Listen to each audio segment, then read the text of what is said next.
All right, so I got some stars, celebrity stories to share with you. Sydney Sweeney. Yeah. Helped kick off her boyfriend Scooter Braun's birthday celebrations early by organizing a star-studded party in Santa Monica ahead of his June 18th birthday. I'd love you to come to Scooter's party. The event brought together a high-profile guest list that included Jessica Alba, Tom Hanks, and Rita Wilson. Wow. Turning the gathering into a major celebrity affair.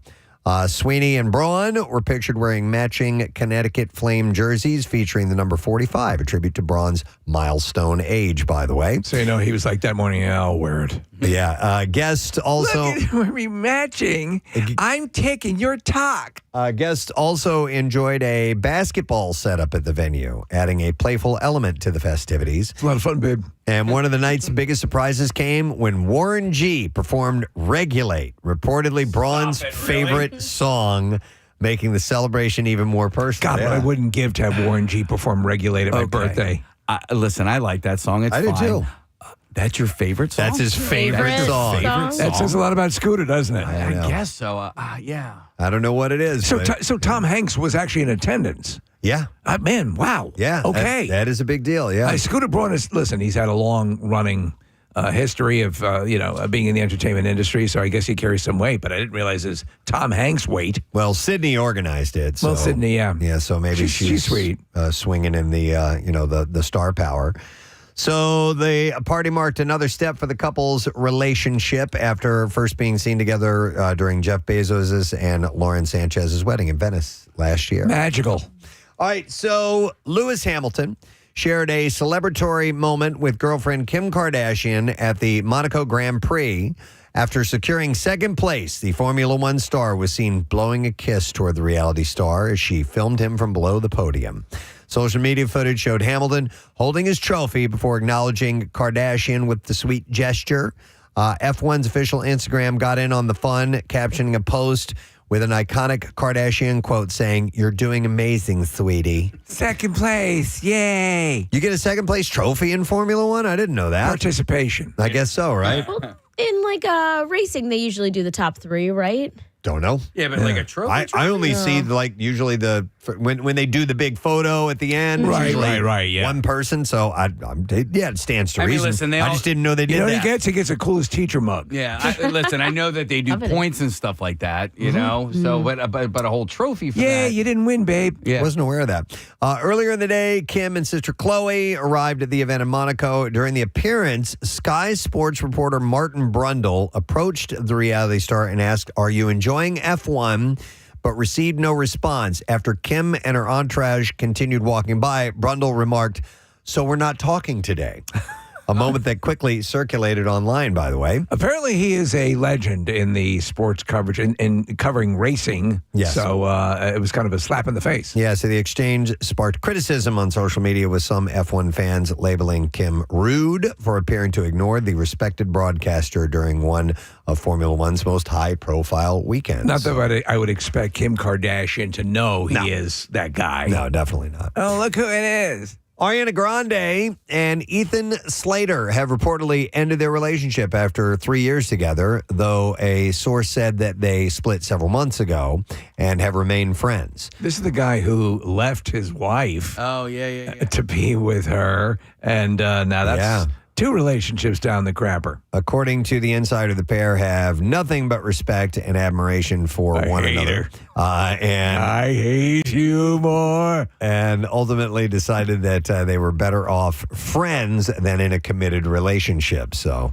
I guess that's how they're working things out. Sure, yeah. Grande is said to be focused on her upcoming Eternal Sunshine tour and new album called Petal, which sources for TMZ claim is not inspired by the breakup. The couple met while filming Wicked and drew intense public attention when their romance began in 2023.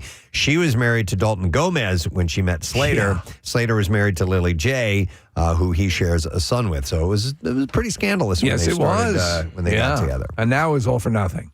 All right, so here's the story you've been waiting for. Yeah. Huda Mustafa's time on Love Island may be over. What? Surveillance footage that TMZ has been able to get their hands on has put her back in the spotlight.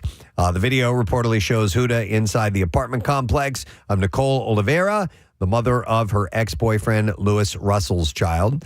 And that's not great for Huda, as the alleged video supports a claim Nicole made in a restraining order request earlier this year. That's so Huda. I know. Nicole accused Huda of threatening her and showing up at her residence amid ongoing drama involving Russell, which Huda has denied. Now, her brother, Wutta, is stepping in and saying that this is not true. The dispute intensified with alleged text messages submitted as evidence during the legal battle. While that's a lot of fireworks happening back and forth, the temporary restraining order against Huda was dissolved after both women failed to appear at a recent court hearing. The newly surfaced footage is likely to renew attention on the controversy because it appears to place Huda at the center of one of Nicole's key allegations. I would love for some research organization to check just how many hardcore criminals and felons have been produced by reality television. So we watched a show over the weekend, Rochelle and I did, and it was, I forgot what it was called, it was on Netflix, and it was essentially about Psycho X partners. And one of them was a guy who was extremely abusive, had been arrested many, many, many times for drug possession and all kinds of crimes. And he was a contestant on 90 Day Fiancé. Wow. And I mean, all this stuff was in his past. Yeah. All these cases, and he floated right through it all, and they put him on the show. And the dude is in prison for like 25 years now. So you have to wonder, you know what? It may make for some cool stuff on the show. Or do they do any vetting at all? How could they? I don't how they could, if they found out that information, how they could go forward with that. There's too much liability there. To that point is the other flip side of the coin, like, but if we get pressed, if he does something crazy, and maybe they absolve themselves contractually, and they go, maybe they kind of turn a blind eye to it to make sure they. I don't know. I don't know. That's heavy duty. That's taking a big risk. Yeah. I understand the logic behind that, or the crazy logic behind that, but I also understand that the world is very litigious, especially in the United States, and taking a risk like that that's a big one. If you knew that Huda was capable of this, what would you do? What would you do to? Nick Reiner, who is behind bars awaiting trial for the double murder of his parents, Rob and Michelle Reiner, is looking for the money from a trust his parents set up for him. Sorry, buddy. Wow. He filed a petition yesterday requesting the distribution of money he says was supposed to be paid out from the trust when he turned 30. Nick claims that he tried to hire lawyer Alan Jackson to help him fight the murder charges, which he says his siblings Jake and Romy agreed to. He says the trustee refused to pay Jackson, which caused the attorney to drop the case. Nick is seeking accounting and damages from the trustee. As of now, Nick will next be in court at a hearing in September. Isn't he now being handled by just a public defender? Oh, I don't know. I don't know about right now. I know that was at one point, and he's been dropped by a couple people. He's got because of this, he has no money. A and B, It doesn't look good for him. Yep. All right, Jane Seymour. Is she engaged? Wow, the 75-year-old actor was sporting a diamond ring on her, ring finger of her left hand. Somebody's getting married. Well, we don't know. She was on the arm of her boyfriend, John Zambetti, Friday at the 33rd annual Race to Erase MS Gala in Century City, California. Yo, Zambetti, you marrying Seymour? While not confirming or denying, Seymour told the Daily Mail at the event, "I am very much in love and thrilled with it all. John and I get along very well, and earlier this year had a marvelous vacation together, which was relaxing." Tell me this dude doesn't look like a picture you'd see hanging in a barbershop. Wow. Yeah, I want that. Yeah, so the two were also seen kissing on the red carpet, so clues are stacking up. Correct me if I'm wrong, Marisa, maybe you can look into this, but hasn't she been married like 4 times? Oh, I don't know about her. I think either she falls on my algorithm all the time, and she's just a gorgeous woman. She's one of our famous guests. Yeah, she's awesome. Yeah, she's been on a few times, but when she came down to the Camp Out for Hunger several years ago, she was like, wow. Excellent. We played some... You are Jane Seymour. Played some games with her, and she was a sport to the whole thing. She was just lovely. And the fact that she has chickens at her Malibu. She raises chickens. Yeah, she has had 1, 2, 3, 4 spouses to this point, and 4 kids as well. All right. 7-time Olympic champion Simone Biles has revealed that she suffered a health scare, describing the experience as almost dying. Oh, my God. She is the most decorated gymnast of all time. She made a series of Instagram story posts about one of, if not the scariest experience of my life, she said. And her post included pictures of hospital bracelets on her wrist and a screenshot of a heart rate monitor. The 29-year-old did not share details of exactly what happened and wrote that she would explain sooner or later. So I don't know if this seems possible, but I've heard suggestions that she could be suffering from lycanthropy, which is the werewolf disease. Oh, my God. It doesn't seem like that's possible. She also publicly replied to a fan to clarify that it had been a health issue. She said, I am not one to normally share things like this because I value privacy in today's age. And she said, but almost dying wasn't on my bingo card earlier this week. This was one of, if not the scariest experience of my life. She said, especially since Jonathan was in Indy for practices, referencing her husband, Jonathan Owens, who's training with the NFL. She continued in the message saying, I've been in bed resting this week. I'll explain sooner or later, but shout out to my close circle who reached out, checking, visited, and or sent flowers. Love y'all.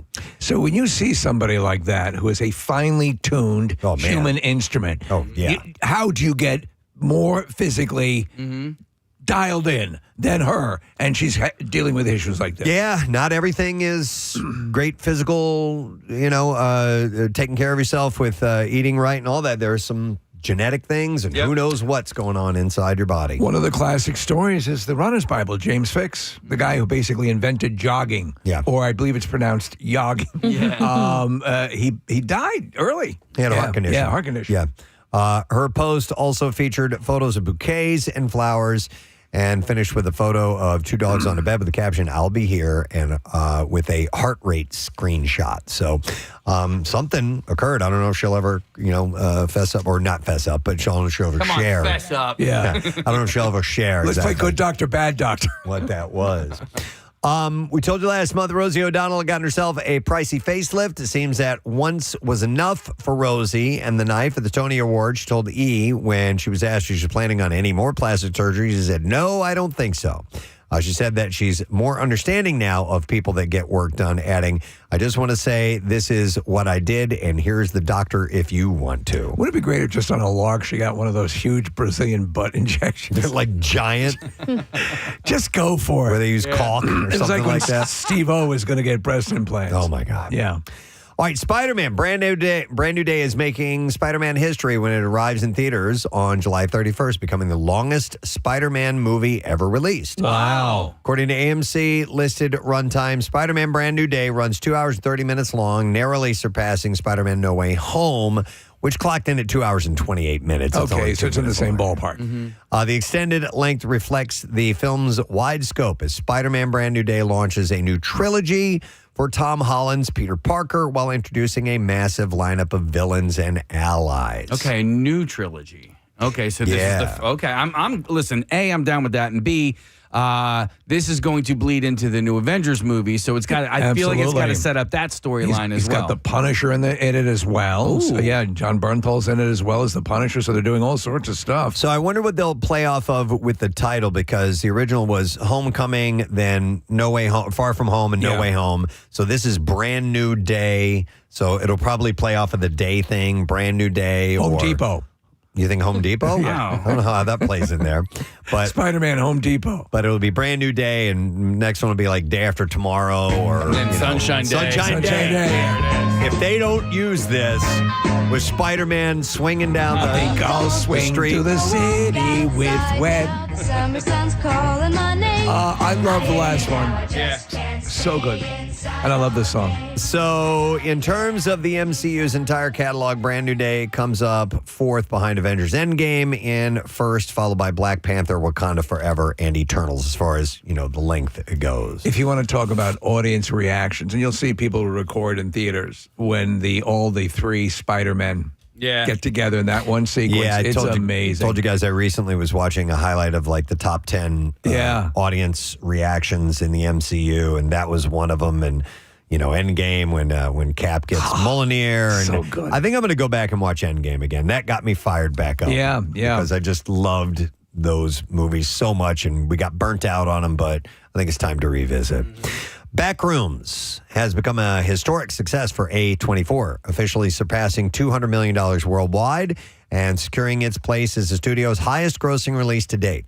The horror phenomenon, based on the YouTube series by Kane Parsons, has earned $212 million globally in just 10 days, overtaking A24's previous record holder, which was Marty Supreme, which finished its run at $191 million.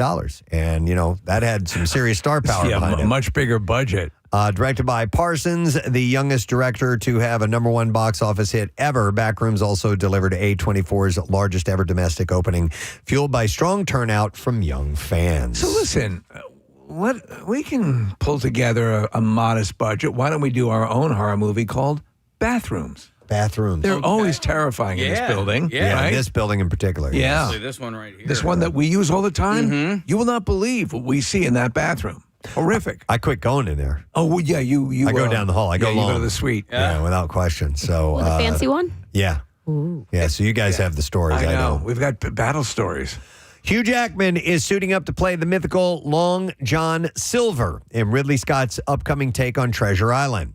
For those who skipped the class in school, Treasure Island follows young Jim Hawkins as he finds a map to Captain Flint's long-lost fortune and embarks on a perilous voyage aboard the Hispaniola. Does it cover him starting up the fast food restaurant? I think that's going to be the second movie. Okay. Aboard the ship, Jim and the crew face mutiny led by the cunning one-legged cook, Long John Silver, ultimately outsmarting the pirates to claim the gold. I loved all that stuff. When we actually would read that stuff in school. No casting outside of Jackman or other news about the film has been made available as of yet. I don't think when he does a role, I think he should, always have the Wolverine blades. Yeah, That'd be cool. Yeah. Hey, so I have some Descendants information. I know you're a fan, Steve. Descendants Wicked Wonderland has added Aquafina to its cast. I watched the trailer. With the actress set to portray Chessie the cat in the next chapter of Disney's popular franchise. Disney also released a new teaser for Descendants Wicked Wonderland, which Steve watched. It'll premiere on Disney Channel July 16th before arriving on Disney Plus the following day. Serving as a sequel to Descendants The Rise of Red, the film follows Red and Chloe as they confront the fallout of altering time and navigate new dangers across Wonderland. There's all sorts of liabilities when you screw with time. According to the official logline, the adventure centers on the new villain Maddox Hatter, whose actions force Red, Chloe, and a group of allies to work together to rescue the Queen of Hearts, played by Rita Ora, and save Wonderland. Wait a second. Maddox Hatter. Mad Hatter. Yeah, exactly. Now I get it. All right, so Prime Video released the trailer for a show called Ride or Die. It's an action comedy series starring Octavia Spencer and Hannah Waddingham. It actually looks pretty good. Yeah. All right. Yeah. The show, if you like this type of thing, the show follows best friends Debbie and Judith, whose lives are turned upside down when Judith, who's played by Hannah Waddingham, reveals that she's an assassin. I like the fact that they're having her play an assassin because she is a tall woman. She looks like she could be a badass. Formidable, yeah. Deb quickly finds herself caught in a dangerous chase as the pair go on a run across Europe. Along the way, they're pursued by law enforcement, assassins, and criminals after a mission goes wrong. The cast also includes Ed Skirrin, Bill Nye, Sylvia Hex, and Callum Lynch. All 8 episodes premiere July 15th, and that will be on Prime Video. Netflix revealed the first look at Scooby-Doo Origins. What? Revealing that Scooby-Doo will be portrayed as a real dog for the first time in the franchise's history. Yeah. So it's not the CGI, talking dog thing. It's actually a puppy because it's the origin. So they've worked on these specific kind of shock collars that makes the dog talk. Oh, really? Yeah. I did not know that. Ruh-roh. The series is currently filming in Atlanta and is set to premiere globally on Netflix next year. The teaser follows Scooby from a dog's eye view before he leaps into Shaggy's arms with the iconic Great Dane as a puppy. I like that. Getting a couple licks in to boot. The show reimagines the classic mystery gang as Shaggy, Daphne, Velma, and Freddy investigate a supernatural case tied to a lost puppy who may have witnessed a murder. I'm such a Scooby OG fan that I really haven't been able to get into any of the None of them. None of them. Like Even the Freddie Matthew Prinze- Lillard? No. Nothing. I actually dug Matthew Lillard as Shaggy. But Scooby to me is just that cartoon dog. Right. This one, I love a puppy. So I might be able to get into this one. But I really like those live action ones, and I liked the Velma show, the Mindy cartoon Kaling? with Mindy Kaling. Yeah, that was cute. All right, one last story. Speaking of cartoons getting a treatment, Jem and the Holograms are making a comeback courtesy of a Prime Video live-action take on the 1980s animated series at Amazon MGM Studios. The original cartoon ran from 1985 to 1988. It's centered on record company owner Jerrica Benton and her alter ego Jem, lead singer of the rock group Jem and the Holograms. An unsuccessful film version came out in 2015. I remember that. Remember that, yeah. Directed by John M. Chu. I mean, they made a mistake casting Jason Statham as Jem. Yeah. As the series is in development, no word yet on casting or when we can expect to see that. So, My name is Jem. all right, we got some clips to play.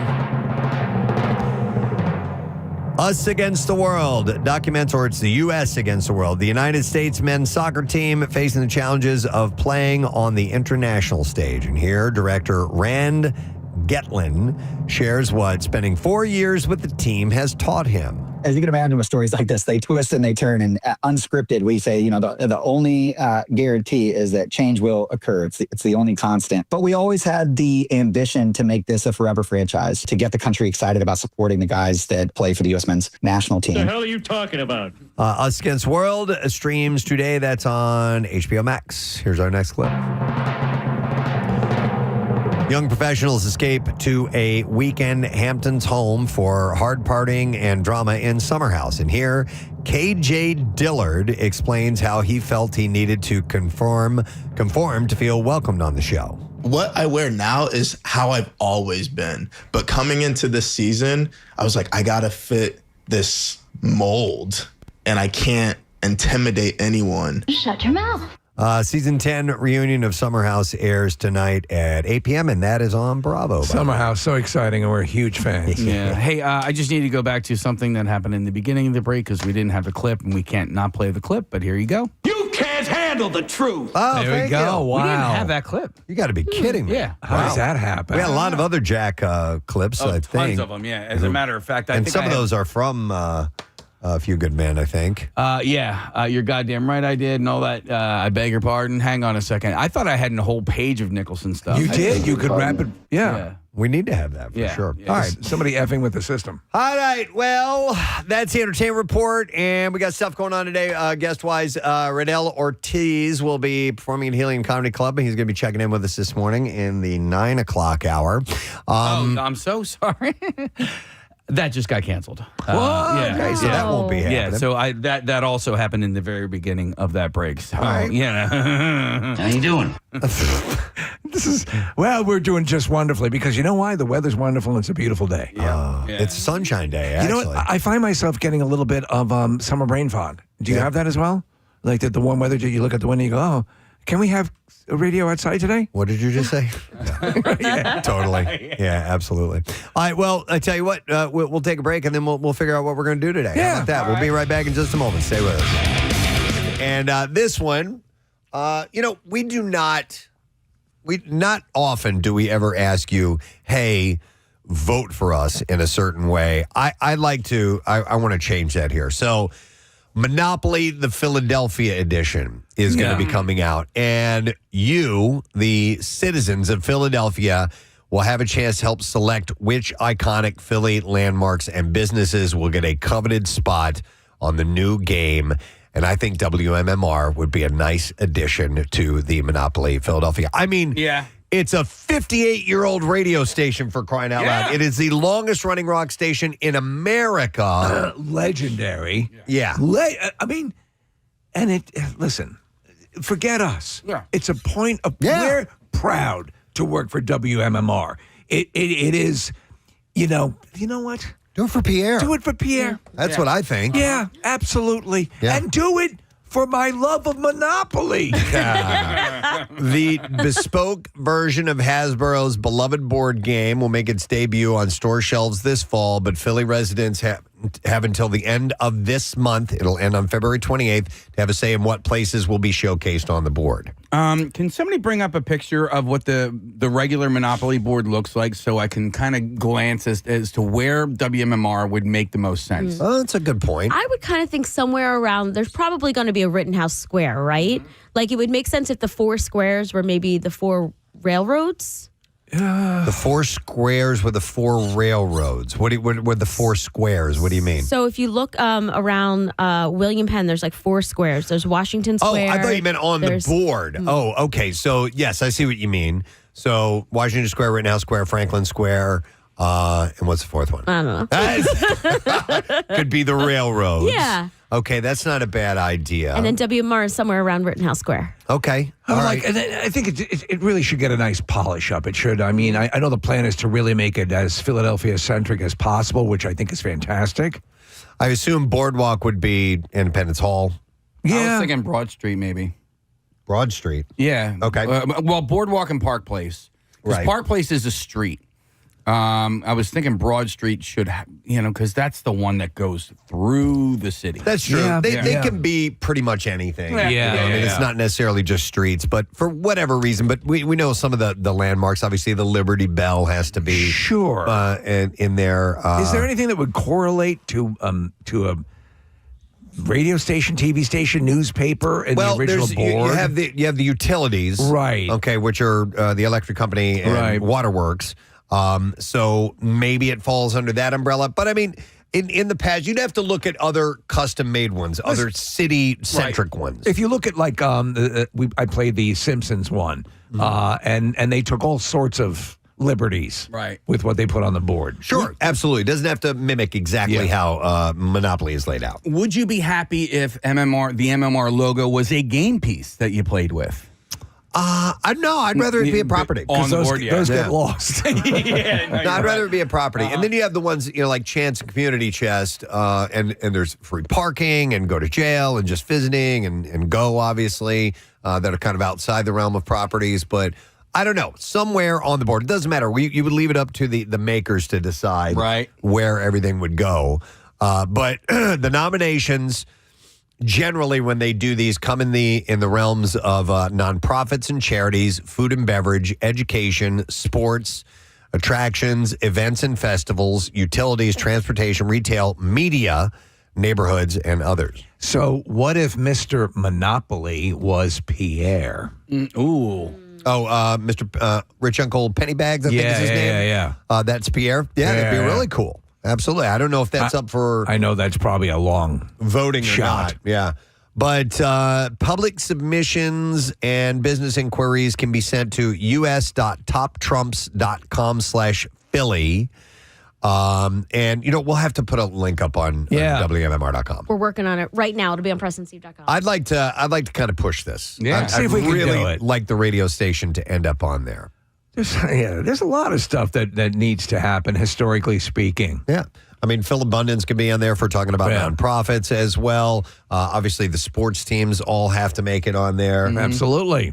There's a number of obvious ones that could be a part of it. Is this an old Philly one, Yes, Marisa? so that's why I was trying to pull up a clear picture. This was a Philly one that was created in 1996. Okay. And to give you an idea of how old it is, it's the Core State Center. Was Boardwalk.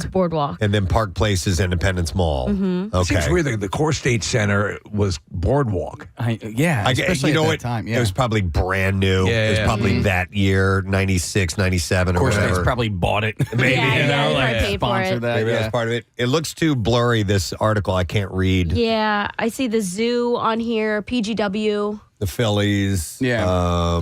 Yeah. This, I'm not sure exactly when this will be coming out. Later on this year, because it is this, sesquicentennial, bicentennial thing. It's a yeah. Sasquatch-centennial. Sasquatch-centennial. I think you said fall, which surprised me that they would have such a quick turnaround to make it. Yeah. So by the end of this month, you can put the votes in. For the Sasquatch-centennial. That's a lot easier to say. Sasquatch-centennial. And people will know what you mean. you know? It's like that one time the guy called it a charcuterie board. And I was like, I know exactly what you mean. And put me down for 2. Yeah, exactly. So Hasbro is doing this, and for more information, you can visit Hasbro's corporate site. Nice. And get on board for that. So I thought that was kind of cool, and I'd like to, I want to kind of keep sending this message out there. I like the idea. Listen, for Pierre would be kind of cool. Yes. To get him. An icon like that is a word. It would be great to have him pop up that way. All right, let me see what else we got here. The Library of Congress has selected a new batch of movies for the National Film Register, and the movie Philadelphia made the cut. 1993, legal drama will be preserved for future generations due to its cultural, historic, and aesthetic importance. It's a great movie. Loosely inspired by real cases, Philadelphia, of course, follows a gay attorney suing his former firm for wrongful termination. Those employers claim his performance was the problem. The lawyer, of course, played by Tom Hanks, believed that he was fired over his sexuality and AIDS diagnosis. His peers are initially reluctant to help, but a black personal injury lawyer, played by Denzel Washington, eventually takes his case.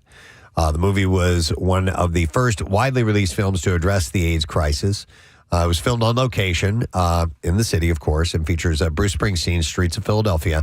And both the song and Hanks won Oscars for their work. You know, it's another great song. Neil Young's song in that movie. Terrific, I don't know that one. Yeah, they played at the very end of the movie. Oh, it's so sad. They're showing the footage of him as a kid on the beach. It's just heart-wrenching. Rips your heart. Yeah. I would imagine that Rocky and Mannequin are already in there.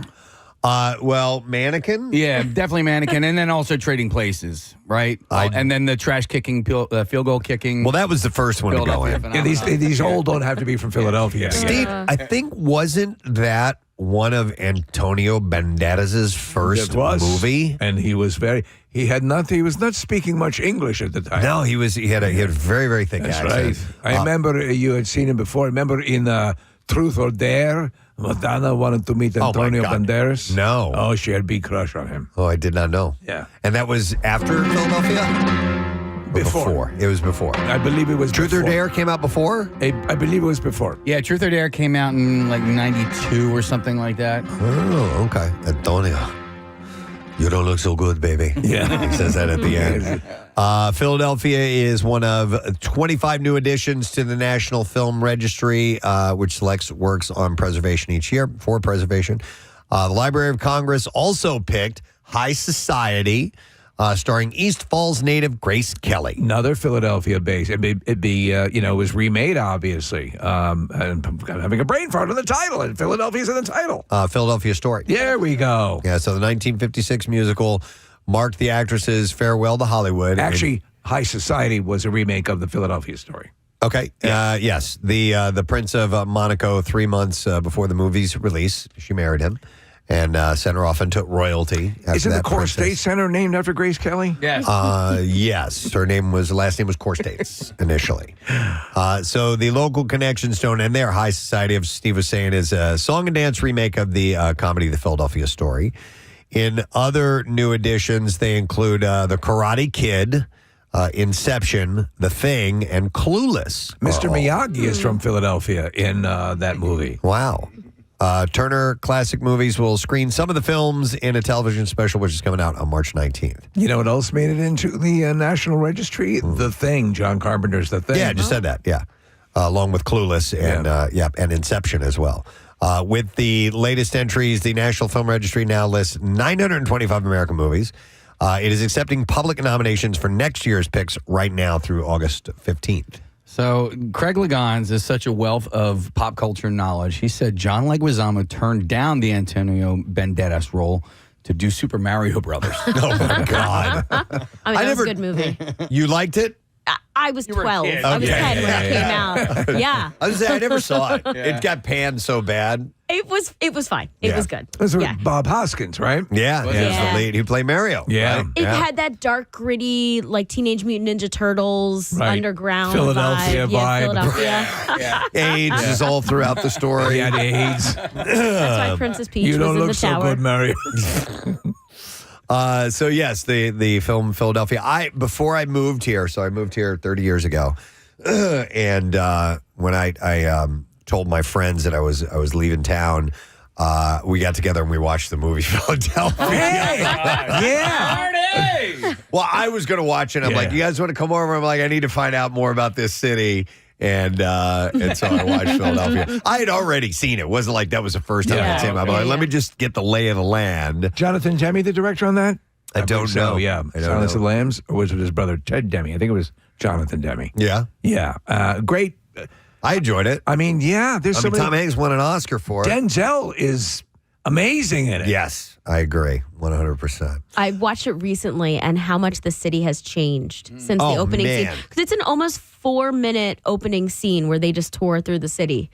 And you just see these storefronts. It's pretty wild. It's like Steve said, when you go back and you watch the original Rocky, and you're like, where are the buildings? Yeah. Like, they're gone. There's man. no skyline. Yeah, none at all. Yeah. All right, so let me get another City Beat story for you. I saw this. I thought this was kind of interesting. The Naked Comedy Show, celebrating 1 year of sold-out performances in Philadelphia with 2 special shows coming up for Valentine's Day, February 14th at the Velvet Whip. I'm unfamiliar with the Naked Comedy Show. Never heard of it. In Center City. So it's a stand-up series, debuted in March of last year, March 1st, and it is sold out every month since. The show runs monthly in New York City and recently expanded to Los Angeles. And as the name suggests, performers take the stage, sans clothing, completely naked. What I do enjoy is the Naked Please Touch Museum. Oh, my God. That is wild. Yeah. Go ahead, touch it. The Please Yank You Museum.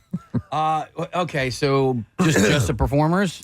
Says, Not just the, a performer. So they present nudity matter-of-factly while keeping the focus on the stand-up itself. And the show frames the format as body positive, treating nudity as neutral rather than sensational. This is so after...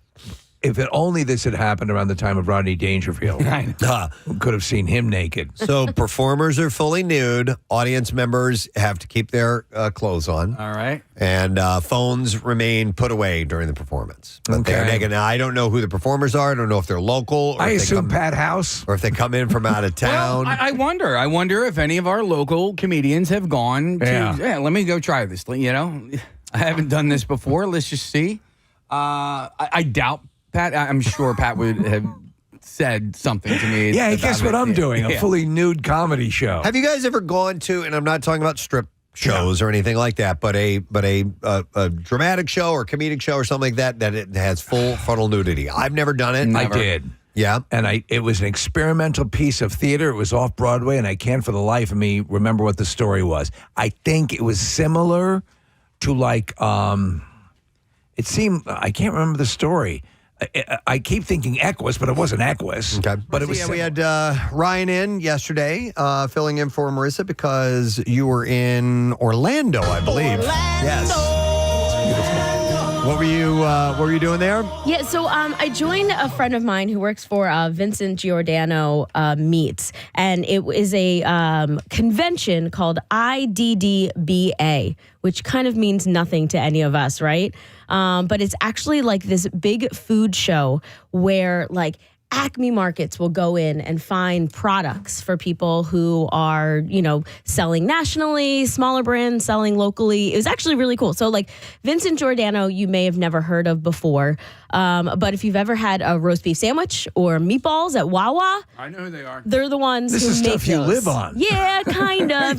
This is kind of how the meat is made, if you will. But then not only did I, get to hang out with those guys, I met like these people from RDS Logistics Group who like trucks the meat from their plant to Wawa. So I got to meet all those little things too. I also met these another local company called National Food Sales Inc. They sell cheesesteak meat to like Angelo's and Pat's and places all over. And they bring me over to this spice company. And I start talking to them and they're like, hey, have you ever, you shop at Acme? And I was like, yeah, of course I shop at Acme. We're the official supermarket of the Preston and Steve Show. And they're like, hey, if you've ever had their mango habanero chicken, here it is right here. We make it. So they sell their sauces to Acme that makes the chicken that is sold in the stores. That's all very cool. Let me ask you though, as you're primarily a pescatarian, you don't really do meat. They're very friendly. They didn't try to run you out of town. Steve, there were so many samples at this place. Yeah. I mean, it is just one of those conventions we see on TV, right? And they had like so many brands. There was so much cheese everywhere from everything. And like the things that you might see in the airport, like the to-go things, I saw all of that. I saw new products like Hidden Valley Ranch, guys, is coming out with little, you get dippers where there's like the sauce on one side and there's a snack on the other side. They're coming out soon with chicken dippers. So one side is cut chicken strips that you dip in the ranch. And then Land O'Lakes is coming out with like a Mike's Hot Honey. And I actually brought you guys a little surprise. Okay. So I got to meet, I got to walk into the craft section. And you guys remember when I brought you those Jet Puff marshmallows the other day? Yes. Well, they're making new flavors. So I brought you strawberry. Oh, for hot chocolate. And yeah. It's the little Jet Puff things that are like freeze-dried marshmallows that you put in your hot chocolate. And then there's some caramel, too. So feel free to snack on those if you like. So this is a massive food convention for the same way any sort of industry, like it is like the Consumer Electronics show. Exactly. Okay. Steve. Yep. And all those stores are going on doing it. And it's just really cool to like meet the people who are at the base of it. A lot of them are just mom and pop companies that have grown over the time and get to show and be on the floor at this place. And there's lots of people. Like I said, it's, you go farm to table, but all of those people that are in between the farm and the table and how it gets there and how the meats. So that was pretty cool. And then there was a little bit of a bonus that I got on top of that because I got to go to Epic Universe in Universal. Nice. Epic Universe is that's huge. The new park, right? Yes. Yeah. Okay. So have you guys heard about Epic Universe and all of the little worlds that it has? Some of it, yeah. Mm-hmm. So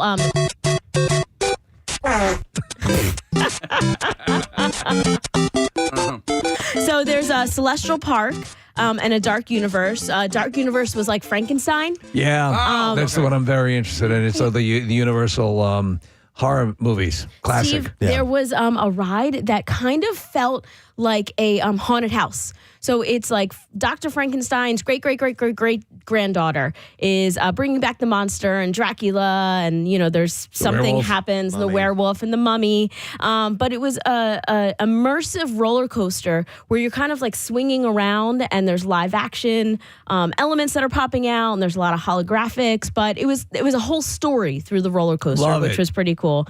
And then there was a How to Train Your Dragon. That was the best roller coaster of all times. There's 2 roller coasters that race against each other. Wow. Lots of like up and down, lots of speeding up. Mm-hmm. So you're going and suddenly it just takes off. And one of them goes upside down, which is really cool. Is one of them toothless that you're racing on, or? I don't remember the names of them. But they have, what I saw is they have, maybe it's someone in an audio animatronic assisted costume or something, but it appears to be a place where you can go over and actually pet the dragons and take your picture with them. Did you see that? I did not get to see that. Also, we were focusing more on the roller coaster, so we didn't do all of the experiences. So it's kind of like they have with the Transformers. They have thing. they have a few different. They have a Jurassic Park thing where you can go and they look good right next to the the Velociraptors and stuff like that. So I would imagine, they do that. Yeah, when you do those racing coasters, is it actually a race or does one always win? I think it's an actual race. I remember. I mean, listen, I'm thinking about older roller coasters, but I remember there was one called the Racer. I forgot what park that was at, but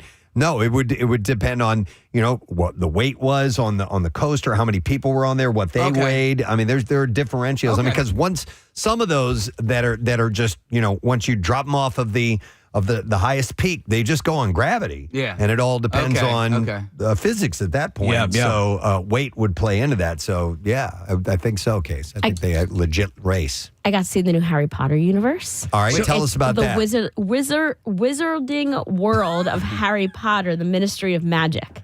So it's a mouthful. It's in the same area expanded? No, so or it's is it entirely its own? Entirely its own because we accidentally drove to the wrong park. Okay. So it's about a 5 to 10 minute drive. So Harry Potter is in 3 of the parks now? Yes. Wow. Yes. Does Hogwarts go to all the Hogwarts Express go to all 3 parks? Because it just went back and forth between the 2. I don't think the Hogwarts goes to this one. I think this one is it is a totally separate park like those 2 are, but I don't know if it's connected yet through anything. Right. And I think this focuses on all the prequel, the new books that have come out. There's the Ministry ride was really cool. You see all the characters. I'm not a Harry Potter head like you guys are. You're a little more immersed in it, but the story was great.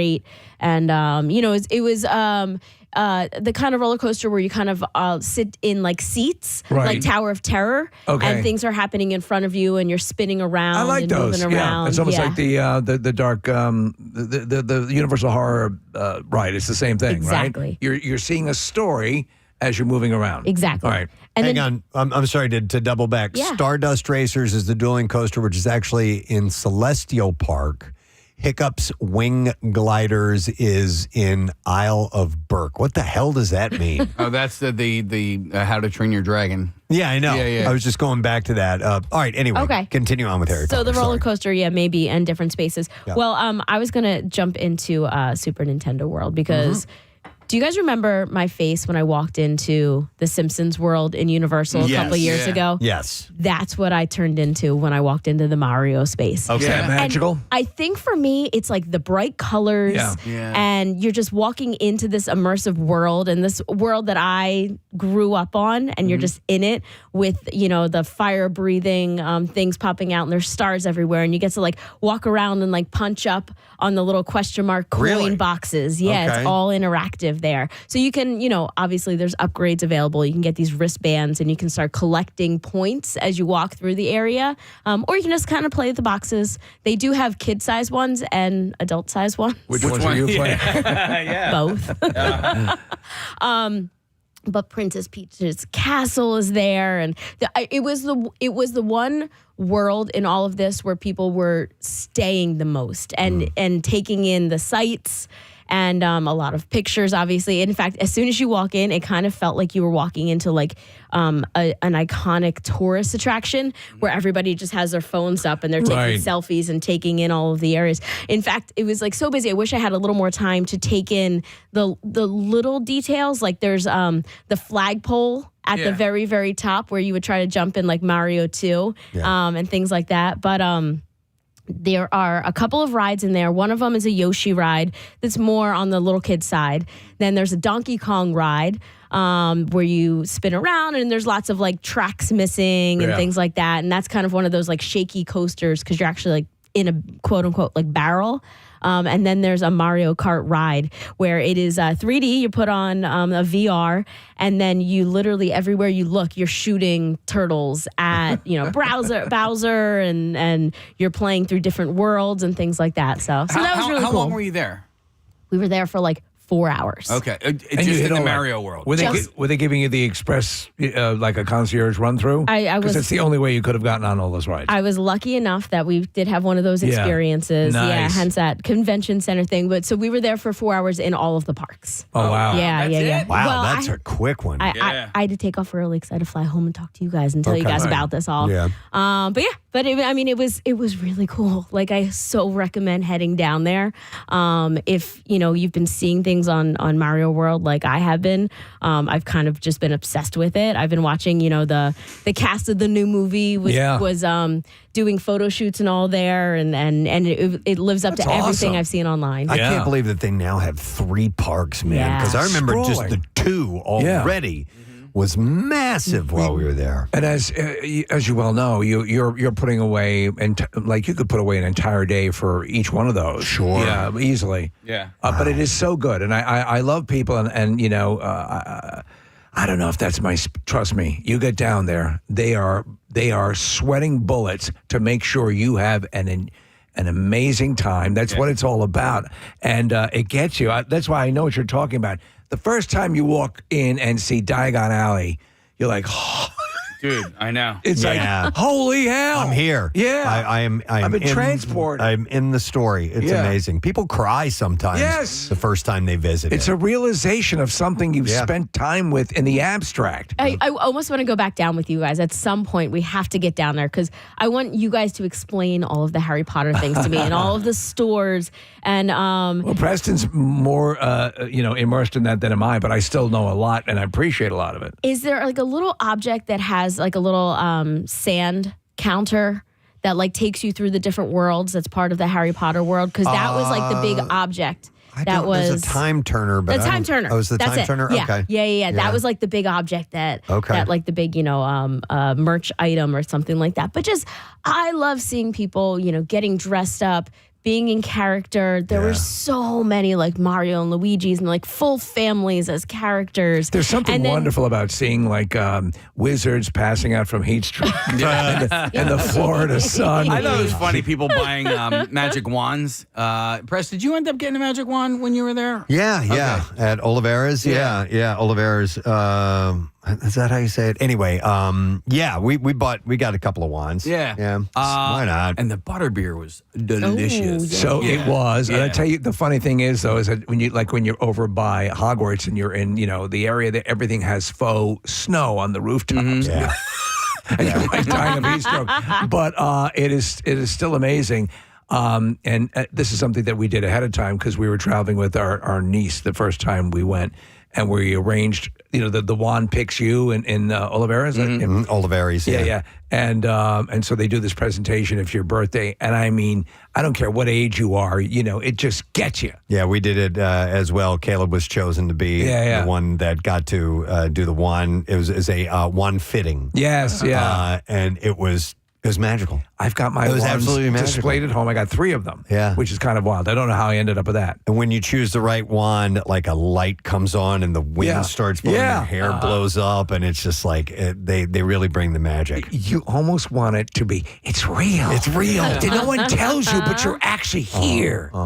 But it is. You walk into each one of these things, and they have the big archways. And as soon as you walk through it, like in Mario World, you're walking in through the like big green tube, and then into the Harry Potter space. I mean, as soon as you just cross in, it just that world comes alive, and the details and the buildings and the store.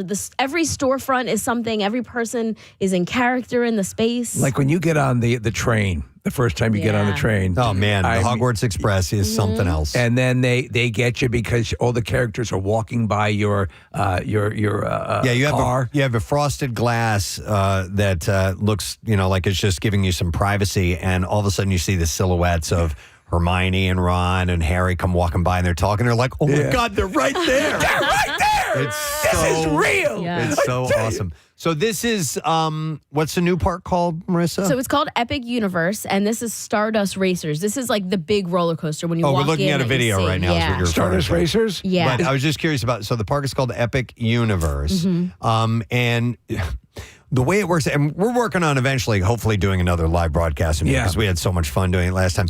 Do you pay for those parks separately? I mean, do you have any idea? Like, can you just go to Epic Universe? Yeah, I think you can get a ticket for each one of the parks. So, we went to Universal. You can get just Epic Universe. I think you can do probably multi park passes and things like that and go through that. To be honest, and again, I've recommended this because if you're going down there the way you did it, if you are going with people and you can pull together resources or save up, if you can do the concierge thing. And people say, well, that's you're spending more money. Yes, you are spending more money. But if you go to the park and you only get to see a sixth of it because of the lines, even with fast passes, then you're actually wasting money. Yeah, we figured that out at Disney. We did that when my kids were younger, and I did the math, and I'm like, look, in order to see all of what we want to see would take 3 days. Yeah. And if you add all that up, it's what it would cost for 1 day of getting this service.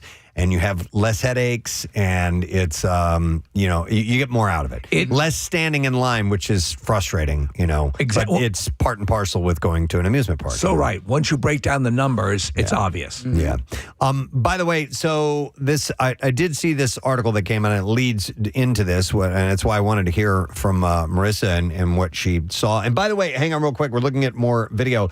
Is there a water park there too, Marisa, or is that just water elements? There is one ride that does get you wet. We didn't go on that one because I don't think we all wanted to be soaking wet for the day, but there is one ride that is a water ride. Dude, okay, so there's a video of a windmill, and its wings, if you will, are on fire. Like huge, like the whole thing is on fire. What is that from? I think that might be in the Dark Universe space. Wow. Oh, yeah. That when in the original Frankenstein. Yeah. He dies in the windmill. Yeah. Or doesn't die. Holy crap. Dude, Steve, you should see this. The thing is on fire. If you can back that up and show that to Steve. So Epic Universe, that's the full new park. And I love Toothless. Marisa is showing him, there's an I gotta find animatronic it. Toothless, and the Mario stuff looks incredible. Yeah. All right. Oh, here it is. These guys found There we it. go. Oh, yeah, look at that. this. Isn't that wild? That's right out of the freaking movie. In fact, it looks exactly like it does in the original Colin Clive Frankenstein. And there is a hotel down there. If you stay at the hotel, you can get in an hour early, and there's a big water fountain dude. show ahead of time. wanna all go. day long. That's crazy. I want to work there. Yeah, I know, me too. Let's go. Now comes now comes the part of the where we start getting emails. They're paying you to say this, right? No, not yet. Yeah, no, yeah. We'd like them Oh, to. absolutely. Thank you to Giordano Meats for the opportunity. So, all right, I saw this article, and it is the best amusement parks for daredevils, for people who like, the high The intensity real rides. park yeah, I gotcha. Yeah, Thrill so seekers. The research from Solitared is the name of this. Solid turd. Analyzed roller coaster data to find out where the most extreme rides in the U.S. are.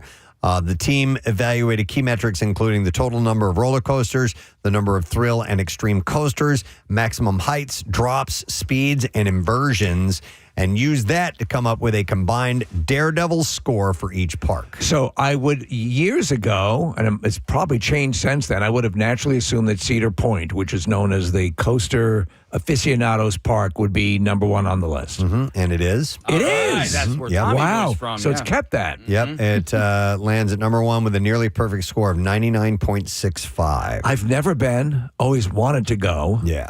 But just it doesn't end up in the plan. I drive past it all the time. It's Yeah. on my way to and from Michigan State University. I haven't even. You get a look at it when you drive by? No, although my daughter and I, we always have this joke. I'm like, oh, is that Cedar Point right there? Because we were just off on a distance, and it was like a cell phone tower. You know? Like, I don't So you drive by it, meaning you drive by like the exit for it or yeah, whatever? we're probably just a few miles off of the exit. Okay. Yeah. So it's home to 18 total coasters, including 16 that are classified as thrill or extreme rides.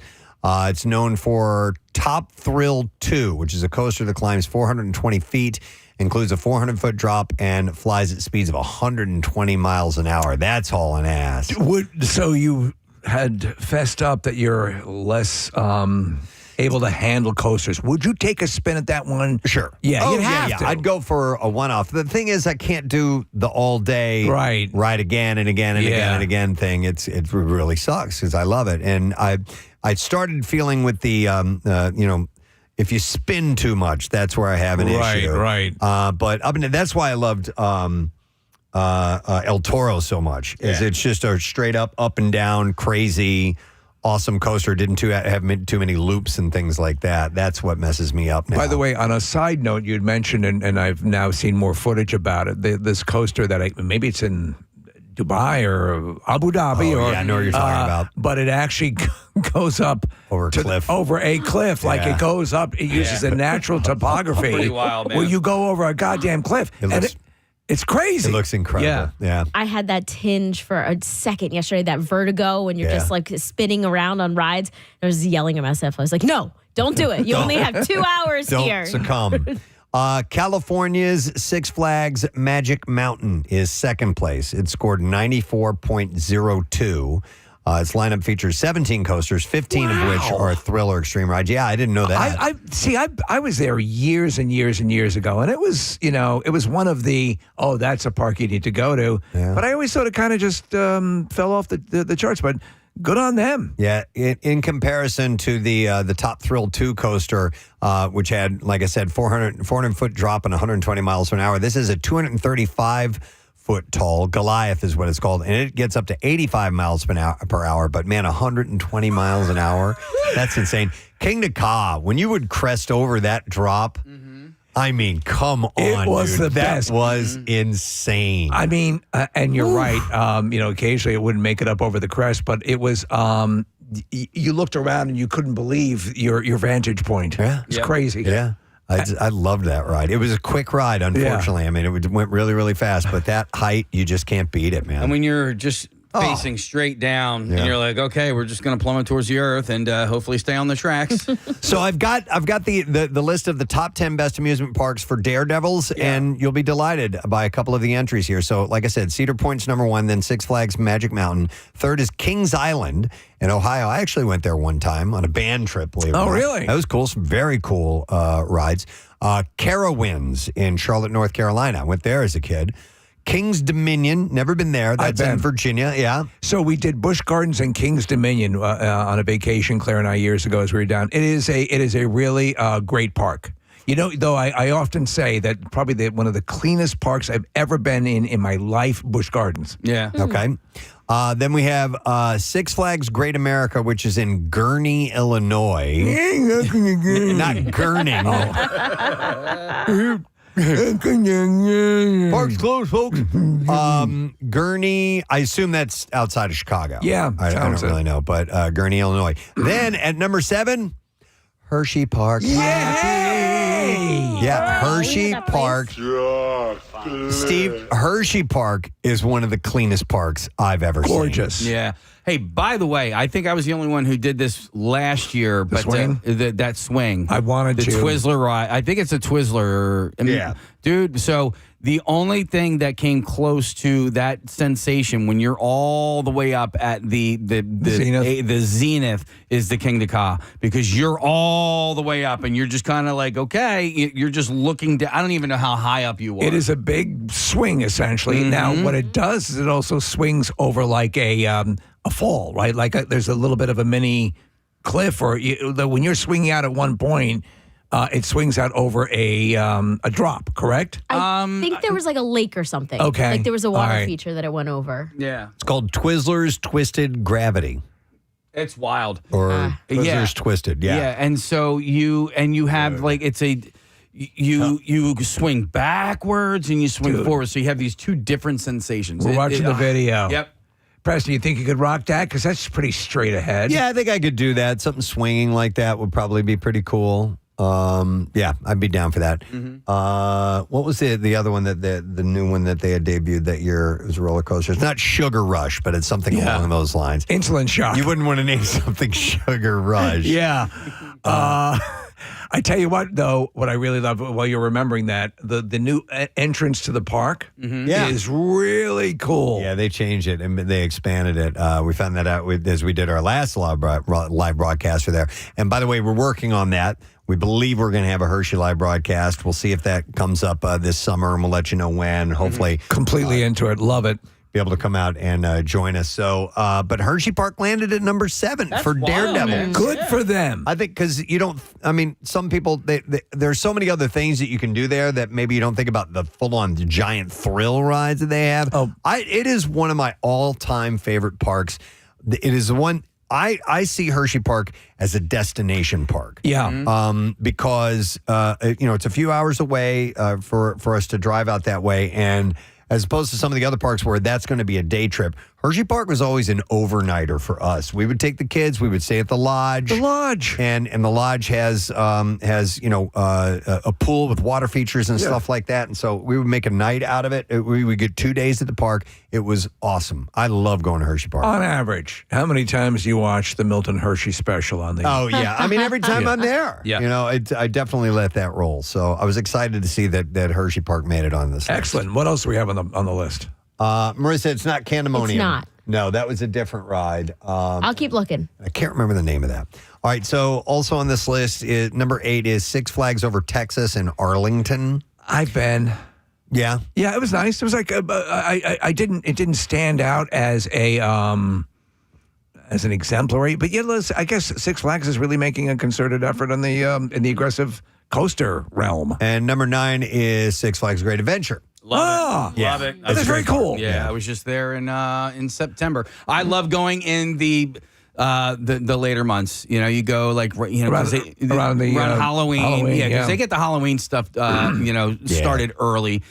But like you go there on like a Friday night, like you're not waiting in lines. It's awesome. We're blessed to have access between that, between Hershey, Dorney. We have a number of great parks in the area, and I mean it's cool. The trick is making time to make time for them. Yeah. Dude, nitro, the negative G's that you feel on that thing, like your stomach is in your throat. Yeah. I love that ride. Like I said, El Toro's my favorite, but nitro every time.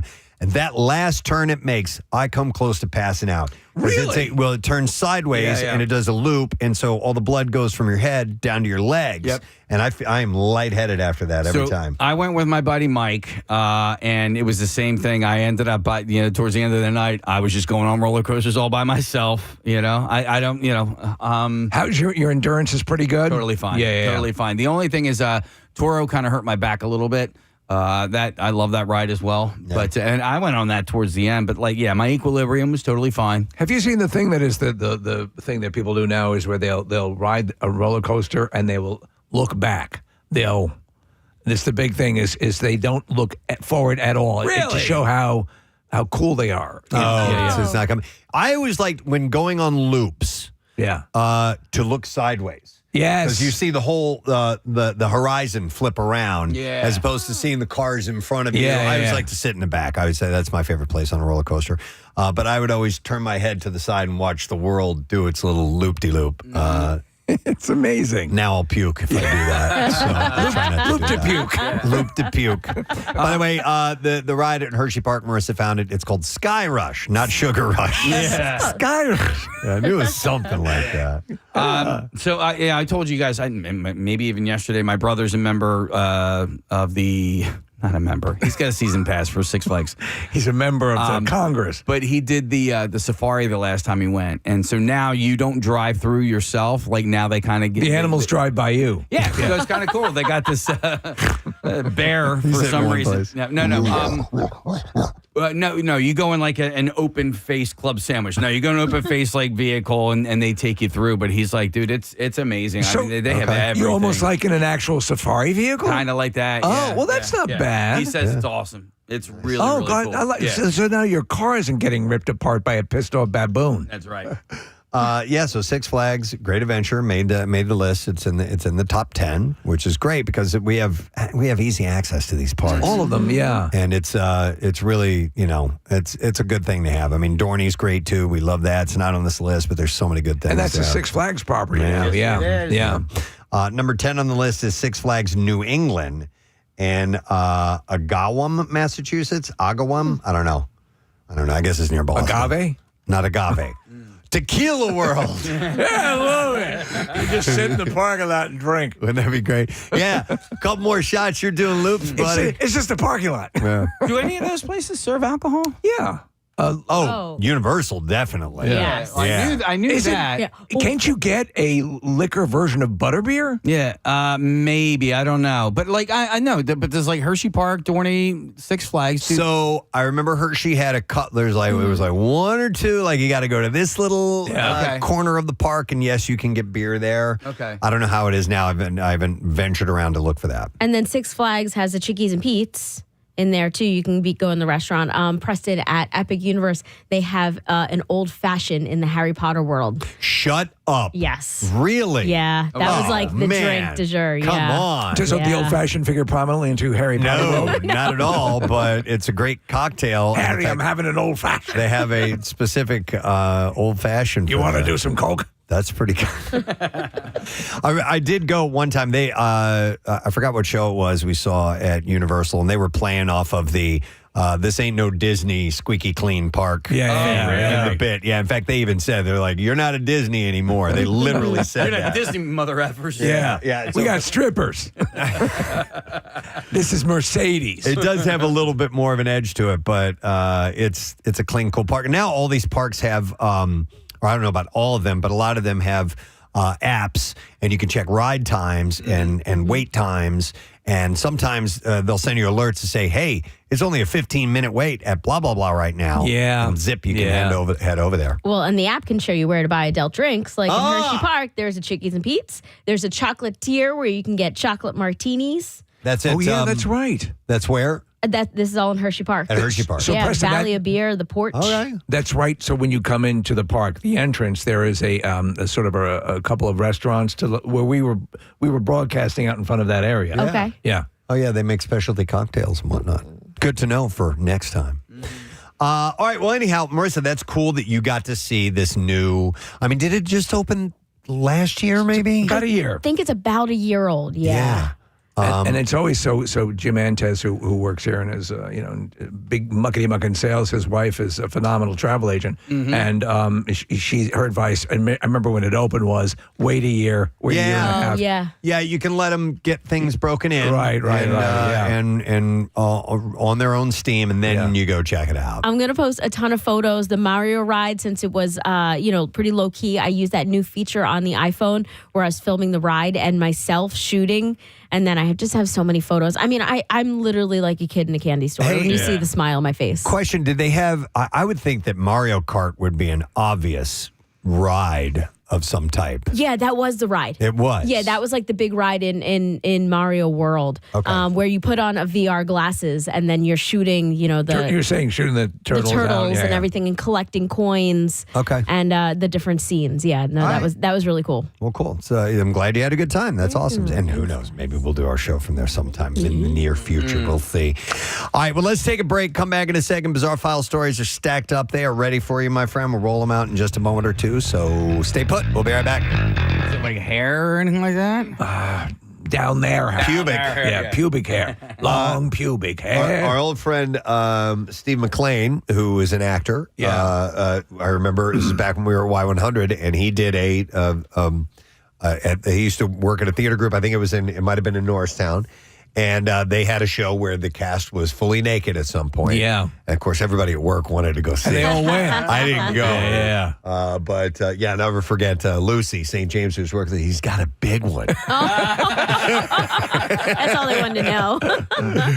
But I've never been to a show where the cast is fully naked. Oh, no. Well, I was not fully naked, but some people are naked. I was at a Goldfinger show, and one of the guys from the opening band, Mest, came out and pooped on a plate. What? So there's that. Wait. One of Yes. the band members from the opening band. They're called Mest? Mest, yeah. They were like a 90s I've heard punk of that ska band. Yeah. And he took a dump on a plate? Yep. On a paper plate. His aim was that good? Yep. I think he had help. I think he had a second person helping Who's him. going to help? I'm not helping. So you saw this. I saw this. I have photos somewhere because that's when I always used to Find sneak cameras those in. photos. I know. I bumped into a security guard at the Freedom Mortgage Pavilion who we started talking, and he's like, "Oh yeah, I was at that show." So he told the story. I have it on film. He stole that from Josh Groban. And then I connected with the lead singer of the band Mest because they are back and releasing an album. And he's like, "Oh yeah, I remember that show." Whoa. Wow. It happened at the TLA in probably 1999. Would you, now after you hear that story, are you upset if you go to one of those Mest shows and the dude doesn't take it on the plate? What do you do after? And do you have to hold it in for showtime? I mean, the next step would be like then setting it on fire and throwing it out into the crowd. Did you ever see the Mr. Show bit with David Cross where he's this avant-garde, performer, and his whole thing is he takes a dump on the American flag and he just can't take a dump. He's just trying to This country, what it's done. Give me a minute. Oh, that's Give funny. me a minute. At the TLA, I saw some punk show one time, and this guy just kept spitting into the crowd, like over and over and over. Like it got old. Like the first time I saw it, I was like, whoa, what's that dude doing? And then he kept doing it and doing it. I'm like, okay. Enough. New shtick. Bro. Yeah. Stop Take a dump on a Did you ever plate. get spit on at a show? I'm trying to think. Like it sounds like I don't think it's a lagwagon thing, but I know that there's some bands that like do that. Yeah. All right. Oh, hold on now. Ryan Shuttleworth. A buddy of mine went and saw Flogging Molly, and a drunk gentleman decided he needed to pee right at that moment and right on my friend's leg during the middle of the In set. the crowd. Wow. In the middle of the crowd. You remember Tony Bennett used to jack into a crock Shut pot. up. When you have a spot in a rail, you don't want to give Look it at up. this. Exactly. It's a crock pot. And I'm using my semen. That was not a band member that did it, right? No. That was okay. thank God. No, they were nice enough. Flogging Molly, they were throwing Guinnesses into the crowd, so they were, they were helpful in that aspect. Yeah. Was it Stryper that used to throw Bibles into the? Yeah, Stryper Talk did. about the other. I think flip side of King the Diamond coin. used to burn Bibles, I believe, at the shows, yeah. Did anyone actually sing when they got up on stage? Yeah. We got people crapping. Oh, yeah. Oh, we got to sing. Throwing Bibles. It'd be great is if you took a dump on a plate and threw a Bible out in the crowd. Yeah. Like have complete You work it out. opposite ends. Yeah, you figure it out. So by the way, for Naked Comedy, there are 2 Valentine's Day shows scheduled for 7 p.m. and 9 p.m. Each performance running about 75 minutes. And you can get tickets through the Velvet Whip Arts and Social Club. There are shows. I don't know if I assume they still exist. I think we talked about them. They're in Manhattan or parts of Manhattan where you will go and watch people actually have full sex on stage. I've never seen it advertised around here, but my sister and I, when we went to Paris, we're walking through the red light district, and sure enough, there's a guy out in front holding up a sign that says live sex on stage. Yeah. I mean, just as overt as that. And it was funny because the guy's holding it, and I come walking by and I said something to him, and he's like, "Oh, Americans." And he was American too. And I was like, yeah, I just thought I'd have like an American conversation. Right. All the guy wanted to do was to get us inside to, pay and see the show. I'm like, dude, I'm with my sister. Yeah. He's like, yeah, come on in anyway. Yeah. I'm like, oh my God. I'll tell you what, I'll take a dump on a plate. Yeah. But yeah, and New Orleans, they might have live sex, people advertising that stuff out in front. I don't know. Have you ever seen the way they're laid out? It's literally like, guys, it's like it's almost like a bar with some high tops. At least I saw it. They were showing the pictures inside with the lights turned on. And the middle section is just like your bedroom, Preston, a room made entirely out of a bed. Of a bed, yeah. And that's where they do the fornicating. Oh, wow. There is a bar in New Orleans where all of the bartenders are topless. But it's like an underground dungeon bar. Right. Where they want you to keep your cell phones away and That's things not like that. uncommon. So like they're not strippers, they're just standing there serving with their tops off. Okay. And then there's some like sex stuff going on around you. I've been to a place called the Dungeon in New Orleans, but there was no sex going on at the time. Yeah, don't order the poo-poo platter. By the way, Steve, and I'm going to switch gears into another, this ties into this, another City Beat story, and I didn't print it up or anything like that. Case you can hit the music if you want. But is there any truth? Yeah, you sent a text. Oh. Is Lou Turks changing? That's what I saw, and I didn't know if they were changing the name. Case, have you heard anything about that? I saw it pop up. Again, it was on social media. I'm going to have to talk to my lieutenant governor about this because I have not heard anything about this. We were looking for verification. All right, Mike Vito, you have failed me because if this is happening and you have not informed me. Yeah, it was. Yeah, Steve said a staple of Delco that every guy knows is changing its name to Carousel Delco. It's been around since the mid-'70s. Not sure if there is new ownership or what. However, regardless of any name change, it will always be known as Lou Turks and as hashtag Delco. Okay, here's something up on the TV here that the guys called up, Preston. It looks like it's from their official Instagram page, too. All right, Delco Icon introduces the new name Carousel Delco. It says, today marks an exciting new chapter as Lou Turks officially becomes the Carousel Delco, the new name of Delco, historic gentlemen's club and longtime local staple. The transition comes alongside recent renovations, upgraded, and new amenities, menu enhancements, and new management, all designed to elevate the guest experience while honoring our roots. Oh, they better have a carousel. Right? Yeah, if it's going to be called that. It says, while change is always bittersweet, we couldn't be more excited to usher in this next era and deliver an exceptional entertainment experience for both loyal regulars and first-time guests. Well, Mr. Delco, what do you think about this? I think this sucks. I mean, especially if it didn't change ownership, and even if it did change ownerships. Lou Turks is such a iconic name. Yeah. Yeah, let's see what the Carousel Delco has to offer. I went there. If it's an indoor amusement park. I went there one time, and it was in the day, and a person I knew was working there. Oh, yeah. Barb. Yeah. Remember Barb? Yeah, she would have to change her own tape on the boombox. That's right. Yeah. She's like, hang on. She was bartending and dancing at the same time. It's like, hang on. I got to put music on and go up and do a set. This is, I might have to hand in my Delco card, but I've actually never been inside Lou Turks. What? Yeah. And in fact, it's kind of like I'm penalizing myself because I never went there before they changed the decor inside. Right. Because it was just this kind of dingy strip club or whatever in Delco, and then small. But then they they like refurbed the whole thing. And after they did that, I was like, I didn't get to see it. A lot of dark wood. Yeah, but mahogany. I didn't see it in its original form, so Right. I'm penalizing myself for that. So All right. Well, maybe I need to get in there before it changes names. Has it officially changed names yet? I think it's officially changed. I think it's officially changed. I did a little digging. It looks like they did these renovations last month. So I don't think,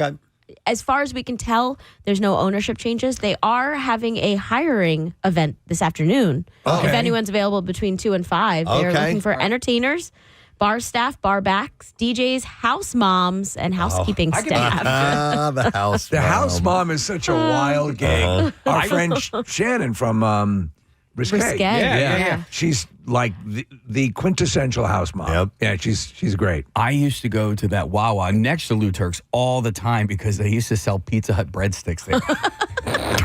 So the guys are going in, all tented up, walking into Lou Turk's, and you're going, hey, they have the pizza over there. But imagine, it's like 12, 1 o'clock in the morning, and you want some Pizza Hut breadsticks. Those are the best breadsticks out there. And you could get them at all times For of the my day. money. Yeah, for my money, yeah. Okay. All right. Well, I wish them luck. I don't know about the Carousel Delco as a name. I mean, it'll probably catch on. I mean, like, who would think Lou Turk's was a good stripper name? Strip club, any name anyway, so it doesn't really matter. Live broadcast? Oh, my God. Remember last time we did a live broadcast at a strip club?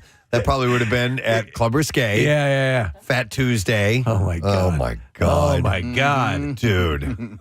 I remember looking around. Like, time ceases to exist when you're in a strip club. It does. Especially in the morning. Yeah. Because we would go in before the sun would come up, and it stays pitch black dark inside those places. Yep. We do an entire morning show and then walk outside. And Steve, it's like in the movie, Brew Breaker when they come out of solitary confinement. Yeah. How many times were we? There was the police are coming by, or there's some sort of you're too loud, or this is going on, and we had to juggle all that stuff, and the perennial fear or the perpetual fear that the broadcast was going to be shut down. Yep. All the time. The good old days. The good old days. Yeah. All right. Well, I'm going to segue from that into the Puppy Bowl. I love it. The Puppy Bowl has some Philadelphia connections this year. I saw an article this morning that some local athletes are providing a newfound source of hometown pride for us because we don't have any real football players in the actual game. So animal shelters from Bucks, Delaware, Chester, and Montgomery counties, plus one from South Jersey, sent some of their best players to the latest Puppy Bowl. And I got this in the Philadelphia Voice. So the afternoon, it'll air the afternoon of Super Bowl, and 2 p.m. is when you'll find it on Animal Planet, HBO Max, Discovery, TBS, True TV, and Discovery Plus. And so I've got the names of the players. Let's hear the players. So we've got Cricket, who's a Pit Bull Staffordshire Terrier, and he's playing on Team Fluff. Nice. And then you have Devon Tail Smith. Okay. Is an Akita Husky, and he's playing for Team Rough. All right. So there's Team Fluff and Team Rough. Okay, those are the two teams. combatants. Finch is a Beagle. He's on Team Fluff. Then you have Grasshopper, who's a Pit Bull Staffordshire Terrier, playing for Fluff. Jill is a Cavalier King Charles Spaniel. And Team Fluff. I love Spaniels. We had a Cocker Spaniel when I was a kid. Just the cutest dogs. Especially when they're puppies, man. Lynn is an unknown breed and plays for Ruff. Oscar is a mini poodle who plays for Ruff.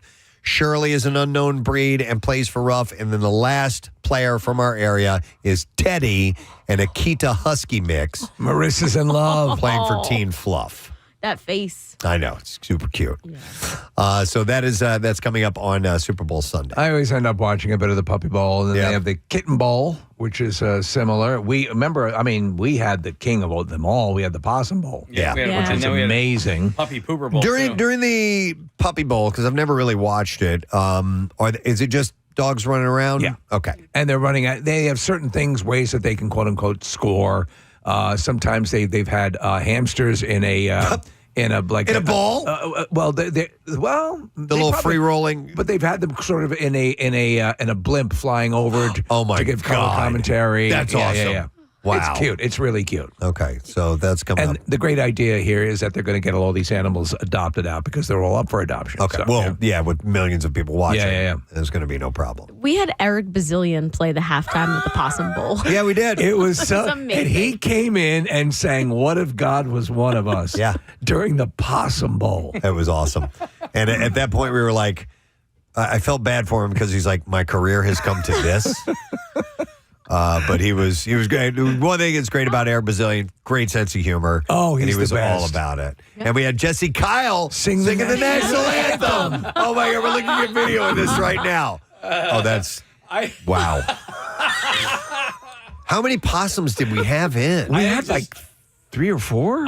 I thought we only had 2. Oh my God, we had Scott Palmer. Scott there. Palmer was Like, doing play-by-play. Oh my That's God. ridiculous. Do we have that many? Greg Monahan did the stadium. It was amazing. That's funny. And by the way, that's where I fell in love with possums. And we did it because Kathy had just absolutely Hated 'em. detest possum. She didn't like the Bizarre file. Oh wait, no. Oh, hey. Shard out. I need to do. I want to make sure that I get to those. I try to get to them around this time. Here we go. Got one right here. This is from Paul Huffman. Says, "Good morning, Presbo. Are you of intelligence level? I would like to request a massive double shout out for 2 events, June 9th. It will be my 36th wedding anniversary. Still married to love of my life, my beautiful Irish lass, Kathy Huffman. She's been the rock of our relationship and has loved me more than I ever could ask for, even when I get stupid. We've been together 39 years, married for 36. God bless her for tolerating me all these years. And also, June 9th is my cousin Chris Slicer's 57th birthday. He turned 21 on our wedding day. Wow. One of my heroes. He is in the Delaware National Guard, has been deployed twice in his tenure. Great guy, also a huge fan of MMR. We both got to meet you at Pierre's Celebration of Life, and it was great to meet you and get a photo op. I've been listening to MMR since the 80s and locked into Preston and Steve and MMR every day as I work from home in my sales career for the past 17 years. So that's a couple of good ones. That's here. excellent. So shout outs to both of you, and congratulations on everything. And then I've got another one here. Says, hey guys, wanted to give a shout out to all the athletes and volunteers which participate in the 2026 New Jersey Special Olympics Summer Games over the June 5th to 7th weekend at College of New Jersey, with over 2,000 athletes across all counties and fields such as swimming, track and field, powerlifting, bocce, softball, and more. Both families, law enforcement, and volunteers from all around cheered on the events and watched the amazing abilities of those who participated, of which are all winners, no matter what. And thank you for those who made it possible to make the games happen. So that is Excellent. Joe Mize, M-A-I-Z, who had emailed in about that. So a shout out. Congratulations to all the athletes and participants and volunteers and everybody involved in that. All right, now we can do the Bizarre File. WMMR presents Preston and Steve's Bizarre File. Brought to you by 80 Moyer. Trusted expert since 1939, 80 Moyer Lumber is your professional source for decks, windows, doors, kitchens, millwork, and more. You can visit them on the web at admoyer.com. So a California McDonald's employee suffered burns across his face, neck, arm, and back after his colleague allegedly threw hot oil on him. I saw the pictures of this poor kid. Yeah, Jacob Smith, 20 years old, remains in the hospital following the incident at a Yuba City McDonald's. His mother, Amber Smith, said that he was getting ready to head home when he was attacked. She said he was in the office getting ready to count money when he saw out of the corner of his eye something and turned, and oil was just thrown on him. Police identified the suspect as Jelani Blute. Blute, who is 23, allegedly fled the McDonald's after the incident, was arrested after being declared missing. Court records show that he has been charged with felony battery with serious bodily injury, felony mayhem, and felony assault with a deadly weapon. He's pleaded not guilty, but it's not clear what led up to the attack at this point. No reason for it. Now, from what I understand, this young man is engaged, was about to get married. Okay. Yeah. John Cook, the owner, had said that Blute is no longer employed with the organization. Smith's mother said that he has injuries on the one side of his face, down his neck, down his right arm, and across his back. She said he's been experiencing excruciating pain. Doctors trying to reduce the size of the burns to try to minimize the amount of skin grafting that they are looking at having to do. That is just miraculous. None got in his eye, too. Yeah, that's crazy. A Los Angeles homeowner got quite a surprise while cleaning out her garage this week when she opened an old freezer and found 20 sticks of live dynamite inside. What the The discovery prompted a response from the bomb squad, led to the evacuation of nearby homes while authorities worked to safely remove the explosives. The homeowner told officers that she had no idea the dynamite was there. The freezer had been in the garage for years and was purchased when she and her late husband first moved into the home. Investigators believe the explosives may have belonged to him, though authorities have not confirmed exactly how long that they have been stored there. Okay, and this once and for all, do you keep your dynamite in the refrigerator or do you put it out on the counter? I keep it in the refrigerator. Okay. LAPD Captain Warner Castillo said that the dynamite remained stable and did not detonate. However, he warned that if all 20 sticks had exploded, the blast could have caused significant damage in the surrounding neighborhood. There's nothing. To get a little orange action. He also noted that whoever stored the dynamite in the freezer appeared to understand that the cool environment would help keep it stable over time. That's what I've always heard. The homeowner told officers she had no idea the dynamite was in the freezer. Police have not identified the homeowner and no arrests have been made. But it's pretty wild that you buy a house with the freezer left in there. I guess they bought it furnished or whatever, and you wouldn't kind of dig through and clean it out and maybe notice that there was a box of dynamite in your freezer. I wonder how many times realtors are asked, does the furniture and the dynamite come with the place? Yeah. Wow, man. All right, in Connecticut, a large American flag that flew into a transmission structure by the energy company Eversource left most of Greenwich and part of Stamford without power Saturday and Sunday. At one point, 28,000 Eversource customers, which was 98% of their customers in Greenwich, were without power, while 12,800 customers in Stamford were also without power. A spokesperson said the flag flew into the structure in Stamford during Saturday night storms, initially causing about 5,000 outages in Stamford, and 3,000 of those were quickly restored. Jeez. However, as crews continued on Sunday to remove the flag, it hit a second circuit, and that led to outages that happened shortly before 1 p.m. It's wild to see stuff like that. I remember my brother-in-law and my sister-in-law and brother-in-law, there was a party in the neighborhood and Mylar balloons got up. There are a lot of Mylar balloon stories. I've definitely heard those, but I've never heard of an American flag taken out of town of their power. America. They have strict protocols about what is permitted on their infrastructure, and they said they're working to identify the original location of the flag. A mushroom forager who entered a wooded area has been found dead in a tragic incident. This was in Japan. His head was severed from his body after what authorities believe was a fatal bear attack. Oh, man. The victim reportedly... Second story you've had out of Japan. In his 70s, disappeared on... Actually, there's been a lot, but as of late, just in the past week or so, disappeared on Wednesday after setting out to collect mushrooms in Iwate, Japan. I wonder if this thing comes off. Search teams located his body, which showed claw marks indicating a bear attack. A police officer, a man in his 70s who went missing after going into the woods to harvest mushrooms, was found dead. They suspect he was attacked by a bear based on the scratch marks. The tragedy occurs against a backdrop of increasing bear attacks throughout Japan in recent years, sparking significant safety worries for those residing near woodland regions. In another case, a second man is also in his 70s was discovered deceased in a separate area of Iwate on the same Wednesday. Additionally, on Saturday, authorities found a body of a 78-year-old man with numerous claw marks in Nagano, Central Prefecture. Yeah. They were on a bear watch. The bear. Data from Japan's Environment Ministry reveals that between April and September this year, bears injured 103 people nationwide. We've had bear encroachments in the news of the past week and a half here, where they've been coming more into, I forget what the last one was, but it was in... it was out my way. Yeah. All right, and then finally... In Arizona, a teenager decided that it would be a good time to jump off a roof and into a swimming pool. Unfortunately, his aim was off. He missed, knocking himself unconscious and tearing off part of his ear in the process. And now Blake Barnes is suing the parents of the classmate whose home was the site of the party for allowing the party to occur. Come on, man. But there's a caveat here. Barnes' suit alleges that he would have never done something so stupid had Brandon and Megan Spencer not permitted the senior ditch party, where guests were encouraged to, quote, bring your own alcohol. Now that's a problem. That is a problem. Yeah, they're underage. Barnes is seeking restitution for past and future medical expenses, as well as pain, suffering, and emotional distress.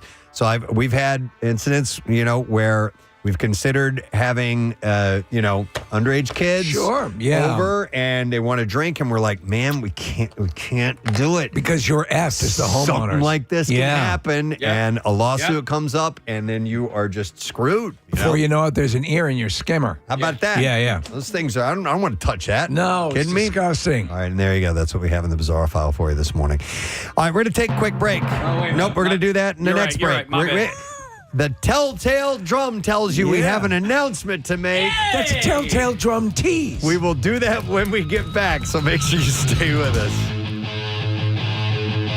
The marsupial tail. I think they're cute. I think they're very cute. They are. Yeah.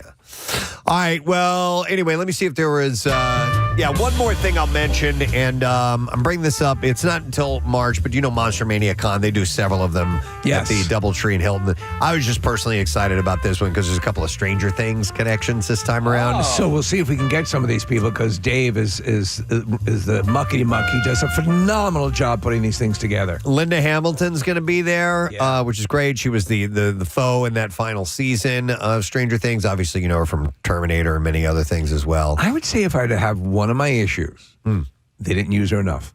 Okay. They should have used her a little bit more. Yeah, I could see that. Yeah. And she and Edward Furlong are actually going to be there together. He's from Terminator 2. They were in there together.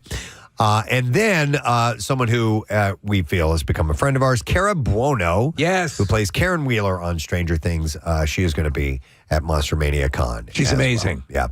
Yeah. And a few other cool ones, too. So Skeet Ulrich. Yes, a friend of the show. We've had him on. Yeah. We have Thomas Jane from The Mist and The Punisher and 61. A lot of great movies. And Elizabeth Shue. I want to talk to Elizabeth Shue. Yeah, man.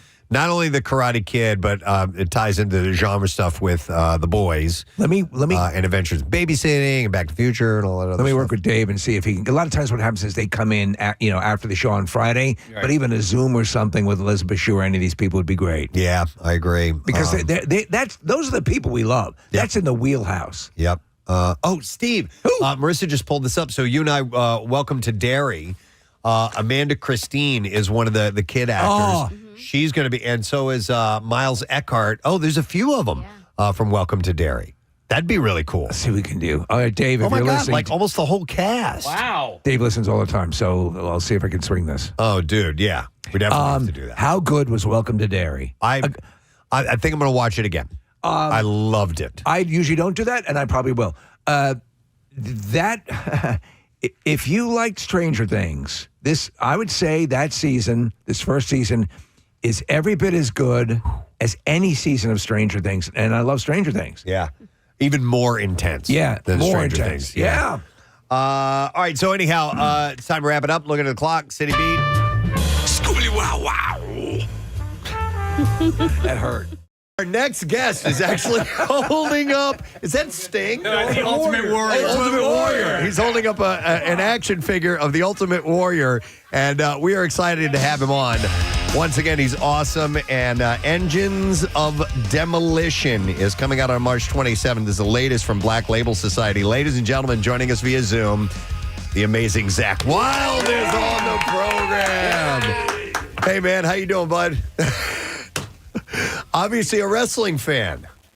Oh, totally. But, without a doubt, definitely the Warrior all day long. So, But, my wife, like you said, my wife, she'll go, my girlfriend of 72 years, she'll go, babe, they're dolls. I go, they're action figures, right? She goes, what are you? She's like, what are you, 12? I go, no.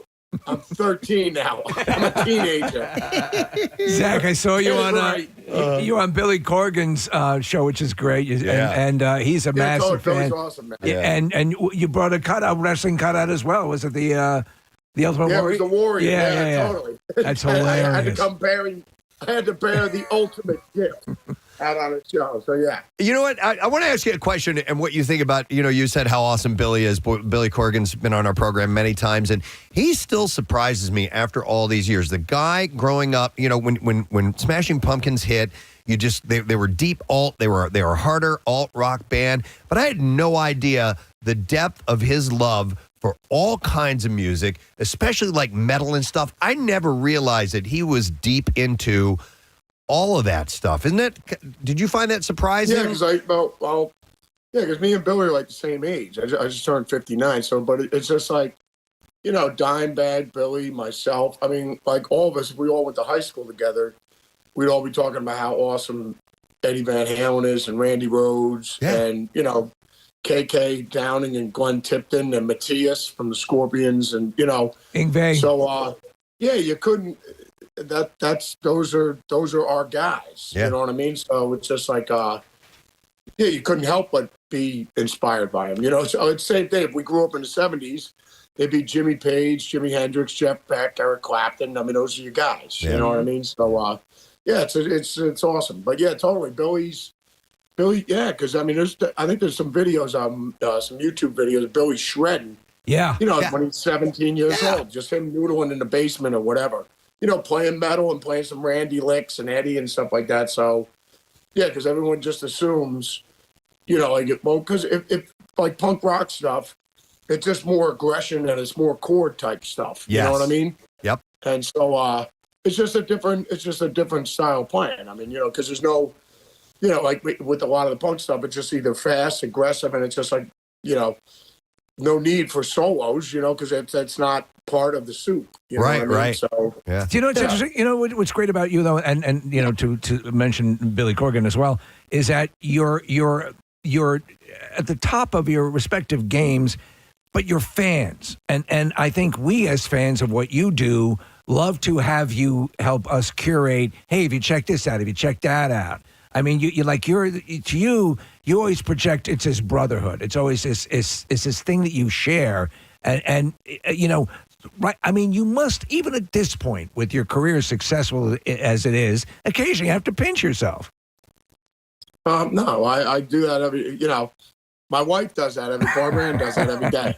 When we wake up in the morning, I look into her gorgeous green eyes, and she looks at me, and then I go, "Surprise! You're the lucky winner."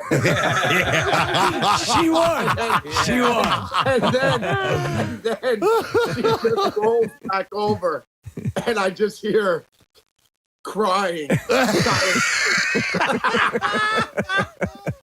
Oh my God! Yes.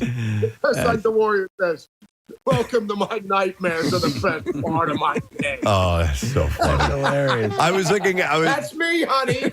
Zach, getting ready to chat with you. I was pulling up some old stuff about you, and I was looking at old pictures of when you just first hooked up with Ozzy, and your face was clean shaven and everything. And I was wondering, and I know that you have children, and I was curious have your kids ever seen your face? Or have you always had a beard since they've been alive? The oldest kids, they're what are they now? 33, 32. Yeah.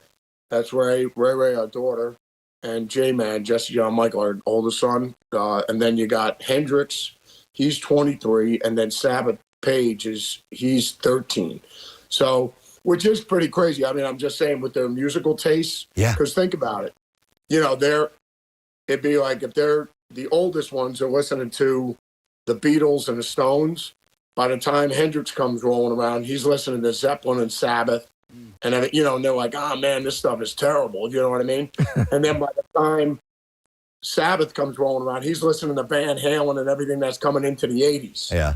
So I'm just saying, like, the gaps of what they listen to, because if you're a 10-year difference and you have older brothers, they're going to tell you your music sucks. Yeah. Right? Yeah. Just saying, it's just natural, but it is pretty funny. But yeah, the oldest two have seen me without the beard. And then when I did the Rockstar movie, it was at the end of Rockstar. I had to wear a fake beard. So, because I had to shave every day for that. But when we got at the end, they did a thing like, Where Are They Now with the band? Yeah. And, after the band broke up 10 years later, and I guess I was like living in the mountains, hunting and stuff like that. And I was out of music or whatever. And I had the beard so I could test drive this thing every day. Yeah. so I could see what I would look like with a beard. So I was just like, bro, after this movie's done, I'm just going to let it go. Wow. I want to ask about your mustache because you have it's almost like you have fangs that are hanging down in the middle there. Well, yeah, it just depends on how much Odin Force I'm drinking. You know what I mean? It's just wet, Case. Yeah. It happens naturally. They're look not like so much dye. fangs. They're just the Odin Force indicators. That's what they are. So our nighttime DJ Jackie Bam Bam, he pulled me aside. Listen, he works all night. He's done at midnight, but he stays here till like 8, 9 o'clock in the morning. He's got the graveyard shift. Yeah, but he stays here all throughout the night to work on his shift. And so he pulled me aside and he wanted me to ask you some questions. I don't remember the questions, but he wanted me to ask you about Mark Wise and the Wise Guys, and then how you ended up getting hooked up with him. He's, I guess, a photographer. Is he from where you grew up? Mark's instrumental. Yeah, Mark Weiss and Dave Feld, like they were instrumental in getting me the gig with Ozzy because I was playing in a small club in Jersey, this place called Close Encounters with the band Cyrus I played with at the time, and Dave Feld saw me playing there. He goes, "Oh man, did you ever think about auditioning for Ozzy?" And I go, "No, but I have thought about going out for a slice of pizza at Joe and Pat's with Jimmy Page later on today." These are like magical, mythical feeling. People that just show up at the Garden and then they just disappear into thin air. You know what I mean? They don't go grocery shopping. You know what I mean? So I'm like, no, I don't. He goes, well. My buddy Mark Weiss, he goes, he's a legendary photographer. He goes, all the pictures of Ozzy with the tutu and the whole 9 yards, like all these iconic shots. He goes, if you get a cassette and some pictures to me, I can get it to Mark. And I mean, what do you got to lose? You know what I mean? So that's what I did. And I got it to Dave. He gave it to Mark, and Mark ended up giving it to Sharon. So he gave it to Mom, and like Ozzy, when I auditioned, was like, he goes, "Have I met you before or whatever?" And I go, "No, unless you see me at the Garden when when Bernie Gourmet was playing, or you see me at Brenda Byrne Arena when Jake was playing, and Motley Crue opened up." I was just like, "No, you've never met me." But Oz goes, "No, I remember where I saw you before. My Polaroid was the only picture, because Ozzy's not going to go through 6,000 boxes of things, right. Just like the three of us will whittle it down to whoever it's going to be or whatever." So he goes, "No, now I know where I remember you from." He goes, "It was that Polaroid picture," and I looked at it and I go, "Oh, look at this kid. He must love Randy Rhoads." He goes, that's all I thought. Wow. Which I do, and still do. But I mean, it's just like, yeah, but that was like crazy because Oz goes, it was the only picture that he actually saw was on the kitchen table. You know what I mean? Like before I came out there and played. And so and then he just said, "Zach, play with your heart and then go make me a ham sandwich and go right on the phone with mustard.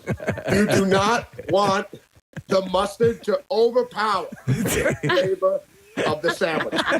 So I played, I crapped my pants, and he said, "Go change your trousers and make my sandwich and make sure you wash your hands."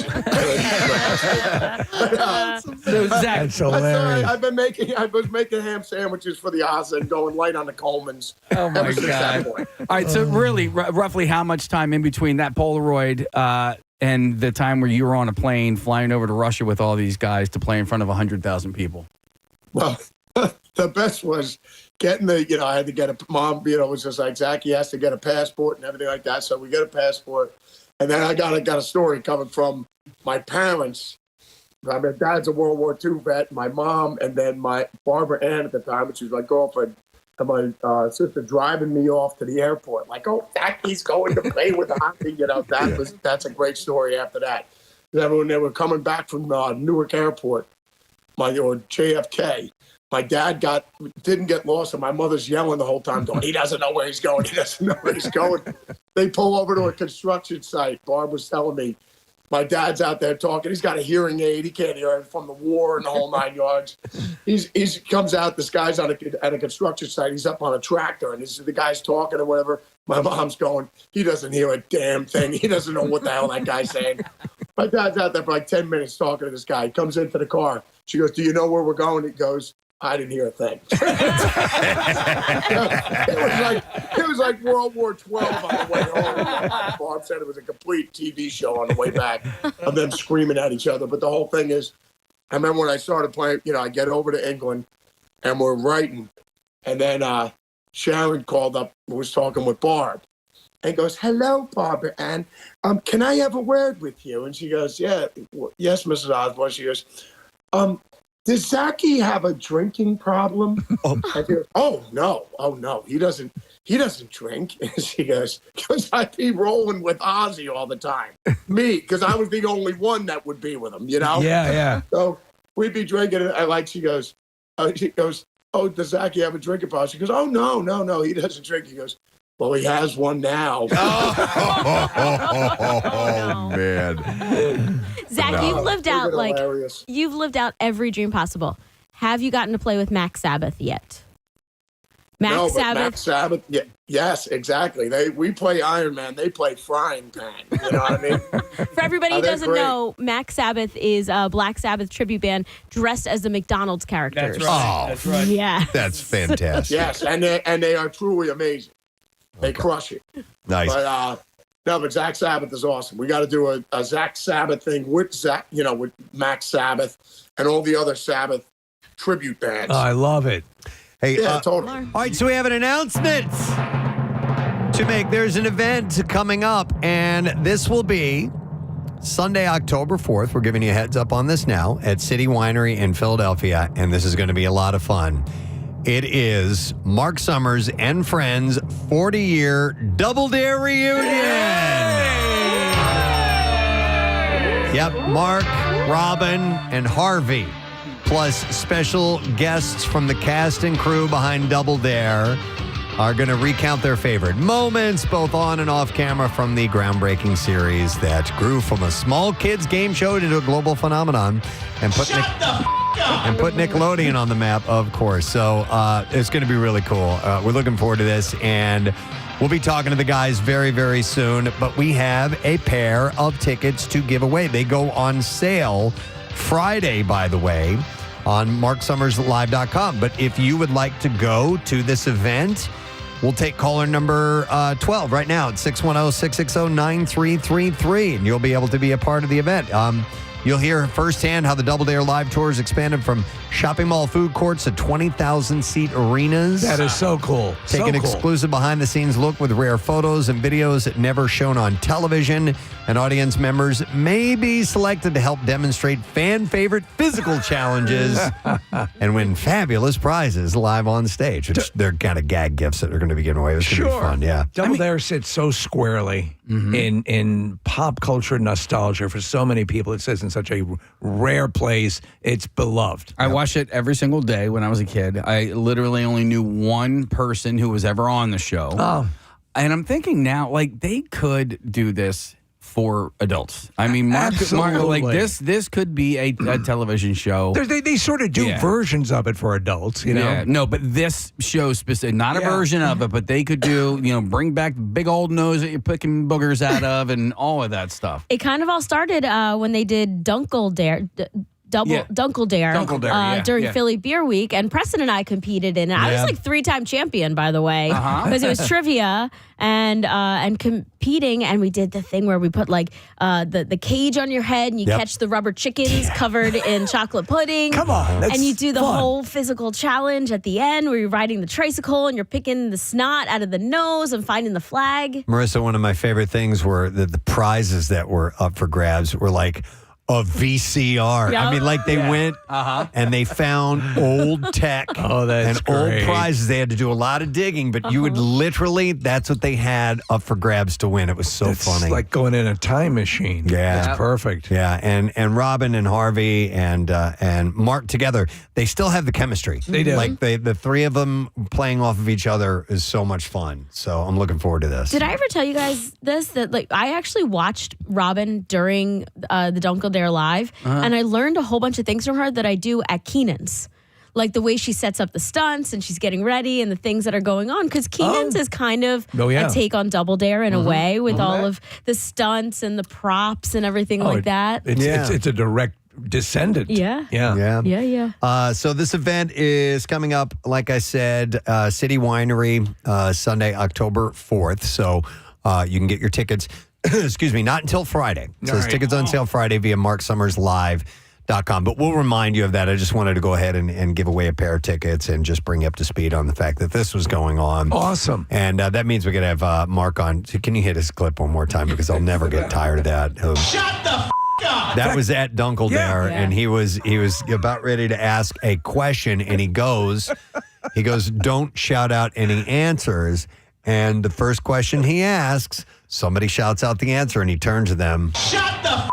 And said that. He used to say that on Double Dare all the time. It was his catchphrase. Yeah. So we're looking for that. Looking forward to this event, and just we'll have to have him on soon. Yeah, most definitely. Steve, there was a show that you have watched that you wanted to mention, and maybe see if we get some people to call in about it. Yeah, it's kind of wild. I first started to see it pop up on little clips on YouTube, and it's called Squatters. And we've all heard about these situations where people encounter squatters who have moved into their home. Maybe they go away for 6 months or whatever, or whatever the situation is that leaves them away from their house. Sometimes it's a house that they're selling, or whatever the story is. And people will move in, and what I didn't realize is how widespread an issue this is with squatting. Usually houses that are targeted are a little bit removed, but apparently, I'm going to mention a show called Squatters. It's hosted by this guy named Flash Shelton. It's on A&E. Flash Shelton's a wild name. His own mother had a squatter situation, and he made the news by basically squatting on the squatters. He moved in with the squatters and was able to use tactics to get them to leave. I just don't understand how they have any legal rights. Here's what happens, and I did not realize, and it became a fascinating thing, so I ended up watching the series. It's on A&E, maybe 6 or 7, 8 episodes. There's apparently one that takes place in Philadelphia that I have not seen yet.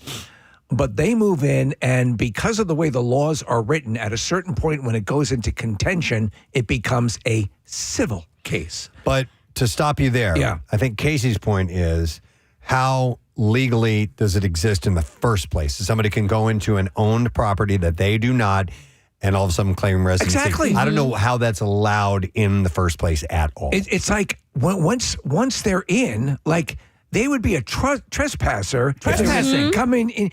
Like you could very easily call the police and have them There's removed. somebody trespassing immediately. How you can go in, I think it's time, it's how it's done, and the amount of time the person is away from the house. Yeah. But I don't know. And why does this only happen with houses? How can this not happen with a business or something? I don't know like how if you have paid the taxes, right, whether you live there or not, that you would be able to say, this is not my tenant. They didn't get them out. I don't understand it. I don't get it. It's crazy. I have a friend who's in the real estate business and owns some properties that he rents out. And you're right.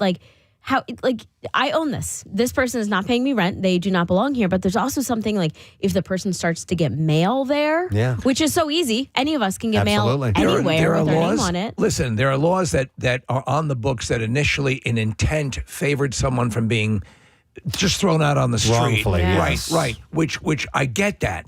It also, though, can be exploited by the more nefarious elements in society to stay in a place that they had even. There was one story I was watching where it was sort of a removed, sort of beautiful, we're going to move into this house and retire. And it was a little bit remote. The woman found it, got inside, started living there. And Preston, she's running a business. Yeah. She's renting rooms to people. And they show up. He shows up. This is his specialty. He's worked out a methodology that makes him really effective at evicting these people.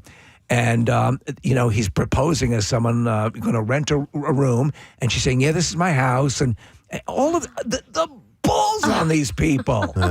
I remember hearing a story. I think it was Jimmy Buffett sharing one of the Eagles had a squatter at Eagles football player or band member? The band members. Okay. At one of their, multiple vacation homes. Because that's easy. A vacation spot that's empty most of the time. Something lays inert for a while. That's exactly right, Marisa. Somebody texted and said, hang on a second. Yeah, it says squatters' rights exist to prevent land from being abandoned. So I don't understand why we need that. In this case, if you have a legal lease, and in every one of these cases, there were actual homeowners with leases who were perhaps had work being done, or they're preparing to move in, or they were on vacation, or had a business thing that called them away for a number of months, and these people move in. There's everything legally on paper says, get the F out. Right. However, the police will be called, and the police will say, we can't do this because now you have to take it through the civil court system, which can last forever. Sure. So what he does, which I thought was pretty fascinating, this guy Flash, he gets a type of, and I have it right here. He secures a lease agreement from the actual owner to come in as a contractor. I've never heard of this before, but you can get a lease situation with a contractor, someone who's doing work on your home, to allow them free access to the house legally. Okay. They can go in and out because, let's say, you're away and they're doing work on a house. Mm-hmm. So legally, they get this lease, it's my understanding. So he'll get in there, and now he becomes a squatter with the squatter and makes life a living hell for the squatter. Right. So, and that's how eventually he wears them down. But, it blew my mind that it could roll over. And we're talking, some of these places are multi-million-dollar setups, you know, that you could take, at least legally, go in and act as if that's your home. And so they all have, very suspect leases that they've had written up by people who they claim are their lawyers and so on and so forth. The ones who are practiced really know how to do it. Do the squatters never leave the house? Because why not just wait for them to leave and then just change all the locks? They make it very difficult for that. In fact, a lot of times, and at least in a couple of the episodes, he flies drones up to make sure to see when they're leaving. And the trick is, though, it gets literally gets down to this point. The trick is getting past the door, getting past the door to get inside. Once inside, they're golden. But if, however the law works... Wait, who's they? The squatter? The squatter fighters. Oh, the squatter fighters. Need to get in. You need to get in, right. Gotcha. I wonder if there's anything, Casey, about the fact that the squatter's property is inside of the house. Like that feels like something. I'm so confused by all of it. Yeah. How do the squatters even have rights to keep you out of this house? Even if it's your home. Yeah. I mean, can an owner say, okay, you're living here? Well, I'm moving in too. I would assume. I think most don't want to do that for fear they don't know what these people are capable of. They might be unhinged. Exactly. Yeah. All right, I'm going to go to Scott, who has a squatter in his house for over 2 years now. Hi, Scott. You're on the air. Good morning. Good morning, man. You guys struck a nerve. I guess so, yes. So tell us a little bit about your situation. Tell us everything about your situation. Well, it's a little unique in regards to what you guys are talking about specifically. This person did have a lease initially with me. Okay. But I ended the lease when the lease was up. It was a 1-year contract. And the lease was coming to an end. I served him with enough notice via a written letter. And he said, I'm not leaving. And I said, okay. I said, well, you have to leave. He said, get ready for war. And 2 years later, here we are. 2 years later. And you hear the multitude of questions that we're asking. So, by the way, in the series and what I've done as far as, or what I've gleaned from a little bit of research, it often is the case like that. Someone is staying at the house, or a friend or somebody, okay, you can stay at the house for a while. And then the situation progresses like that. There was one case in particular where they sort of hired this woman to kind of be a nanny or a housekeeper, and then she started squatting. So this guy has no paperwork that confirms he has any right to the house. But once it becomes a civil issue, that's what causes it to become this protracted thing. Correct? Yeah, and we've been through. I mean, they said, well, you got to go to the, you got to go to the district court. And we went to district court, and I received possession. So and I was new to all this. This is the first time I had ever experienced any of this. So I received possession. I said, okay, great. And then he appealed that case to county court. So I got a court date in the mail for 6 months from when this happened. That okay, we'll hear your case when you're done. In the meantime, I was supposed to serve him with some sort of complaint document that I was unaware of. They allowed the case to continue on for another year until finally push came to shove. The constable was going to come and remove him from the property. We had done all these things. He ran down to the courthouse and said, "Oh, he never filled this paperwork." And the county court dismissed the entire case. We had to start all over again at district court. Because he didn't fill out, you didn't fill out. Didn't. Okay. I was supposed to fill out this document that I wasn't aware of. Right. And I have gone down rabbit holes of trying to determine, some of the things that you're talking about, this lease with the contractor or moving back in myself. I told my wife, I said, "Hey, I'm just going to move back in and try to make his life hell." And he can claim harassment. He can call the police on me for harassing him, even though he doesn't have a right to be there. Let me ask you this, Scott, because in this series they're very precise about it. They don't do anything that could get. I'm talking about the squatter fighters. Don't do anything that can get them legally. Okay, you hit or pushed, you assaulted, and get them removed. So they're very, very. Committed to not doing any of that. So in your case here, you're paying the taxes on the place, I assume, correct? Yeah, right. I have to fulfill. Not to cut you off. I have to fulfill all of my obligations as a landlord. Yeah. Like if something breaks, I need to repair it. If I don't repair it, then he can claim that the house is in disrepair, and therefore he has additional rights that he can invoke at that point. So you're on the hook for all of the landlord costs and just the cost of owning the house, and obviously he's not paying you any rent. Well, that is where the issue arises. He has to pay the court rent into an escrow account, and he is paying. And that's kind of why it's drug on this long, is because he is paying an amount of money to the court, and that goes into some sort of an escrow account and all of that. But you want him out. But I want it right. He had 200.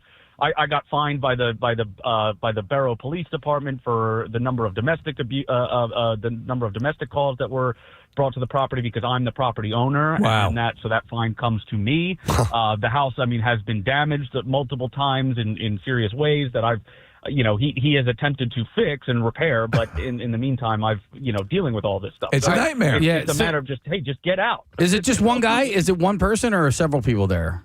No, there's three people. It's him and his two children that are, but they're over 18 though. It's not like they're adults, right? Adults. And yeah, so, they're adults, right? What stops you from when they're all out of the house, if there ever is a time where all three tenants are out, of just going in there, grabbing all the crap and tossing it out and then changing the locks? That's it's illegal. Yeah, you can't. Why is that illegal? Because it's now in the system. Toss their stuff onto the street. You cannot make them. You cannot like. I forget the terminology, but you can't remove their things from the home, and provide evict them. throw them out. Yeah, it makes me wonder what grounds for eviction are. Right. Mm-hmm. Because there are grounds for eviction. People get evicted. Yes. And I don't know why this guy wouldn't qualify. And by the way, there are loads of predatory landlords that evict people and do horrific things like this. But here you hear a case. It's like this guy. You simply don't want to have tenants anymore. It is and the lease expired, ran out, and that's how the world works. Scott? What happens if you were to sell this house? They would have to. I actually thought about doing this, but the new property owner would have to accept this position. How are you going to sell that? By the way, there's a squatter. I just don't understand how this garbage human being has more rights as a land thief essentially than I do. Like if I just stop paying my mortgage, they'd take my house. It seems. The law seems incredibly antiquated. Yeah, that's the thing. Somebody had said on the text message that the abandonment issue of land was essentially had to do with agrarian issues. Like it could have been used for farming. Right, and this land is sitting there not being used when there could be we something could be growing corn productive here. could be done. It seems antiquated, and I'm curious as to what's the benefit to these squatters' laws, and why are they still on the books? Doesn't it seem fairly obvious that doesn't make any sense? I agree with you. Unless somebody can sell the other side and say, hey, here's ABC, why these laws exist. I don't know. Scott, is this guy a garbage human being? Like, does he, and if so, does he know? Does he know he's a garbage human being? I tell him via text every couple of weeks when I'm having a few drinks. Subject: You're a garbage human being. Wow. Right. Yeah, but you guys are right though. I mean, it has completely discouraged me. I mean, I had a property in Manayunk. I sold it. I had a friend that was a Philly cop, and she said, "Well, at least you got a court date in media." In Philly, you wouldn't even have gotten a court date. So as soon as this guy's out and I've made the necessary repairs, I'm going to sell this. You're going to sell it, Scott. Any idea why he would want to stay? He's got money to pay, to the courts to stay there. He could go rent somewhere else. I was unaware when I allowed him to sign the lease that he had been evicted from his previous property. I even called his previous landlord. Okay. I spoke with him, and he gave me an okay reference. So now he has 2 evictions on the books. Okay. He said no one will. Yeah. No one will. His options to rent somewhere else are slim to none. I would wonder, Scott, if it was even legal. Can you legally say if someone calls you up and asks if someone was a horrible tenant? Sometimes they're very precious with that information as well. Mm-hmm. All right. Right. And this is in Delco? Yes, sir. Oh, man. Email me the address. I want to drive past it. I'm not even lying, Scott. Like, I don't know why. I hate even that we're even talking about this because it just fills me with rage. I know. You know what I mean? I know. CaseyBoy at WMMR.com. Scott, if you want to send him the address. Hey, good luck, man. Yes. Yeah, appreciate it. Go start picketing this. Sorry. Well, the show is actually a good guy finally wins. Because this guy, Flash is all about going in and using that tactic. Hang on, we have a bunch of stuff. I have a lawyer on the line. I'm going to get to Nikki in a moment, but first I want to go to this caller, Greg, who's got a squatter as well. Hi, Greg, you are on the air. Good morning. Hey, good morning, Gadzooks, guys. Gadzooks, buddy. All right, so you got a squatter. You own a property out in Vegas, it says here. Yeah, so I have a property out in Vegas. What happened was back in October, I stopped getting the money from my tenant. Well, the tenant decided to sublease it out to somebody else, and I had no idea who wasn't paying me. So all of a sudden, the money stopped. I reached out. I said, hey, what's going on? Oh, I left. I don't know how long she left for, but she allowed somebody else to get in there. And then in November, I had to get I asked them to leave. They said, no, we're not leaving. This is our property. I said, the hell it is. I had to get this guy, Ronnie, who does evictions. I had to pay for him to go to the court for me to file all the paperwork. Long story short, it happened over Thanksgiving. So they got a stay over, or they went back to the courthouse and filed against me saying that they had the right to be there. Right. And they're still there? No, they're so Vegas has, or Nevada has different laws to where it protects the homeowner, not the tenant. Okay, good. So you were able to expedite it because of that situation. Yeah, so Thanksgiving they got to stay because the court is only open Monday to Thursday, so it was obviously Thursday's Thanksgiving, so they had to close that down. And then the court date was in December 10th. They showed up to court to fight against me. I had my the guy Ronnie show up, who's the property manager, whatever, tenant thingy. He goes to the courthouse. This guy is pleading his case that it's his property, blah, blah, blah, blah. My guy turns around and says, well, where's your lease agreement? How do you own the property? Like, here's his to the court. They gave him a 10-day stay. So not only did he get to the 20th, he decided that he was going to stay over Christmas. I had to get a constable to come do a lockout. The lockout happened after Christmas. He sent me this big, long text message of how I was wrong, kicking them out after Christmas. Right. People still were showing up to the house.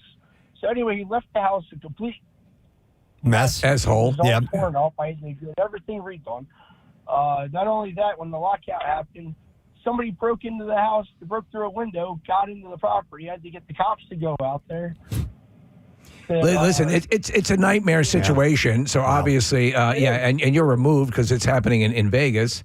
Man, well, listen, that's one of the. It's the nightmare of being a landlord. Yeah, totally. Oh my God! Because you don't know. Yeah. But that situation where they're fighting, I love it. This is my house. How did it become your house? Yeah. You're delusional. The balls. My brother just reminded me that next to us when we lived in Manayunk, the woman that shot her illegal sub-renter roommate on the street that we were on was a serial squatter. The bank was only able to serve her eviction papers because she was in jail for murder. Wow. Murder. So that's how you can do forced eviction. By the way, if you break into a place, you can't squat there, right? No. I would think. I mean, well, listen.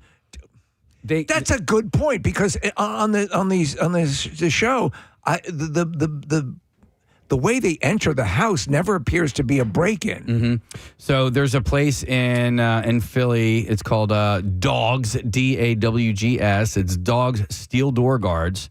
It's a 6-point locking system. It's just like a bank vault. And so this is a company, and they put these giant steel doors over houses that I guess are being unoccupied to keep from squatters going in. Wow. That's their business. Mm-hmm. Right, hang on. I want to go to Nikki, a lawyer, says can clear these things up. Hi, Nikki. Good morning. Good morning, Ed. Good morning to see you, Nikki. All right. So what kind of law do you practice?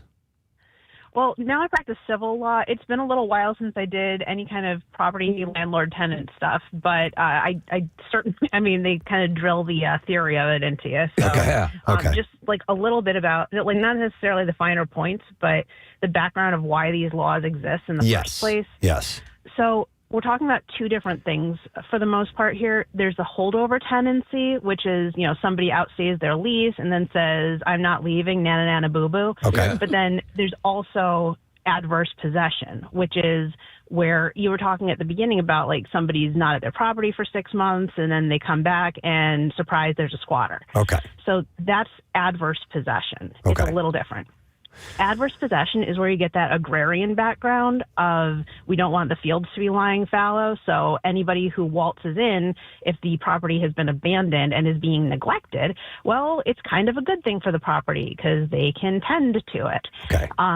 And yeah, there is the agrarian backdrop, which is no longer relevant, but think about like an abandoned structure in a busy city or even a suburb that can rot out a neighborhood. That can create some problems there. If there's nobody there and nobody's taking care of it and the homeowner's nowhere to be found, they might not even be in the same state, not even in the same country anymore. And now we're dealing with a structure that could get really dangerous. Why wouldn't there be something on the books that after a certain amount of time that would then belong to the municipality, the state, the county, whatever it may be, and then it becomes their responsibility? Yeah.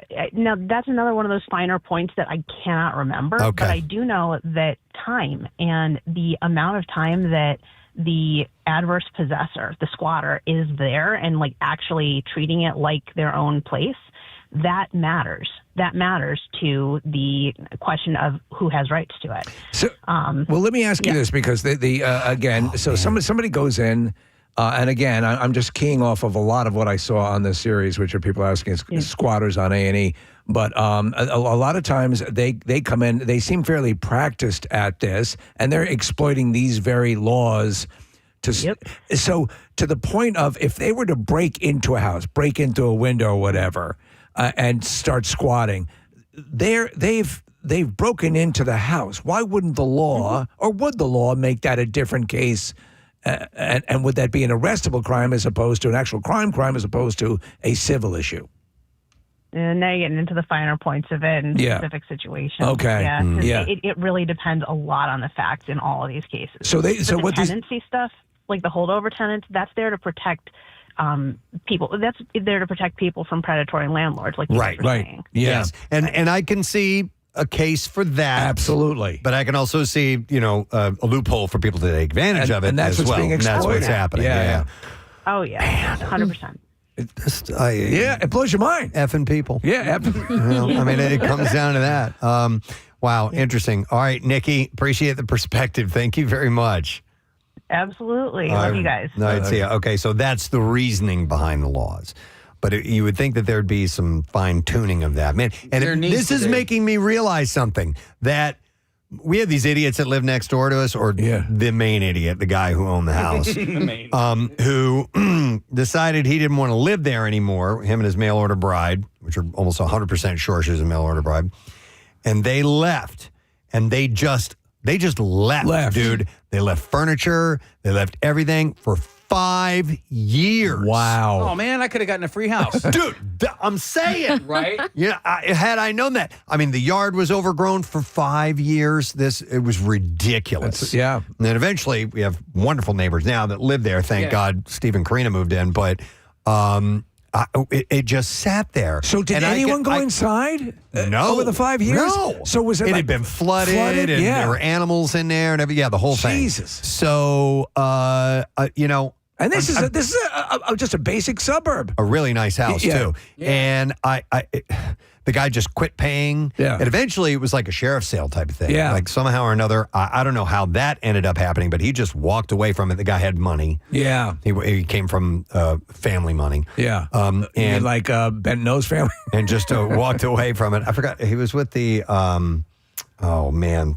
I forgot the name of it, but anyway. The Temptations. No, it's like it was a medical group, the Roth. The other. Okay, yeah. Anyway, we saw that just deteriorate, and I could see what she's saying about the property, the actual physical property, without maintenance deteriorating over time and becoming dangerous. Right. But the context of what you were saying, which is true, is like, yes, okay, listen, the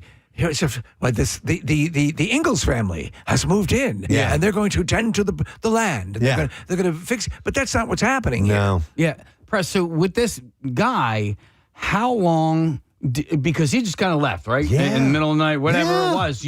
How long did it take for you guys to go, the hell's going on? A few months, right? Because we didn't communicate with him. It was a strange guy, weird family. And we just kind of slowly noticed that the grass is growing long. Right. We haven't seen anybody in a while. You peer in through. They did move stuff out. Like the majority, they may have quote unquote moved out, but didn't sell the house. Right. And just left a ton of stuff in there. It's crazy. Eventually we got into the garage. Oh, yeah? Ooh, I found a few things. I took a pair of headphones and found some. He was a Dungeons and Dragons nerd. We found a whole box full of D&D books. I donated it to the high school. Dude, awesome. It's all sitting there unused. So on that level, I get it. But I mean, did you contact anybody with the town to see what the status was or what you could do? No, no, never did. That's so it was That's really right weird. next to your house. Yeah, directly next door. Yeah. It was crazy.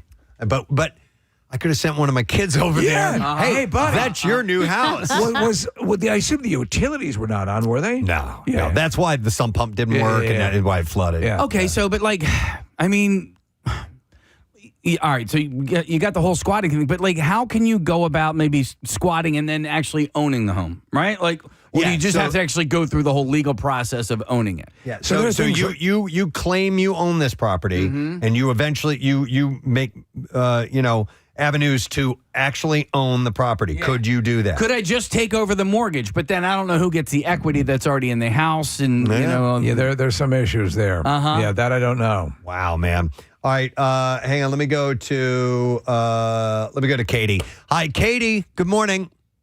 Brad. Haven't heard that in a while. What's up, Katie? Hey guys. So we had a very similar situation that you guys are describing in Delco. Sorry, Casey. That's all right. But we had tenants that were great until they weren't. They rented from us for 2 years, and then they got divorced, and then started the sob story. They started paying half rent. They started not paying rent. They started trading we need a new refrigerator. If we buy it, can you put it towards the rent? And so like that. And then we did serve them with an eviction letter. And kind of just before it started to go to the courts, we got notice from the neighbors that they think that they had moved out. They never saw like a moving truck or anything, but there was, there was no activity. So we went over there. There were holes in the ceiling, there were holes in the walls. There was furniture that was like just trashed everywhere. The toilets were clogged. The sink was clogged. Is there doo-doo feces all over the walls? They're pretty close. There was female products on the floor that should have been in the trash. What's the? And they took the refrigerator and they took the water heater that they had replaced. Took the water heater. They took the friggin' water heater. In exchange for the rent. So they're like, well, these were ours. What was the dollar total? Do you have any guesstimate as to what the? It was about. We ended up paying about $30,000 just to get it livable again. Wow! And it wasn't even like we fixed anything. Like we didn't put in a new kitchen. We had to just fix things to get it livable so that we could try to sell it. Crazy. But we had to sit on it empty for months because we had to save up the money and get proof for loans and stuff to be able to afford to do that. Because in the meantime, we're paying the mortgage on the house and we're living somewhere else. It's a nightmare. It was a nightmare, and it's not like we could have moved back into it. Yeah. Katie, do you even know if they actually bought the refrigerator and the water heater? I mean, they may have shown receipts, but did they receive them or did they just take that cash?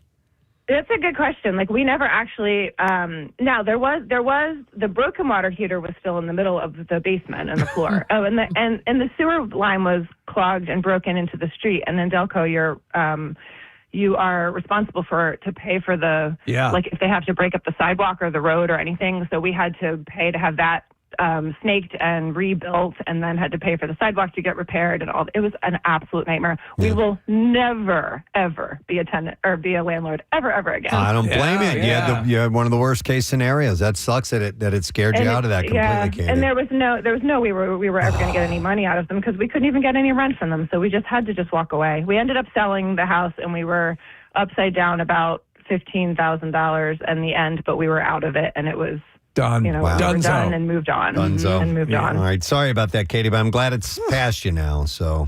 Yeah, thank you. Yeah, have a good day, guys. You too. That's why, we have a shore property. Yeah. We're fortunate enough to be able to afford that. And, you float the idea of, hey, we could always rent it out and, make some extra money, help pay for this. You hear this stuff? Rochelle was like, never. No. And part of it is because a potential for so many. I don't know how those, limited week-long rentals work, but if they can find a way to squat, I'll do you one better. When you're not there, keep a lion in it. Oh, lion in there? Is it my guard lion? Yeah. Do that. And listen to this, man. This is a nightmare. I'm going to go to Denise. We have to break here shortly. Hi, Denise. You're on the air. Good morning. Good morning. How are you? Wonderful. What's up, Denise? Hey, I'm in Naples, Florida. I stream you guys from down here. I'm originally from up there. Love you guys. Oh, thank you. You're very welcome. I love hearing you guys. But anyway, my mother-in-law, me and my husband own a condo that she lived in. We have an evil sister-in-law. It's kind of like a Disney movie. We have a good sister, bad sister. Bad sister hired a nurse to take care of this elderly mother-in-law. And mother-in-law dies. We can't get the nurse out of there. She won't leave. The nurse is squatting in the house. Yeah, nurse squatting in the house. So we called the sheriff's department down here, had them come over to the door, and he's like, sorry, we can't do anything. How long has she been here? Over 30 days, you can't get them out. I was like, she's a nurse. She doesn't live here. She was hired. She was a hired hand. This does not matter. Even though we own the place, we don't know this lady. We didn't hire her. We couldn't get her out. How long did this go on for? This went on for 2 weeks. Wow. And we were like so stressed by it. We're like, what are we going to do? What are we going to do? Right. And we have a doorbell cam. So we just kept watching the doorbell cam for whenever she went out. We kind of timed her days, Mm-hmm. So one day we went over there, me and my husband, and we're like, we're going to manhandle her out of here. So we saw when she was going in and out of the condo. We went over there, and she was standing there, and we were blocking the door. She's like looking at us like she goes, okay, I'll get out. just give me a couple hours. I was like, no, you're leaving now. Yeah. You got 10 minutes. I'll help you get your shit. And long story short, we manhandled her right out the door into her car and got the hell out of Dodge. You dodged a bullet. That's smart. The one thing so we is, now own it. My daughter's living there. Yeah. To that point, what you the can't sheriff's do. department can't help you. Yeah, Nobody to can that help you. point, Once you they're in, can't they take kick it the out. you can't take the law into your hands as far as like actually physically grabbing someone. Yeah. Then that becomes a whole other and issue.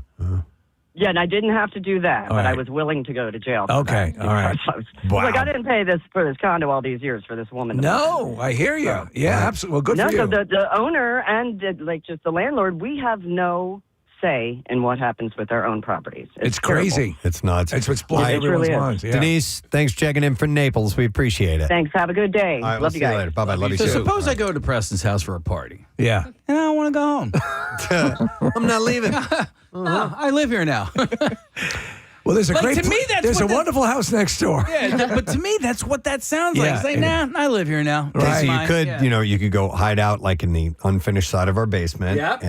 and wait till we all leave. Yeah. And then there That's you go. been countless suspense movies have been based on. What was the one with was it Michael Keaton or was there a story where a guy was actually living in the house above? Oh, I don't know. Yeah. Not sure. That's Wow. and that's actually you've had bizarre file stories like that. Many ones of somebody's living in the attic Right. or in some crawl space or And whatever. then they it lay is. claim to it. All right, so Steve, you're watching this show. Are you rage watching it? Do you know what I mean? You do get raged up, but what you do get is the ultimate satisfaction of the way these guys get these people out. This one woman was just freaking out, and she's talking about she's got a lease. She's going to get her lawyers, get out of my house. While the actual owner is watching on closed circuit camera going, what? Yeah. What's it called? What's it called again? It's Squatters? It's Squatters. On A&E. Okay. And it's it's a limited series, but one of them apparently takes place in Philadelphia. I have not seen that episode. Oh, yeah, Case. It might be too angry to watch. Yeah, Do you know what I mean? Like, I'm Yeah. like, I don't know if I get like that show that we talked about, Neighbors. Oh yeah, That was the one because I was like, I don't know who I'm rooting for here. I know. I hate both of you guys. I know some of those are like, they both have points and they're both crazy. Uh-huh. So it's weird. Yep. All right. Well, listen. Thank you for the calls. Appreciate you sharing your stories. We're going to take a quick break. We're going to come back in just a moment, so make sure that you stay with us.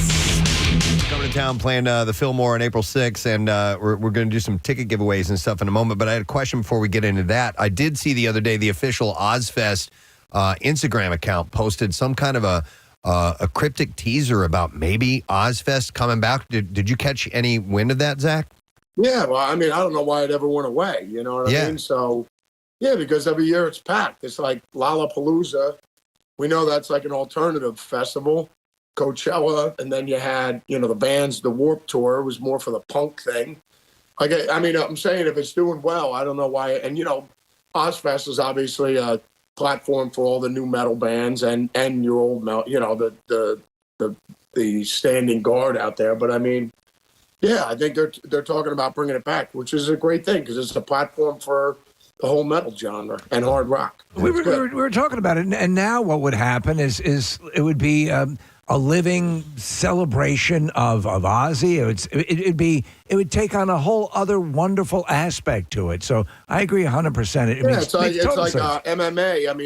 I mean, Bruce Lee. Yeah. Is the patron saint of MMA. I mean, the movie Game of Death is him going through each level, fighting different styles of guys until he gets to Kareem Abdul-Jabbar. Yeah. Then he joins the Celtics, and then they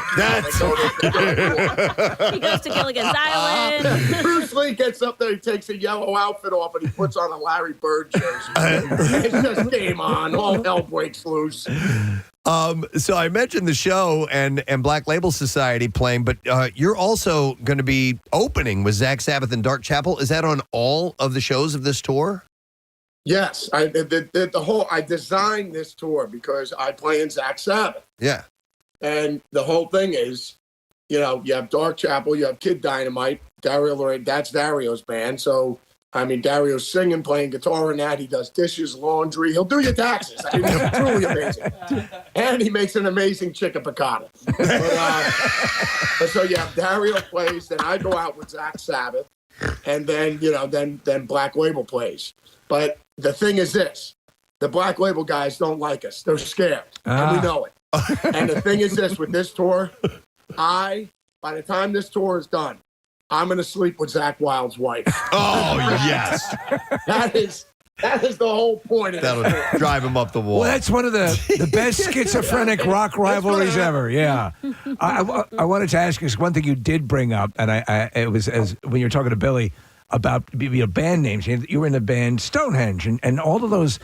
Preston had his bands and the names that you come up with. And we have artists. We had a band through. called Tyrant when I was in junior high. Zakk, what band names didn't make the cut that you had been screwing around with when you were just starting with your garage bands? Well, pretty much Black Label Society, but we couldn't come up with anything else, so we just said, hell with it, we'll just use this thing. That was it. Yeah, one and done. But no, I'm trying to think. It's just like, I'm trying to think what ridiculous names came up, but I mean, it's hilarious because Stonehenge, we had the name before we ever saw Spinal Tap. Yeah. So that's what made it even more special. You know what I mean? Yeah. But it was pretty crazy. I mean, we play. We had the Ketchum's Kitchen gig. George Ketchum, one of our buddies in high school, we played his kitchen. I remember that one, and I remember our buddy Frank Antion. His father was an electrician. And our light show that we made in electrical trades when we were in high school, he goes, it had, we had like coffee cans, we drilled it out, put light bulbs in it, and made the stands and, had a PVC and the whole 9 yards. So this thing was all made when we were in high school at trade school. I remember Frank's father looked at it because he's a licensed electrician. He's like, you clowns aren't using this thing, are you? We've already done like 10 shows with this thing. He's like, yeah, anyone touches these live wires, they'll be zapped instantly. You know what I mean? Dead. And between all our drunk friends being at the shows, it's just like Animal House all the time. It's like amazing that nobody was ever, Dude, it didn't just turn into You could have had your own. It's just like, but we're rolling around with this thing. I think we still kept using it afterwards anyway. So, just let everybody know how electrifying the band was. We're the same age, Zakk, and when I played in a band in high school, these guys had somebody in metal shop made these little floor light things, literally with floodlights, and stuff. We thought it was the coolest thing ever. I mean, you have a light time. show and then you got stickers. You're a pro band, bro. Totally, man. Yeah, and then Great White happens. Oh my God! Yeah, they burned down a building. Burned down a building. Exactly. But I mean, which is pretty insane. But I mean, the fact that we had a light show and we had stickers. Yeah, I still have to tell Barb that we have light shows and stickers. It's still not helping. I don't get a split massage. I don't get shoulder rubs. I get nothing, bro. That's hilarious. I want to ask you a quick question because as a musician and as with your solos and with I think we as Preston's a musician, but I think we kind of sit in awe of that and sit in awe of your capability. That's your artistic expression. The actual composition of a solo. And I mean, could you listen to an isolated solo without any surrounding music? And can you transport back to your mindset at that time? Because they're so complex, the ones who do it well, as do you, that are able to convey a thought or emotion, and other than just being technical, is it sort of like a personality profile of that point in time? If I'm not getting too. I mean, I'm just saying, even with Oz and coming through Pride and Glory, through Black Label and everything, it's just like, it's the Randy Rhoads school of solo writing. I mean, when you listen to Hotel California with Don Felder and Joe Walsh, you listen to Stairway to Heaven with Jimmy Page, or you listen to pick any one of Randy's solos. I mean, he sat and composed it. Like, give me the backing track. So this way you have just like Ozzy coming up with melodies. Yeah. Like you have a melody line. So that like you have to sing that in the song. So it's a memorable melody, but it's just like the solos should be pretty much no different. Yeah. You know what I mean? So ever since Miracle Man, through Mama and No More Tears or See on the Other Side, Perry Mason, I mean, any of the stuff I did with Oz, I'd sit and you write a solo. Yeah. So it's part of the song. And with Black Label, it's the same thing. I mean, Name and Blood, the solo that I sat and and composed it. It's like, oh, you got this part here, and then it'll go here, and then usually you hear it when you're listening to the song, and then when it gets to that point, you're like, you can feel what you want to play. It's got to give you some pride. I watch videos from time to time of people, YouTubers and whatnot, breaking down solos. There was a guy I was watching who was doing, a couple David Gilmour solos the other day, which were just brilliant. And have you seen people, guitarists, sit down and take yours and kind of pick apart those parts and explain to people why this is so cool? And if so, does that feel pretty cool to see people doing that? I think if you ask any musician, when somebody covers a song and they were moved enough that they wanted to learn it and play it, that's the most beautiful thing you can get. Yeah. You know what I mean? I'm sure. I mean, like Bob Dylan, he always said he refers to when he plays All Along the Watchtower, he goes, "We're going to play a Jimi Hendrix song now." Because that's what Bob says all the time, which is pretty awesome. But I'm sure the first time Bob Dylan heard Jimi Hendrix doing All Along the Watchtower, he was like, "Man, you guys got to check this out. It came out great." Yeah. So I think that's the most beautiful compliment anybody can give you. You know, I mean, it took the time to sit and learn your stuff, you know what I mean? So your song. So it's awesome. Well, listen, Zach, we got to wrap, but I want to remind everybody, April 6th, the Fillmore is when Black Label Society is going to be performing, and we'll give away some tickets in just a minute. But also the album, Engines of Demolition, is going to be out on March 27th. How many tracks on this album, Zach? We got 13 songs. Okay, that's a chunky album. That's awesome. And it's great to see, full albums coming out now. It just gives people more reason, to exercise their fingers so they can keep skipping through everything. Or at least they're getting some cardio in. Dude. I figured if they stop at 10, I go, just put 13. I go, that's 3 more calories. It's a total body workout. Yeah. Dude, you're the best, Zach. That's what I do. It's great talking to you, man. Good luck with everything, and we'll see you in town in April, all right? All right, fellas. Great talking to you. Thanks for having me on, fellas. Take care. All right, let's hear it, guys. At all times, stay ultimate. Zach, he's got the Ultimate Warrior. I love it, man. All right, you know what? I do have tickets to give away to their show. I'm going to give away 2 pair of them right now. We'll take caller number 18 and caller number 19, 610-660-9333 on the Xfinity guest line. God, and it'll be good to go. And tickets are on sale now at Ticketmaster, by the way. And the show is at the Fillmore. So yeah. Call right now if you would like those tickets. He's still holding up the Ultimate Warrior to our screen right now. Oh, my God. You forget how funny he is. He is man. so damn funny. And I remember the first time we had him in, I was a little scared. Because he's an intense dude on stage. But he is just funny and cool and a great person to hang out with. I love it. Obviously, we had a victory celebration a year ago. We were on cloud 9. I mean, it was just crazy how excited we were after the Eagles won. It was all brought into focus with last night's Super Bowl, how the complete sweep of emotions, because I was so disconnected from last night, and we were so orgiastic last time. Yeah, and we had a celebration planned, obviously, in the form of a parade, and in preparation for that, we had this wonderful balloon display put together and hung on the wall here in our studio, thinking of Balloons by Victoria. She put the whole thing together. It was amazing. And the balloons lasted a while. They stayed up as long as we could let them stay, and most of them kind of fizzled out and deflated, and eventually we had to take them all down. Well, there's one that remained.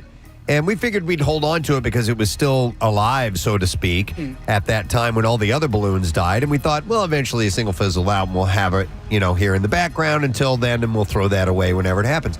It never, even the slightest bit, had shrunk in any way, shape, or form. It is a Mylar balloon, but it is in the 3-dimensional shape of an eagle. Yeah. And we've just been impressed with this thing. And as we were heading into the week or two before the Super Bowl, Steven noted, he's like, look at that thing. Look at how that's lasted. It's never changed at all. And at that point, it occurred to me, is this a message from beyond? Yeah. Is this are we being told something that involves explosives? And this was Steve's idea that we should ritualistically do something, some symbol, some act that takes place to maybe create the good juju that we need for a victory next season. I was thinking of the proverbial phoenix rising from the flames and setting free whatever, as you talk about juju, that is in that Mylar balloon and maybe get us back to the Super Bowl next year. So we reached out to the only people that we knew could help, and that is the geniuses at Celebration Fireworks, who do, of course, the amazing displays, not only fireworks, but drone displays at our Camp Out for Hunger. Yeah. This last year is just absolutely incredible with the tributes to Pierre and everything.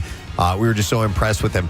So we reached out to them, and then we realized also we need permission to do this too. And so our friends from One Bala Plaza, the building that we work in, said we were okay as long as we got the thumbs up from the fire department. So thank you to the Lower Merion Fire Company, and Marisa, the Union Fire Company as well was involved. So Engine 28, they're right in front of me. Marissa's actually speaking to the fire department right perfect. now. So they are all here. Everything is locked and I think ready to go. Yeah, Marissa, a former fire company member of the Lower Merion Fire Department. All right, so Ryan, who do you have there with you right now? So I have the man with the switch right now from Celebration Fireworks. So we have Scott Hopkins. Good morning. How you guys doing? Are you warm enough? Yeah. Scott, can you hear us, Scott? Yeah, I can hear you guys. All right, cool. Yeah, I apologize for this, but you guys are amazing, and we really no appreciate. apologies needed for that. All right, thank you, Marissa. I've had a spate of surveys come my way. These are always worth exploring, so figured we'd do a little moment of Survey Says on the Preston and Steve Show. I think it's illuminating to find out the general consensus on some issues. So new research shows that some pet parents across the country now make personalized Spotify playlists for their dogs. To find out more about how music fits into the daily lives of dogs and their owners, MetLife Pet Insurance polled over 1,000 dog owners and analyzed more than 500 public Spotify playlists made specifically for dogs. Turns out 9 in 10 people play music for or around their dog. That's a little different. I mean, we all play music around our dogs, but do you play music for your dogs?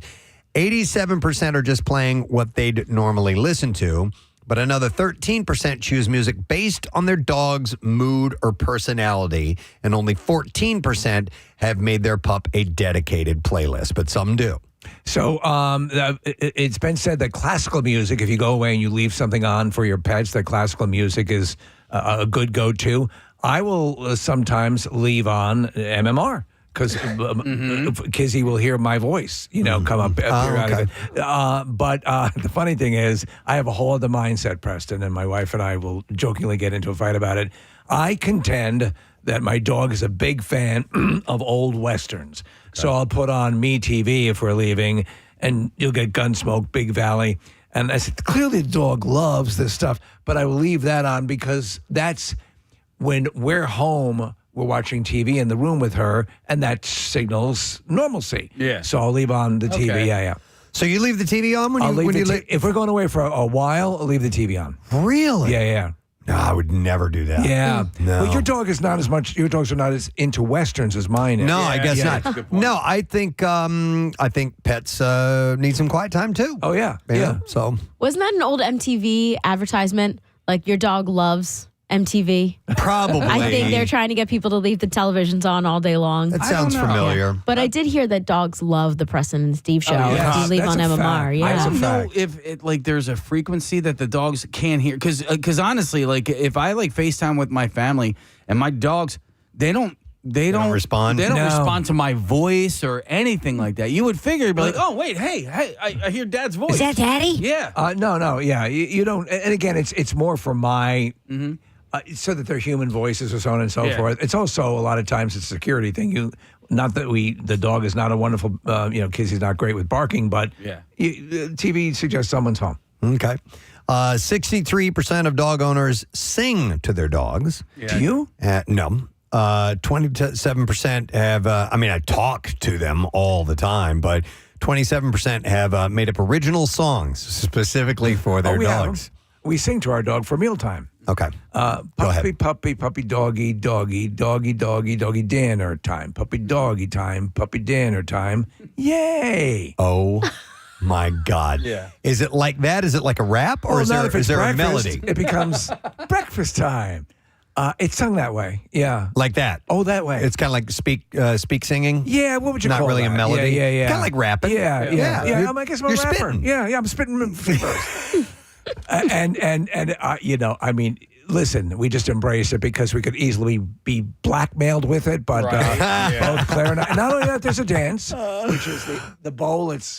You're kind of doing the old style, Just swinging the bowl around. It's Yeah. almost like you're stirring the pot. Exactly. Okay.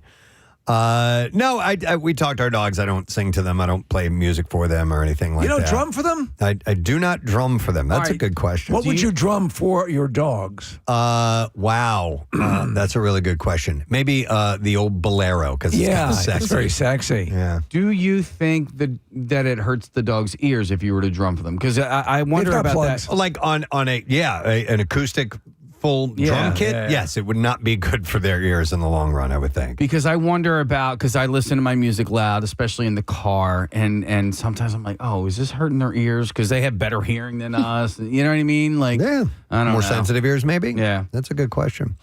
So you want the most popular songs on America's dog playlist? Number 10 is September by Earth, Wind, and Fire. A great song. Dogs have good taste. Number 9 is Dog Days Are Over by Florence and the Machine. Number 8 is Kiss Me by Sixpence None the Richer. Sixpence. Love That's that a great song. song. Yeah. Number 7 is Riptide by Vance Joy. Number 6 is Somewhere Only We Know by Kane. Not familiar. Number 5 is Iris by the Goo Goo Dolls. Great song. Number 4 is Mr. Brightside by the Killers. Number 3 is Linger by the Cranberries. That is a pretty good playlist. Yeah, it's a very good playlist. Number 2 is Creep by Radiohead. And number 1 for dogs, Yellow by Coldplay. Oh, wow. That's pretty good, right? Yeah. Yeah. It's on the lighter, lighter side of things. Yeah. I have a playlist that I know would work perfectly for that. So, yes, Case. I know Reggie because sometimes we will slow dance, and I've been looking for a video, but he likes that song "Always and Forever." Oh my God! If you're going to dance, if you want that slow dance with your dog to mean something, are your dogs into fish? Yeah, they've never asked me to turn it off. Nobody's ever asked you to turn it off. That's funny. All right, so if you make a playlist for your dog, you're not alone. You're on the lower end, but you are not alone. No mention of cats. I think cats are a little bit more autonomous. Yeah. They'd be like, oh, please. Turn that crap off. All right, survey says... This is new research from Entertainment Software Association reveals that 2/3 of Americans play, and these are adults, by the way, an hour or more of video games a week. Okay.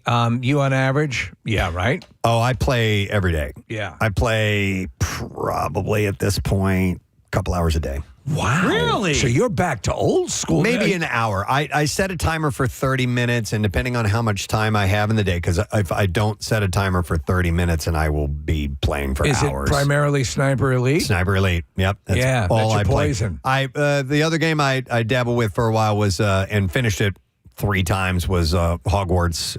Great game. Yeah. All right. So is Sniper Elite like a Call of Duty type of game, or it's a World War II battle game, but it's not run and gun as a lot of it is stealth and picking off. But you can turn it into run and gun. I really don't like the run and guns. No, the big joy of Sniper Elite case is that you first off the AI driving the Nazis looking for you makes it it's a well thought out game. I mean they make it difficult, but B, when you land a good sniper kill. Yep. There's an animation that takes place, and we see it on the screen here that shows you exactly how the bullet is ripping the body apart. Yeah, and you're killing Nazis. And you can always kill It's pretty Nazis. awesome to see Nazis' brains explode. Yeah, I love it. It's the game I started back. I just finished Sniper Elite 5 and for the 3rd time, and now I'm going back to Sniper Elite Resistance for the 5th time. But so you can start in different locations and different difficulties. You can pick, So I keep it fresh that way. You jump right in. But I've been playing it too much lately. I need to back off. And 2 hours is probably on the weekend. I might squeeze in 2 hours in a day, but for the most part, maybe an hour a day that I'm playing. So maybe 2 hours a week. Okay. Yeah, I'm not getting a lot of time to do it. But I'm playing the Bond game, the new James Bond game. Yeah, I thought about getting it. Which is really good. By the way, Steve, I'm at the full-on dream about it. Oh, wow. Sniper Elite? Okay. Yeah. Wow. It's been that way for months now. And when you think about it and dream about it, you're playing too much. I'm playing too much. I know this. So do you catch any guff? Rochelle is cool about it. She always says, I'm heading down to the basement. She goes, going to save the world? I'm going to kill some Nazis. So trying to save the world as best I can.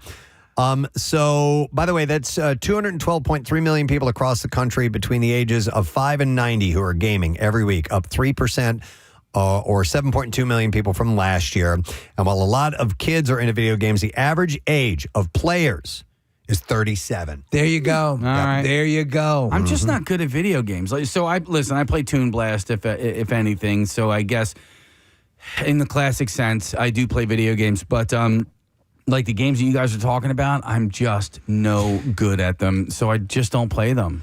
So my friends, Will and Lori, we had them over recently, and we wanted them to play It Takes Two, which is this fantastic game Claire and I have series. been playing that. Love it. And the follow-up is excellent too, Steve. So we had them sit down and play. Parker showed them the game, and they're sitting there, they're playing for like 30, 40 minutes. They're like, no. Really? Well, I mean, it's not the game.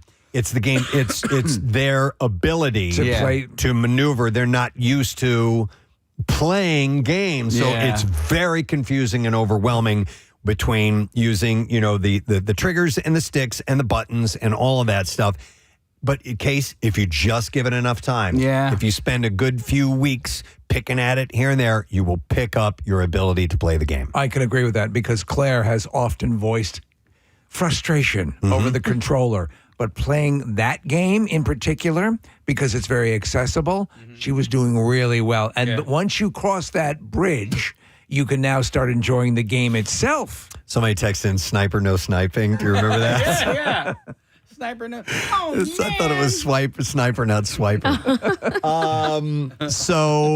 But the average age is 37. Well, yeah. The gender split is almost equal. 53% of men and 46% of women actively are playing games. So I will say this. Claire is she's on video games. They're on her phone. Yeah. She's playing video games. If it's a video game, if it's a video version of backgammon, it's still a video game. And that's my point of contention. So breaking down the demos, the ages of gamers, more than 80% of Gen Alpha, or 5 to 13, and Gen Z, which is 14 to 29, is 71%. Let me see here. 71% of, it's 80% of Gen Alpha and Gen Z. And then millennials who are 30 to 45, 71% play games. Gen X, which is 45 to 61, I fall in that range, 56% of people game. And baby boomers, which are 62 to 80, 50% are still play weekly. Damn. Yeah. Well, I don't feel like such a loser then. No.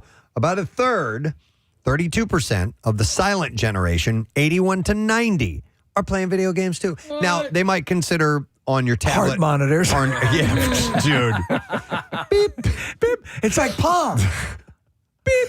But they might consider your phone to be video games as well, Candy Crush and things like that. There's a YouTube channel, and I see it pop up, and I've actually followed it. It is this older gentleman.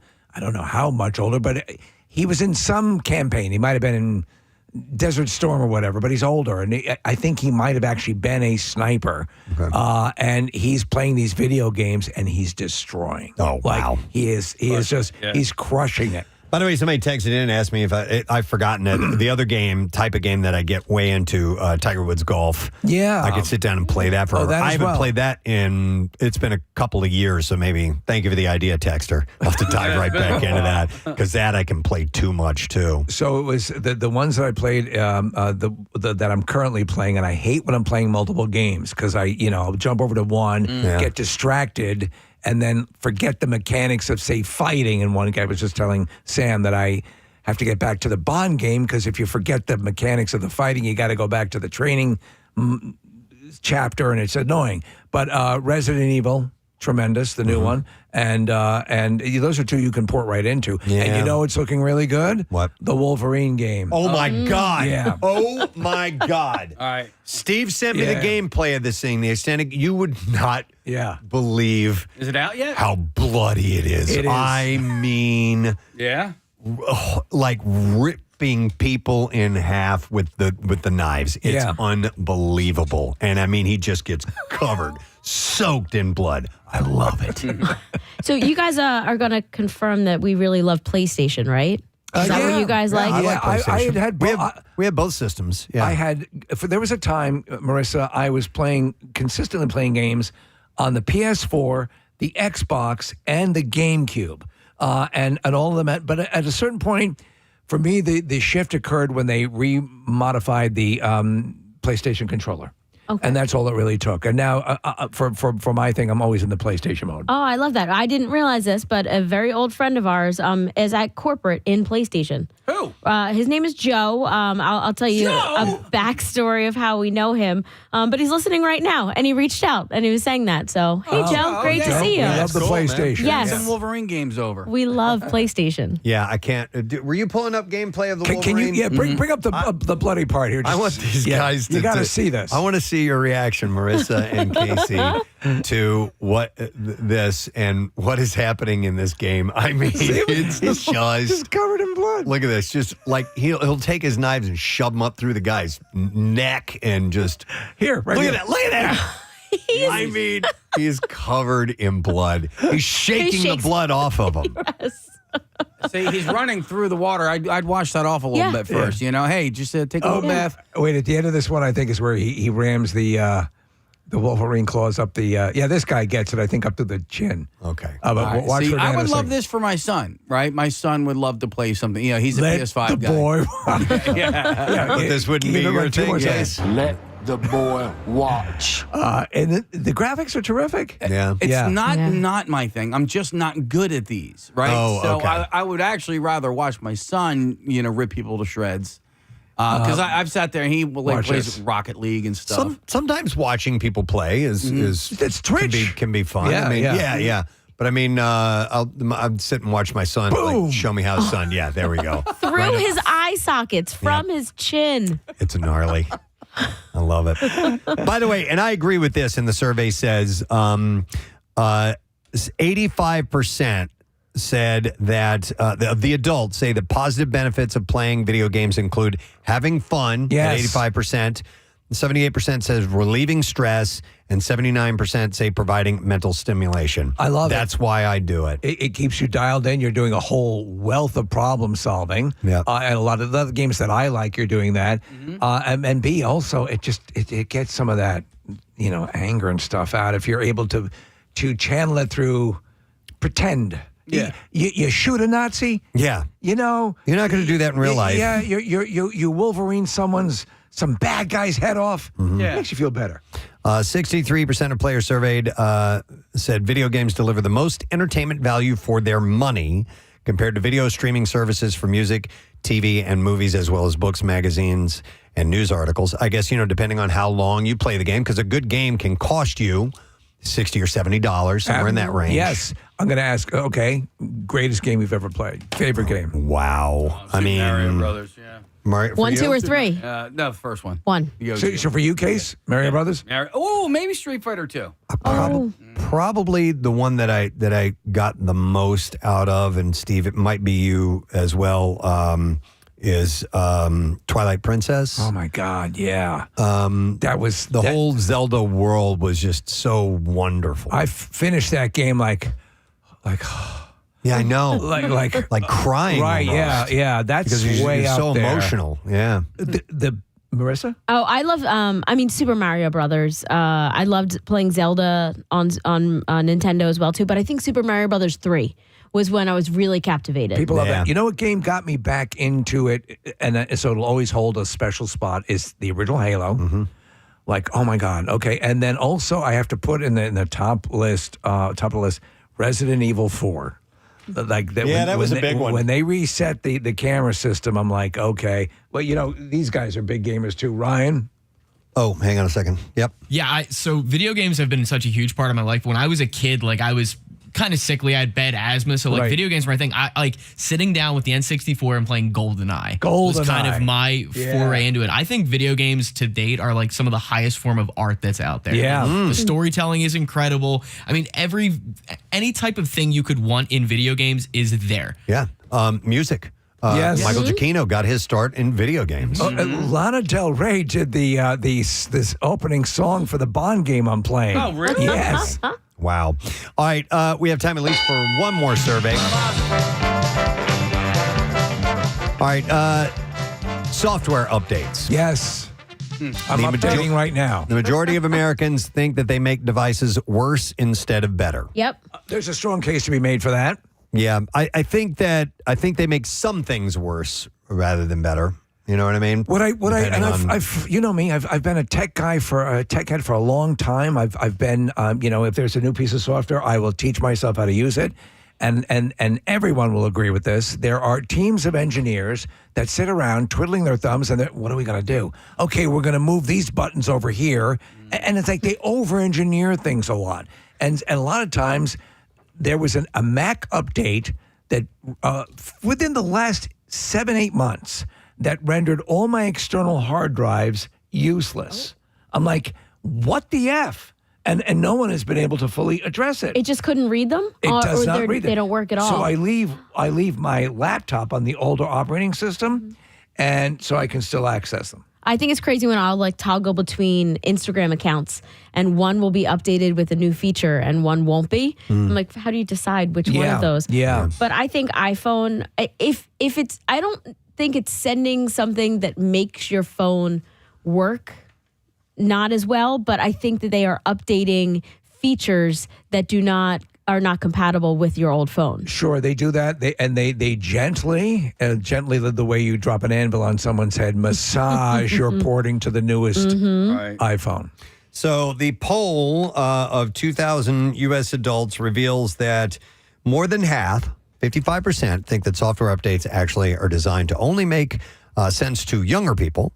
That feeling is even stronger for Gen Zers, as 63% of them believe updates are designed for them.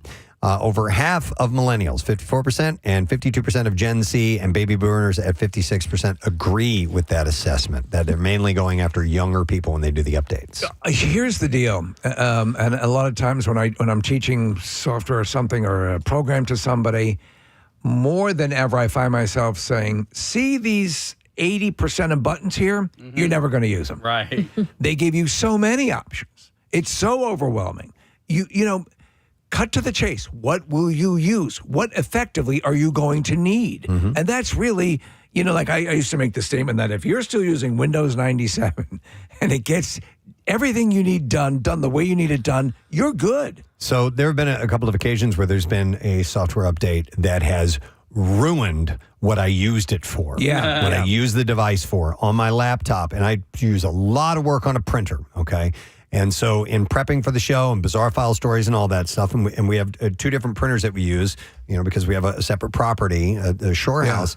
And so I have to switch over and change my default printer. Well, it used to be where you could, if you accidentally sent jobs to the wrong printer, right, and you were out of, you weren't in the Wi-Fi zone of that printer, they would just sit in a cache, okay? Yeah.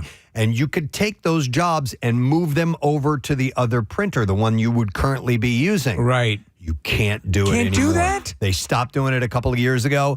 I went on forums and things like that, and people who use it like I did are ragingly pissed off because there is no way to do it. You have to start over from scratch. And if I have like 15 jobs in there, I not only, just hit print, I cut and paste and place and change the font. I change it so it formatically fits. I put in hours of work and it's all gone. Dude. And so now, but I'm more aware of it and I make sure, all right, set to default. But I was like, why did you change that? Why? It was convenient. You went from convenient to inconvenient. There is a demand in some other part of the computer that makes another demand happen that makes this thing not be able to happen. Yeah. And it's very frustrating. Nearly 2/3 surveyed think that operation system updates disrupt their daily use of their device, and 53% feel the same about app updates, too. All this leads to 78% to avoid changing anything on their devices unless it is absolutely necessary, suggesting a growing resistance to updates in general. Years ago, when Pro Tools, would you get, Preston? So I was primarily doing any sort of radio production and production using Pro Tools. I switched to Audition.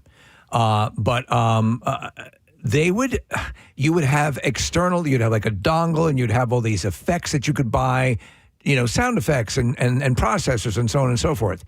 Every time you would update the Pro Tools, and primarily Mac users were using Pro Tools at the time, half your effects would stop working. You were losing money every time you updated. Here's something I've never understood, too. If you have automatic updates set, why doesn't it automatically update? It doesn't. Yeah. It just tells you, tried to update last night, couldn't do it. Try again tonight. Freaking do it. Yeah. Just update it. I just updated my phone because And for the last 2 weeks, it was like, couldn't update last night. And then and once you do it manually, no problem. Yeah. By the way, Marisa, I just tried to look on my phone. How do you do the video thing where you can do your face and forward at the same time? It's only on iPhone 17s. So Marisa was talking about doing a video where she could actually see the front-facing camera and the selfie camera at the same time and use them both to record two separate videos. You know how you get that? At the same time. You buy a new phone. Yeah. You buy the new phone. I did it in the Mario ride last night when I was in Florida. I mean, it's really cool. You get to record yourself up in the corner while It's like you're a seeing sketch. whatever's. Yeah, exactly. Yeah, but it's happening in real time. Yeah. I love that. That's great. Yeah. When did the iPhone 17 come out? I borrowed my friend's. It came out probably about a year ago. I think it came out last summer. No. Or last fall. It's the orange one. Right after I bought my 16. Yes, exactly. I need to go and get the automatic update thing at Apple where they give you a new phone once you've paid so much and you're just always getting whatever the new phone is. Yeah, I'm on a program that allows you to. Here's the thing, though, which you begin to realize that the phone is just exactly the way I want it right now. Yeah. I just think my passwords are in it and everything's all, it's all good right now. I don't want to change it. I know. It does take a day or two when you upgrade it, but it's so much easier now than it used to be. Yeah. Remember when you would get an old phone and it would take you a full month to resave everything, open everything? You're right. But now when you get a new phone, even the same browsers are still open sometimes. I just want my battery to last, that's all. Yeah. We got a lot of people texting in about how things to become obsolete so quickly, and maybe that might be a plan, a strategy. If only they could have a phone that you could attach to the wall in your Wouldn't house. that be great? By the way, do you save all your old devices? I save a lot of them. I have a huge box of them. I should bring them in sometime and show you. You'll get a kick out of watching how these things evolved over the years. I'm still very I get very nervous about, hard drive, and getting Rochelle stuff out won't let there. me get rid of any of our old laptops. Yeah. None of them. I got a whole stack of them. You talk about planned obsolescence. Our washing machine just went. The washing machine we bought after COVID, it's 5 years old at this point. God. It's going to cost $150 just to get the appliance company just to come out. Just to take a look? Just to run a diagnostic. I'm like, why don't I just get a new freaking washer? It's so frustrating. Yep. I think growing up, our washing machine was just there. It was a river and a rock. The good old days. All right, well, a lot of people feel that these updates are ridiculous and they're intrusive and not necessary on a lot of occasions. That's all we have time for. No more surveys for now, but we'll do it again sometime very, very soon. I promise you that. We'll come back in a second. Bizarre File is up when we return. Stay with us. And also, by the way, thanks to Rodney, the incredible Rodney Bird, the engineer extraordinaire, who's out there getting this done as well. So I'm sure you get lots of calls like this to blow up things in the morning. It's par for the course. Well, not normally at 7 a.m., no. I work a lot more at night than I do in the morning. So, as you know, we are huge fans of the device that you brought with you this morning. It was the first time you guys were involved with Camp Out for Hunger. We could not believe what we saw in these giant flame explosions that took place. What is the name of that thing? That what do you call that? We call them fireballs. Fireballs. Apt to name. Yeah. Nice straight ahead, fireballs. But again, Preston's right. We'd never seen anything like that. And it's kind of become sort of the signature thing that you do. What goes into putting this together, this particular effect? It's same as any other firework. Black powder, a fuse, and some boom to go with it. Okay. This boom particular is gasoline, but it makes for a nice effect. Now, I understand the part of the process is water has to be added. We have to make sure that the water does not freeze. So there's a sort of protocol in place so that if it were to freeze, I just assume it wouldn't detonate, correct?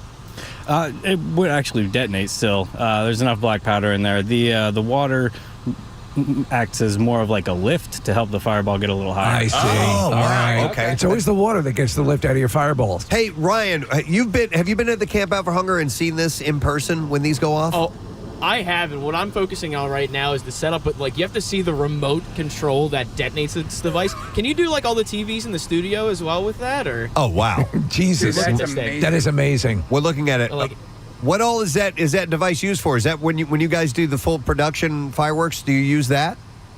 Yeah. This is one of the firing systems that we use. Everything that we fire is electronically done, so that we're not standing 10 feet away with a flare. And this firing system's been very handy for us over the years. One of the coolest things we got to do was I hit one and you hit one. Didn't you hit the remote? I don't think I did. I think you got to do it, I Steve. got to do the remote, and it was, you can't believe the amount of stress and angst when you're the guy who's the switch guy, because, I think I'm going to F it up, but it's pretty amazing. By the way, there's a key on it and everything. It's like a nuclear sub, Big red button and everything. Yeah. I love this. So how high will the fireball, the actual fire go? Any idea? This one will get probably 40, 50 feet up.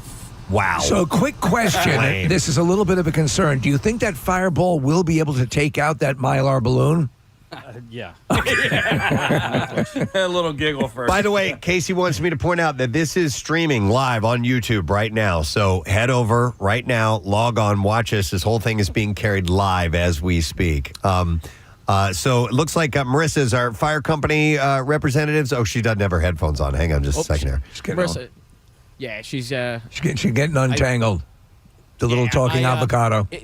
I believe that everything from the fire department is ready to go. Just verifying from Marisa right now. Hey, 28 guys, are you guys good to go? We're getting a thumbs up from Engine 28. They are ready to go. That's a Union Fire Department down here in the Bala-Kinwood area. Marisa, which is that? Did you work with these guys, or where were you? I ran at Union for like a minute. Yeah. Steve, come over here and come say hi. Yeah. These guys are out in the morning and helping us out. We can't thank them enough. By the way, did we already add the water to the Ryan? Did they add the water? We did already add the water. Oh, yes. All right. So maybe we need to. We'll make this quick. Go ahead, Marisa. You guys can say hi to Steve Weber. Steve actually just retired from firefighting. Steve, congratulations. Are we the reason you retired? 36 years in the township. Yeah. He says President Steve and all of the crazy stunts we've made you do over the years, the reason you retired. Absolutely. It was probably one of the best times ever coming here to do all the events with you guys. Oh, that's great. Probably one thing that I will totally miss. Better than being a firefighter with me. I mean, that's probably next to it. Well, listen, we have everything poured and laid and ready to go.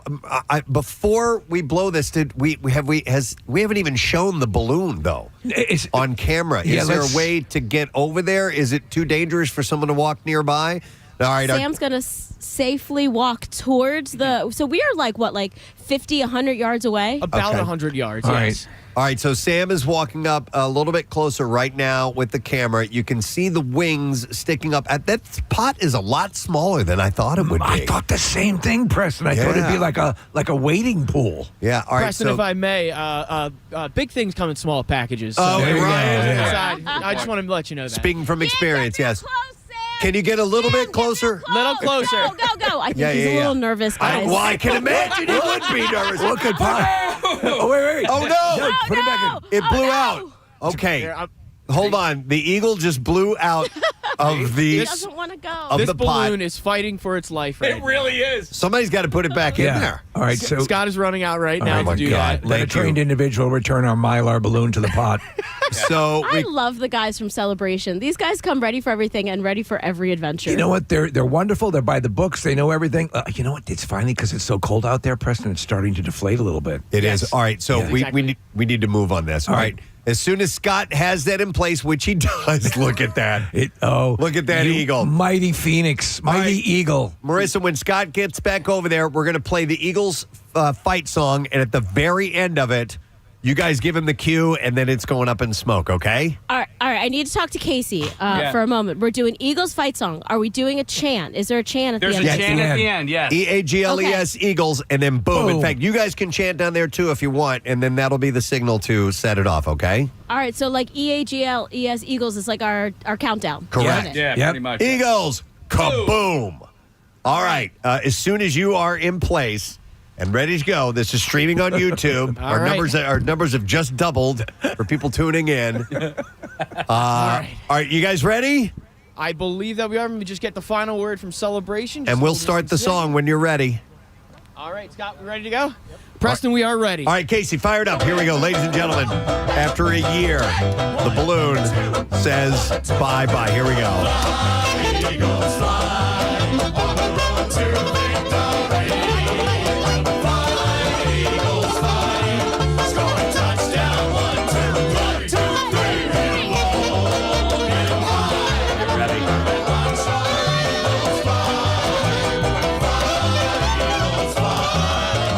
road to victory.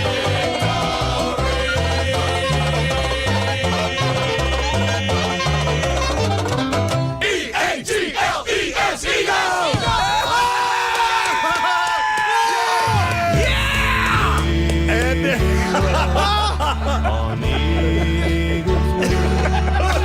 The majesty cannot be understated. Look at that. Please describe what you saw and felt. I felt the full force of the Phoenix. It rose through the air. Debris is still coming down. It was pure majesty. The one tear that I shed is immediately frozen. Scott, you're a wizard, man. That was amazing. If you notice in the cloud, the plume of smoke that rose into the air, I saw the image of Jalen Hurts smiling. No. Yeah. No. It was my God. amazing. It's an apparition. Marisa, could you feel the heat off of that? I think my eyebrows singed a little bit, guys. You're far away. That shows you how I am powerful that is. Far away, and I could feel the heat on my face. All right, fans will know this. When Jalen Hurts walked off the field during that Super Bowl they lost in 2022, he had the energy. He actually saved a photo on his phone screen. Guys, I am screen capturing this, and this is going to get me through till next September. Yes. When we win the Super Bowl. That's how it's going to play out. We've just sealed it. I gotta see if the what is left of that balloon. If it's completely There is vaporized. some debris. Sam is actually going up right now to show what is left from this. We'll need to collect this and put it back together when they win the Super Bowl next year, too. I'll be shocked if anything is left from that. I mean, I would be stunned, Preston. I mean, that thing was sitting in the pot. Black powder Guys, and gasoline.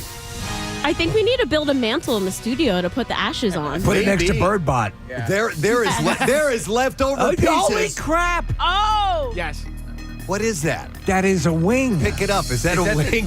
Tail feather. That's a tail feather. That's a tail feather. Well, we're keeping that. Yeah. We're keeping that. I just gagged a little bit, like you just picked up a piece of a carcass. Wait a second, though. The tail feather was the closest to the fire. You know what, Steve? You're right. Right? The butt end was down in that tank. How would that survive that? All right, we'll pick up the fragments. We'll store it next to Birdbot. And we'll have it memorialized forever. Yes. And so, yes, we are indeed picking up the pieces. Thank you, Ben- guys. No environmental Ben- issues. Ben from Celebration Fireworks just handed me a singed wings, guys. It's very sad. Yes, collect all It's of all that. crumpled and singed. smells like burning Mylar. All right. Well, we'll bring the pieces back up to the studio, and we'll find a wonderful place for them. I want to thank our friends at Celebration Fireworks for making this whole thing possible. Amazing. Lower Merion and the Union Fire Companies for participating. The best. And the amazing Rodney Bird for putting together our broadcast equipment and facilities to make sure that we can actually pull this off. So you guys can come on up to the studio. We'll shut it down for there, and we're gonna talk Super Bowl a little bit now. All right, Marissa, you good? Sounds good. Go Birds! Go Birds! All right, and thank you, Ryan, for going down there too. Well, there it goes. Wow. And I can't believe that a part of that actually stayed together. The part closest to the detonation was intact. Mind you, it was blanched a little bit. It was bleached white, but that was pretty impressive. That was awesome. Yeah. Wow. I got this email. I would like to present this to you and those listening. I would like to have you maybe call in because, or you can text in as well. We have a phrase that we've used for years on the show just as a joke, which is the Preston and Steve show. You learn stuff, and it's kind of tongue in cheek. But I got this email from Vince. Vince Schiccietano. Hey! He checked in on Monday and said, "Hey guys, love your show. But as I was listening today, I thought of a segment for your show called Everything I Learned from the Preston and Steve Show." Dear God. And then he points this out. He says, "Today I learned about EST and EDT, Eastern Standard Time and Eastern Daylight Time." Because we were talking about daylight savings time, and a caller called in with some information. And I never know whether we're in daylight time or we're in standard time. No. And Casey had pointed out, we have this, our text message board has the time that people text in. And next to it, it says, 8:20 to 8 a.m. EDT. And Casey and I had never put together that means daylight time. So we learned on that day that this is something that we see every day and have WMMR presents Preston and Steve's Bizarre File. Brought to you by Sunny Mac Solar. And you can, they're your trusted full-service solar partner and the solar company that Steve trusts. You can go to sunnymac.com and find out how much you can save by switching to solar. All right, we're going to start with this story. A woman was rescued from Ellis Cove on Wednesday after she sank in the mud up to her chest. And it was almost like a quicksand thing. Yes, again. yes. We had one the other day. The fire department posted details about the rescue on social media.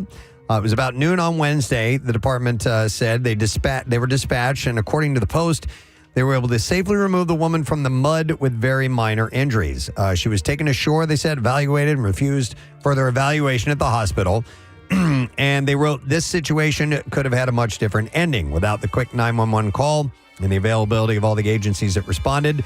Fire department shared some reminders about tidal mudflats in the Post, saying mudflats present extreme drowning and entrapment hazards due to fast-rising tides and unstable quicksand-like silt. It's true. I told you when we went to Alaska, we were traveling from Anchorage to Seward, and we passed by an area that was very inviting when the tide went out, and people would go out, and Preston, people were getting caught and drowning all the time. They said coastal areas often look solid but can liquefy instantly under weight, causing a vacuum-like suction that makes getting out by yourself nearly impossible.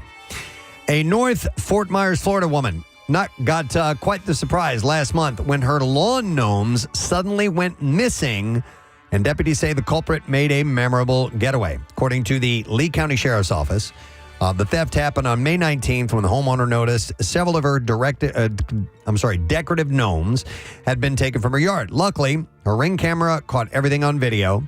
The footage shows a man pulling up on a distinctive tricycle. Getting off, I love it, and then casually walking into the yard. Deputies say that he then picked up multiple lawn ornaments before riding away with the gnomes. Detectives quickly got to work through trying to identify the suspect using both the video and other investigative leads. Their search eventually led them to a homeless camp in North Fort Myers. Is it possible that they went away themselves? Because I saw a documentary called Romeo and Juliet. On June 2nd, deputies say they found a man matching the description of the video. That man was identified as John Ramey, and investigators say that he was still in possession of a tricycle that looked just like the one seen in the footage. Authorities say Ramey led detectives back to his campsite where all the missing lawn gnomes were found. They're my friends. Investigators confirmed the items belonging to the victim and the statues were returned to her. I like sucking on shoelaces. Ramey was arrested and charged with petty theft with 2 or more prior convictions. 2 California sisters are in custody on suspicion of murder after their mother was found dead in a pull-out couch in San Diego. Dispatchers received a 911 call. They must have been stinking up a storm. The caller said Kun Ying Yang, who is 81 years old, had been discovered unresponsive by family members in the apartment. When police and firefighters arrived at the scene, they found Yang positioned awkwardly on a bed. Despite first responders attempting life-saving measures, she was pronounced deceased at the scene. We've had stories of people getting caught up in furniture like that and dying. Investigators quickly deemed the situation suspicious, and they opened a homicide probe. Detectives believe that Yang had been, in fact, face down in the space between the bed frame and couch for at least 15 hours. An autopsy found that Yang died of positional asphyxia or suffocation, with neglect as a contributing factor in her death. In addition, police said that during interviews, they learned of allegations of neglect and poor elder care in their home. Yang's daughters, Rebecca Wu and Ingrid Wu, were arrested on suspicion. The Wu sisters are being held without bail. Wow. In Tennessee, a pickup truck and box trailer carrying a whole load of fireworks went up in flames and sparkles on I-75 North in Hamilton County Saturday evening. The only bitch was it was during the daytime. No one was injured, but as a precaution, both neighborhood and northbound and southbound lanes of I-75 were temporarily shut down due to the ongoing firework explosions. Crews from the Chattanooga Fire Department also responded to the scene. And several people got out of their cars to watch the spectacle. Sure. Which came just under a month before July 4th. No word yet on what ended up sparking that particular fire. Here's a weird little story. A woman was rescued after falling into a trash chute at a high-rise on Sunday in Hackensack. Fire crews say that she was on the 14th floor when she fell into the chute and became stuck between the 3rd and 4th floors after getting trapped in backed up trash. It's a good thing she hit that. Yes, or else she might have been a goner. Oh, yeah. She was at her 14th floor. She fell that far. After cutting into the chute and removing debris, firefighters were able to free her about 30 minutes later.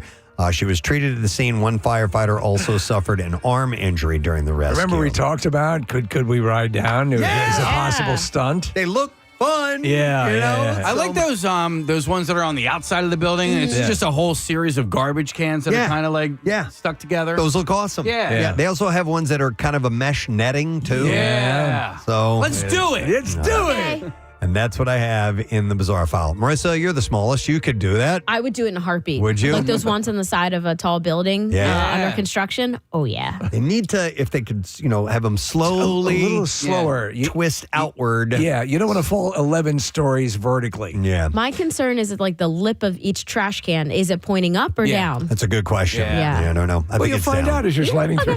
I'll report live. Real quick, I want to reiterate an announcement we had earlier this morning. We gave away our tickets for it, but Mark Summers and friends have their 40-year Double Dare reunion. Yeah. It's coming to City Winery on Sunday, October 4th, and tickets go on sale this Friday. You can do that through marksummerslive.com.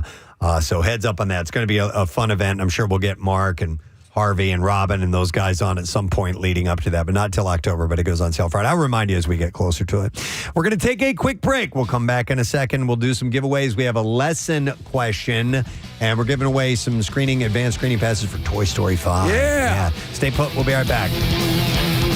Okay, now we can tell when it's daylight time or standard time.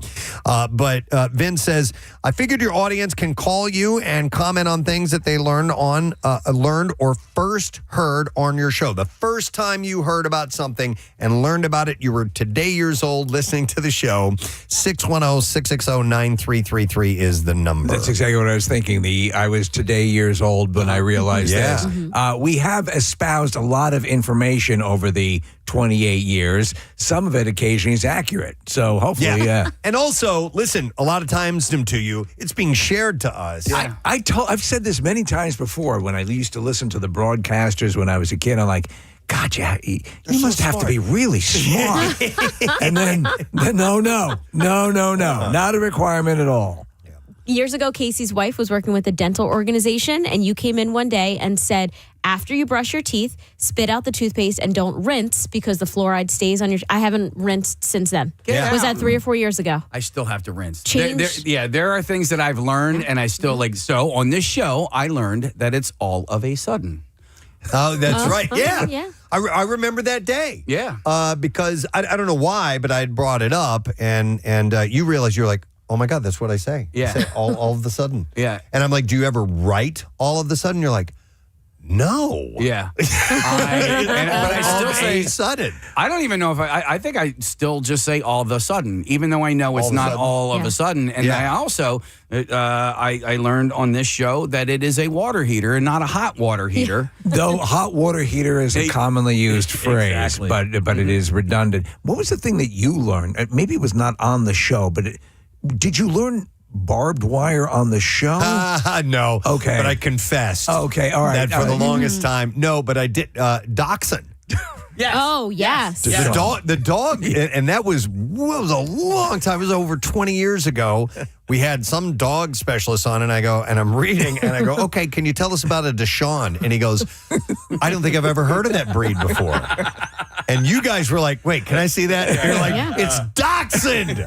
And I always thought it was spelled, I'd never seen it spelled. I always thought it was D-O-X-E-N or O-N or something like that. That's what it's pronounced like. And a similar thing happened, Steve, live on a game show. Wink Martindale. Oh, boy. Had never seen the word orangutan spelled out. Oh. And the answer the person gave was orangutan. And he goes, no, it's orangutan. So he had found it as well. But yeah, for barbed wire, I thought it was bob wire, B-O-B.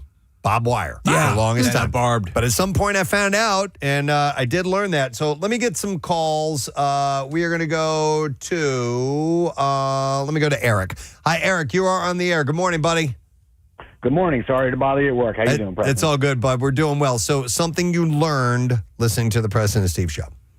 So this was just a recent one. It's pretty simple.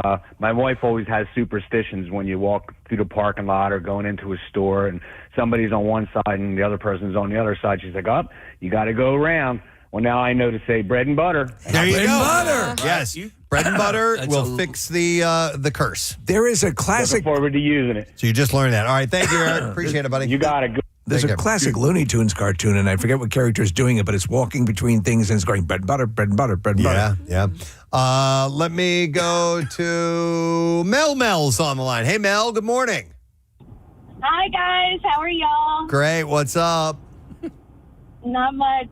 So, I actually learned how to take shots on your show. Like injections? Like, what do you mean shots? No, like shots of alcohol. Oh, wow. We taught you. Okay. So, years ago, when you still did the St. Patrick's Day broadcast, I was picked to play a game, Oh Jeopardy! I didn't really go out and drink. I didn't do shots. But I had gotten double Jeopardy and was handed a double shot. And before you guys could even tell me what I had to do, I took it. And I didn't really take shots before. So it was more of an indoctrination than a lesson. Yeah. Yeah. But, indoctrination can be a lesson. There you go. All right. Thank you, Mel. Appreciate it. Thanks. All right. We'll see ya. Here's a text. Somebody today, so it was literally today years old when I found out a female donkey is called a Jenny. That was our stupid question this morning. It may come in the form of that, It too. could be that. But however you learned something, I learned everything I know from the Preston and Steve show. Let's see. Somebody said that people say wheelbarrow when it's actually wheelbarrow. Yeah. I guess we explained that We did. to them at some point. Let me see. Somebody had texted. Oh, here's a reference to the Y100 video we were talking about earlier this morning. It says I was exactly today years old when the Y100 video President was talking about on Fox popped up on my social media, and I saw how smoking hot your general manager Lim Bruder was. So they just found that out. Hey, me too, actually. Yeah, that's right. Yeah. Let me go to Rob. Hi, Rob. Good morning. Good morning, yet. Good morning to see you, Rob. All right, what have you learned from listening to the Preston and Steve show? I learned from Mr. Steve Morrison that 40 feet is almost 50 feet. It's right. Yeah. Wow. It's a ploy I use all the time. 40. That's almost 41. That's awesome. Yeah. All Well, right. see, and you can use that. That's stuff. That's information you can use and share that knowledge. Too, yeah. by the Don't way. hold it to yourself. No. Pass it forward. Marisa actually posted this this question or this statement on Facebook and got some responses. Here's one. This is and this is kind of what I was thinking that people might chime in with stuff like this. That this person, Matthew, said that sulfur hexafluoride has the opposite effect of helium on the human voice. God, do we have a good time with sulfur hexafluoride? I didn't know that until we did that segment. Here's Casey laughing. There you go. Yeah. Here's another one that says, I learned what lot lizards are. Lot lizards. That's from Carly Myers. She said, to this day, if I pass a Flying J rest stop, I think about that episode. They're the prostitutes that work truck stops. Yep. Mark Darling said, I learned that you can actually light a fart on fire. We definitely did that. Well, you want to hear it? Yeah. Here's the reaction. Here we go. Yep.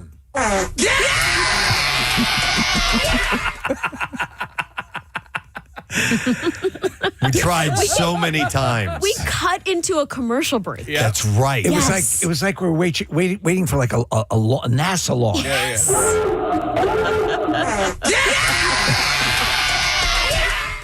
Let's see. Here's some other ones. Somebody said that they learned about ASMR from our show.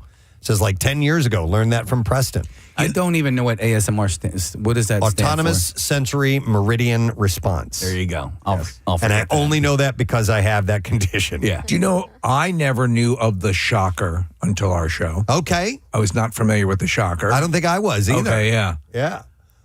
This one says that they learned that Irish potatoes are regional, not widely known. Oh, wow. Okay. Did you? I think we learned on this show what the difference between a chickpea and a garbanzo bean was. Explain, please. Well, I've never had a garbanzo bean on my chest. Here's one that says, I literally got my check this week, $225 from PA unclaimed property. Yeah, that's something you brought up. I Yes. brought it. Yeah, I had like 400 some odd bucks. I did not know that was out there for me. I don't know, Ryan, did you? I did one in New Jersey. I got $65 from it. So thank you for that. Yeah, for sure. I thought you'd hop on unclaimedliver.com, which is No, they're claiming that. Trust me. Stephen Gregory said, I found out my car's gas gauge points to the side of my car that the gas cap is on. Yep, maybe we instructed that. Mhm. Sam just texted me, said, I learned Alabama wet wipe from when we talked about crapping on the side of the road. I forget what an Alabama wet wipe is. So I learned Alabama wet wipe from Bert Kreischer. Okay. So an Alabama wet wipe is when you spit in the toilet paper and then wipe your ass with it. Oh, okay. Okay. So that falls into things that I think we all sort of got up to speed on. Hot Carl, Dizzy Gillespie, Rusty Trombone, all of that. I mean, I was vaguely familiar with some of the nomenclature, but I didn't get the specifics. That was from the Urban Dictionary. Yeah. Urban Dictionary had all those weird things. Eiffel Tower. Yeah, and oh man, Pittsburgh platter. Did you say that? Felching. There's the Klondike is another one. Was it Kentucky Klondike or? Oh no, I've forgotten. It's been so long since those things. Hang on, Ryan. So I this just came to me.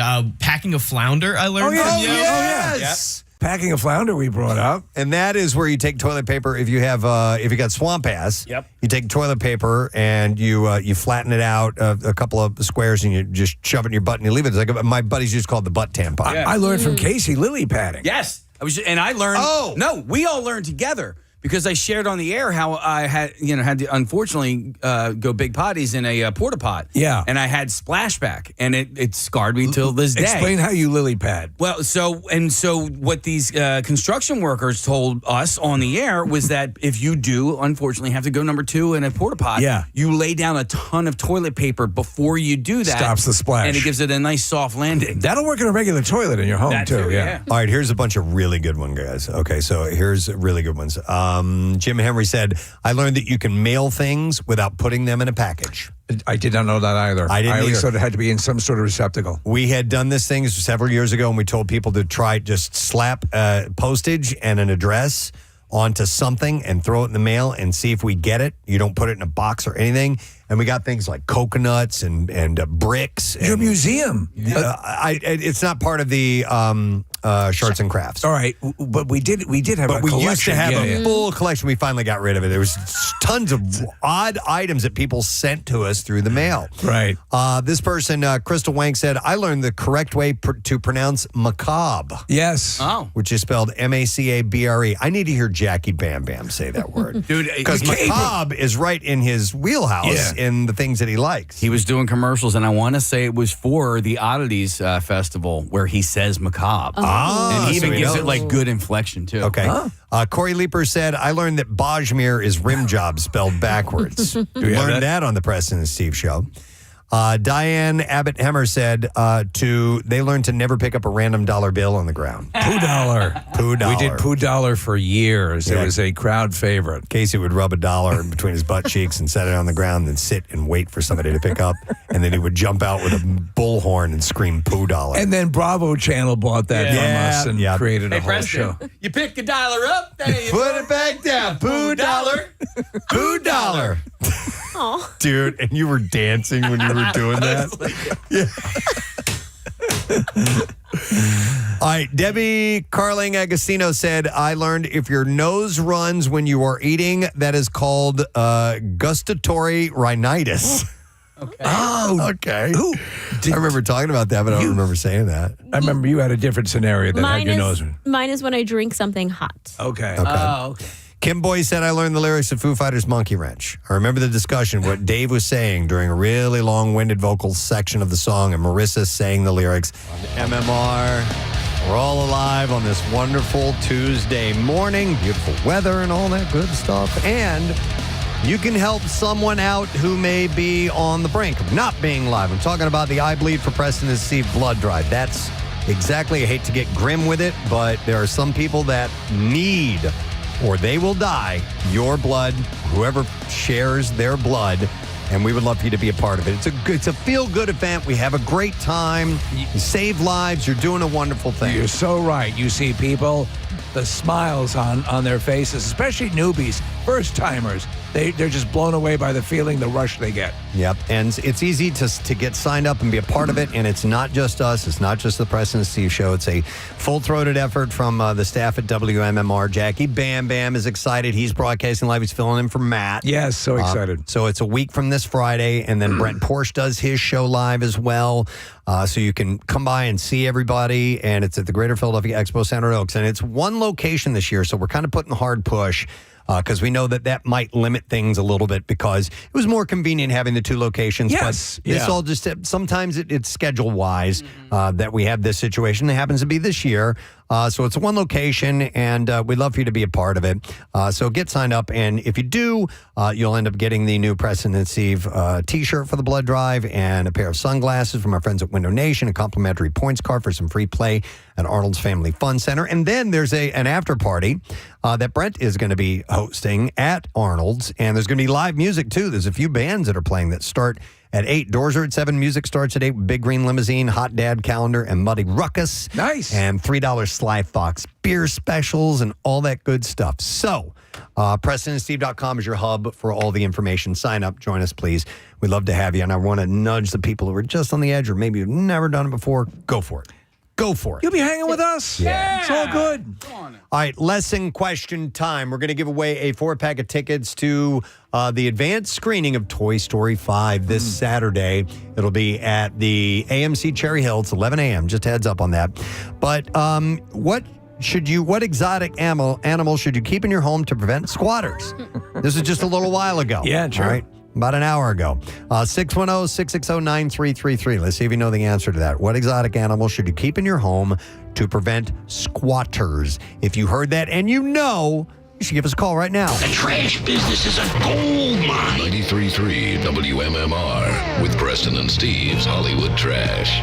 Brought to you by Live Casino and Hotel. Immerse yourself in a premier gaming experience with over 2,000 slots, 130 tables, and the FanDuel Sportsbook and Lounge, all in the heart of the Stadium District. Must be 21 or older. Gambling problem? Call 1-800-GAMBLER. What's going on this morning, Steve? Well, Preston, Camila Cabello has split from her billionaire boyfriend, Henry Chaloub, after a year together. Cabello admits she's insanely picky and has actually asked the Pope to introduce her to Jesus. Oh, my God. And Doc Antle. We all remember Doc Antle from the Netflix series Tiger King. Yeah. He's had his remaining convictions from a lion cub purchase thrown out of court. Outside the courthouse, Antle called it a great day for all middle-aged ponytail men who appreciate a good pair of jorts. And finally, Corey Feldman's legal battle with his ex-wife, Courtney Mitchell, has heated up, with her seeking more than $16,000 in outstanding child support. Feldman is insisting he can easily raise that $16,000 off sale of his latest album if he can only sell 16,000. And that's your Hollywood Trash. All righty. We will see if you know the answer to this question. What exotic animal should be kept in your home to prevent squatters? And we are going to go to Tim because he was the first caller in. Tim, you, sir, are on the air. Good morning.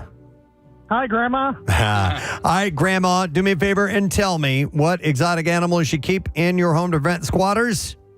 I believe it's a lion. It'll work. Hang on, Tim. You get to go see this movie way in advance. It is Toy Story 5 this Saturday, June 13th, 11 a.m., AMC Cherry Hill. Brought to you by Disney and Pixar. This summer, the battle is on. It's Toys versus Tech. Toy Story 5 only in theaters on June 19th. Now, Preston and Steve's Music News on 93.3 WMMR. Brought to you by Horizon Services. Count on Horizon Plumbing and Electrical to keep your home comfortable and safe with drain clearing services, surge protection packages, and more. You can book now at horizonservices.com. Mike D has announced his debut solo album. It's called Thank You, and he shared a new single called True Colors. The artist said in a statement that he hopes that the album is fun and not overly serious, despite arriving in what he described as a very strange and dark and powerful and power-fixated world. Reflecting on the project while speaking with NME, he noted that there was no pressure to be the first Beastie Boy to go solo, joking by saying there was no race to the finish line on that one. He added that while the music feels youthful, the lyrics are more mature because he, quote, had to learn how to feel all over again. Thank You will hit on August 28th. The release will be. Was it Mike D who was performing with his son's band? Is that? It was know. one of the remaining Beastie Boys. Yeah, I don't remember. Okay. I'm not sure. Him or Ad Rock. But I've been seeing Mike D DJ at a whole DJ. Sound like Jared's dad. DJ at a whole bunch of festivals a lot over the past 10 years as well too. Okay. So he's been performing a lot. All right, but now he's recording, he's writing, we'll see how this is. Bob Dylan surprised fans at his show in Washington this Saturday by performing You Ain't Going Nowhere live for the first time in 14 years. The 1967 track opened the concert with guitarist Doug Lancio and Bob Britt adding backing vocals. The performance is another example of Dylan digging deep into his catalog during his long-running Rough and Rowdy Ways tour. In recent years, he has also revived rarely played songs and delivered unexpected covers during tour stops, including covering the Pogues' A Rainy Night in Soho in November 2024. Oh, my God. And performing a traditional folk ballad that went unplayed by him for 34 years at an Irish show. So he's kind of pulling out some interesting things. Taste the biscuit, taste the biscuit. Oh, my God. I can't pick out at first what you're saying. Well, that's a true Dylan. Taste the biscuit, taste the goodness of the biscuit. And the honey sauce, don't forget about that. Honey sauce. Taste the goodness of the biscuit with the honey sauce. Here's the part, critical. Yep. Don't get that honey sauce on me. I don't like the way it tastes with my chicken wings. And then the mood changes right here. It's telling you I'm not effing around. I don't like the way it tastes. All right, last story. The upcoming video game Stage Tour plays sort of like the classic Guitar Hero game. And just like its predecessor, it comes with a killer soundtrack, including in the game are Ghost's Square Hammer, Extreme's Get the Funk Out, Weezer's Island in the Sun, and more. A group of developers that were part of the creation of Guitar Hero teamed with gamers who lived and breathed rhythm games to create what they're hoping will be the next generation. Stage Tour comes to PCs and consoles this fall. I have not seen how it operates. Neither have I. I've only read this story, so I don't know anything about it. Are you, in fact, like security working the stage door? It doesn't say. I have no idea, but somehow or another, you're doing something rhythmically. Hold on, Ryan, do you know? Because you look like you're ready. Yeah, it's looking like if you've played Guitar Hero before, it's based off of this one still image. It's looking exactly like Guitar Hero. We're pulling it up right now. So you have a guitar? I'm trying to figure that part out right now. Or is it a keytar? I don't know what I'm so excited for this. I love like Guitar Hero and Rock Band when that came out. Like just sitting in my buddy's basement, just like jamming out to those songs. Oh, it's just so much fun. Yeah, it's Guitar Hero. You're right. Well, we're looking at Essentially. the gameplay, and it looks identical to Guitar Hero, but what we don't see is someone actually playing the game with what type of a controller. I assume. Right. I assume it's a guitar as well. So, all right. Well, anyhow, we'll also include music from Red Hot Chili Peppers, Static X, Baby Metal, and Electric Callboy, and more.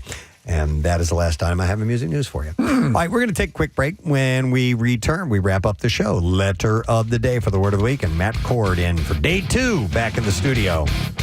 Hang out.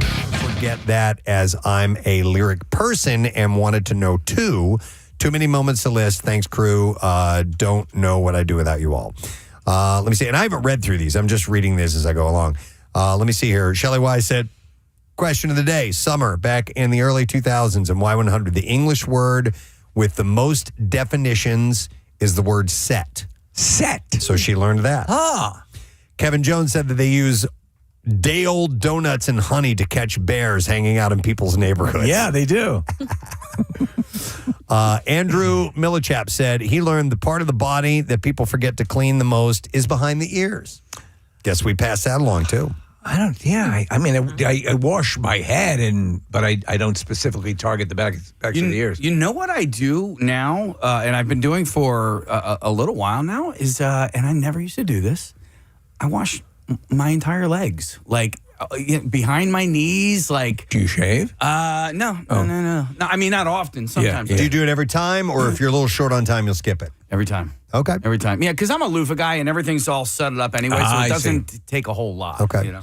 Donna Lee learned what a Pittsburgh toilet is. Yes. That's the one that just sits in the middle of the room. It's not really a bathroom. Sometimes it's mainly in the basement. The idea is if you'd come in from a particularly dirty job, whether I guess mining or anything industrial, and you'd come into a door that goes right into the basement, and you could go to the bathroom without having to get completely, changed. Dorian Lenz, by the way, we're doing everything I learned from the Preston and Steve show.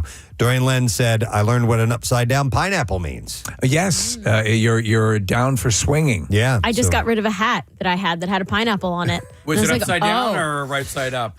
Can't remember. Sometimes people interpret it.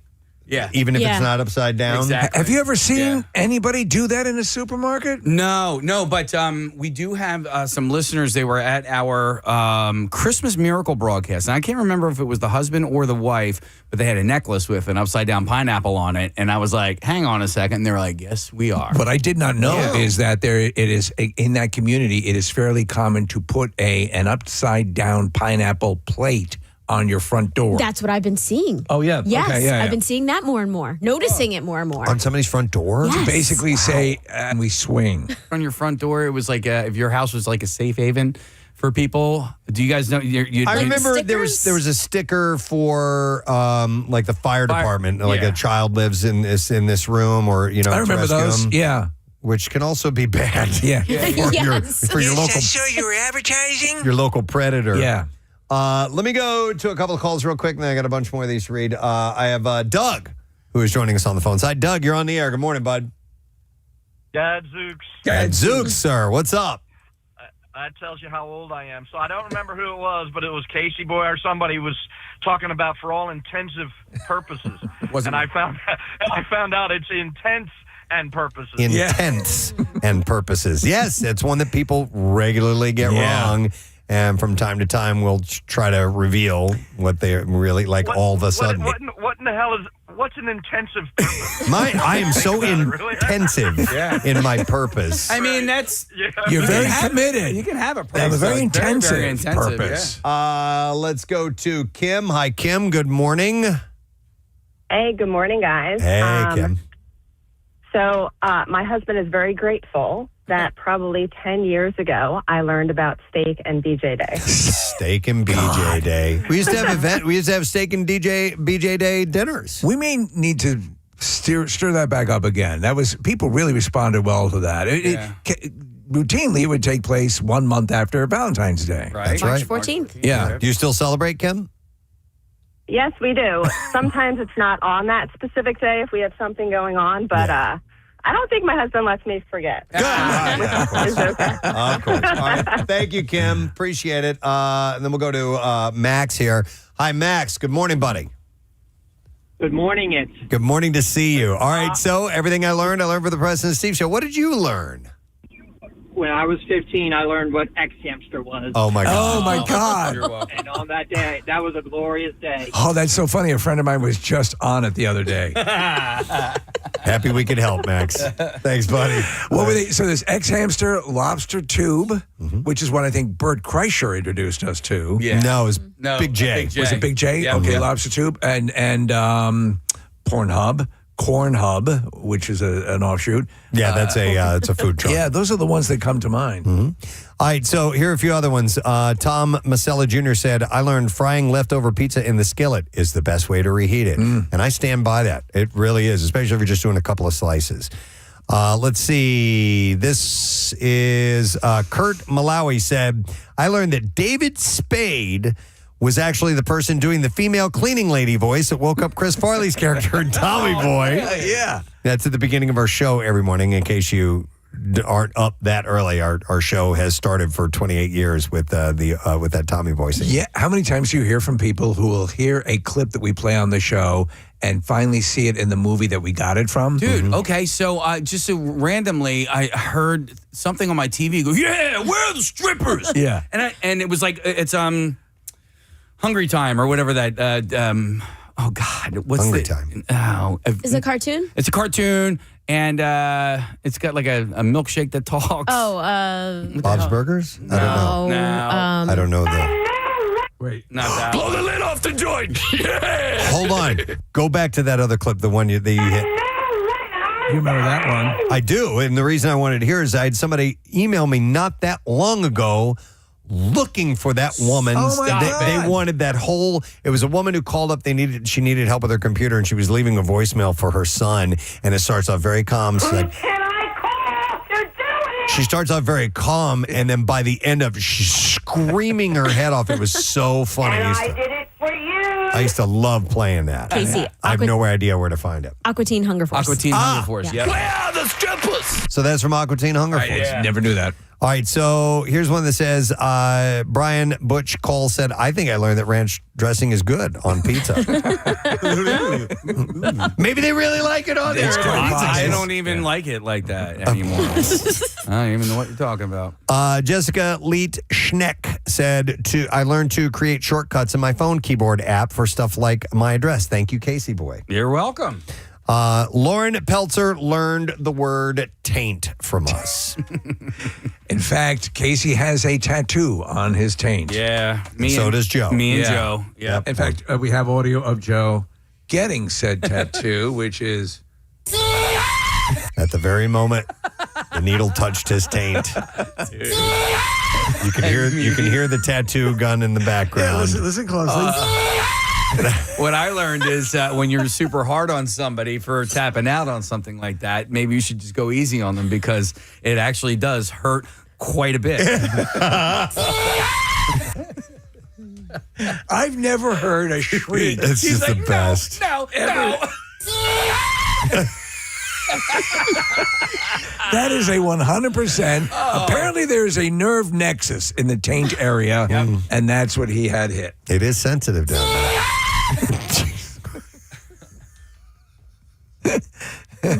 It's so great. He's great. And Joe now. Oh. He's an EMT. Yes. He's saving lives. He's delivering babies. He's a family. He's a father. He is a father. A teacher. Husband. Boy, I feel bad about what we did to Joe all those years. He stuck with us for years, 2-3 years, man, as an intern, unpaid. Joe, we love you. In the pantheon of Joe, I love you. Yeah, I got that too. Is that drunk day? No, I don't remember what it was. Joe, I love you. It was an email I had read. And I like that as the second release. The first one didn't grab me a little while back. But I do like that song. It's definitely, and this is the right time to release it too. Perfect. We're getting into summertime, and they're always Sublime, even before Brad died, and now they've continued on without him. They had Sublime with Rome. It still always felt like a summer band to me, and that's what they're associated with. So it works. Got And this kind of feel to it. This sounds like a song that came out, 15 years ago. Yeah. Sublime. Yeah, you're right. So it's 10:38, the Preston and Steve Show on MMR, and slowly making his way over to the microphone is Matt Cord. You're looking good. How you doing, man? I'm doing great. Nice. You're wearing a Skinny Joey's hat. Yeah. The cheesesteak place? Yeah.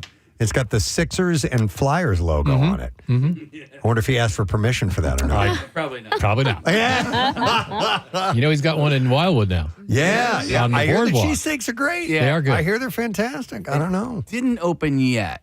I think it did. Did it open this weekend? Because it wasn't open 2 weekends We'll do ago. a check on it. I follow Little Snuff on IG, and he was, they were making pizza, and they had a DJ there. Can you trust Little Snuff? Wait, I just learned about Little Snuff. Is he a reviewer? Does he work for Skinny Joey's? What's his He deal? does both, yeah. Okay. Yeah. Okay. And he always ends every review. If you're not at Skinny Joe's, you're a effing bedbug. Okay. It's good stuff. I bet he went through a focus group and worked on what should it be a No, bed bug or should his it be a review. stink bug? He reviews like pizza and hot dog, opera, restaurants, opera. Yeah. My wife thinks I'm a little too obsessed with him. She's Oh, yeah? Okay. I got to meet him at a Sixer game, and I sent her the picture. She's like, "Oh my god." It's all you. Well, we all Obsessed have with our a thing. 35-year-old man. Anyway, it's Magnolia. Is that a street in? Yeah. Yeah, Wildwood, yeah. Yeah. Okay. Maybe I'll go next week. Do we have confirmed?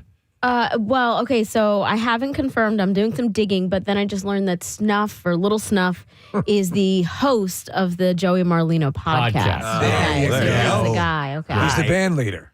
Yeah. Well, besides all that, how Nice are you? plug for them, huh? How are you today? Right? I just saw your hat. You're the one wearing it. I know.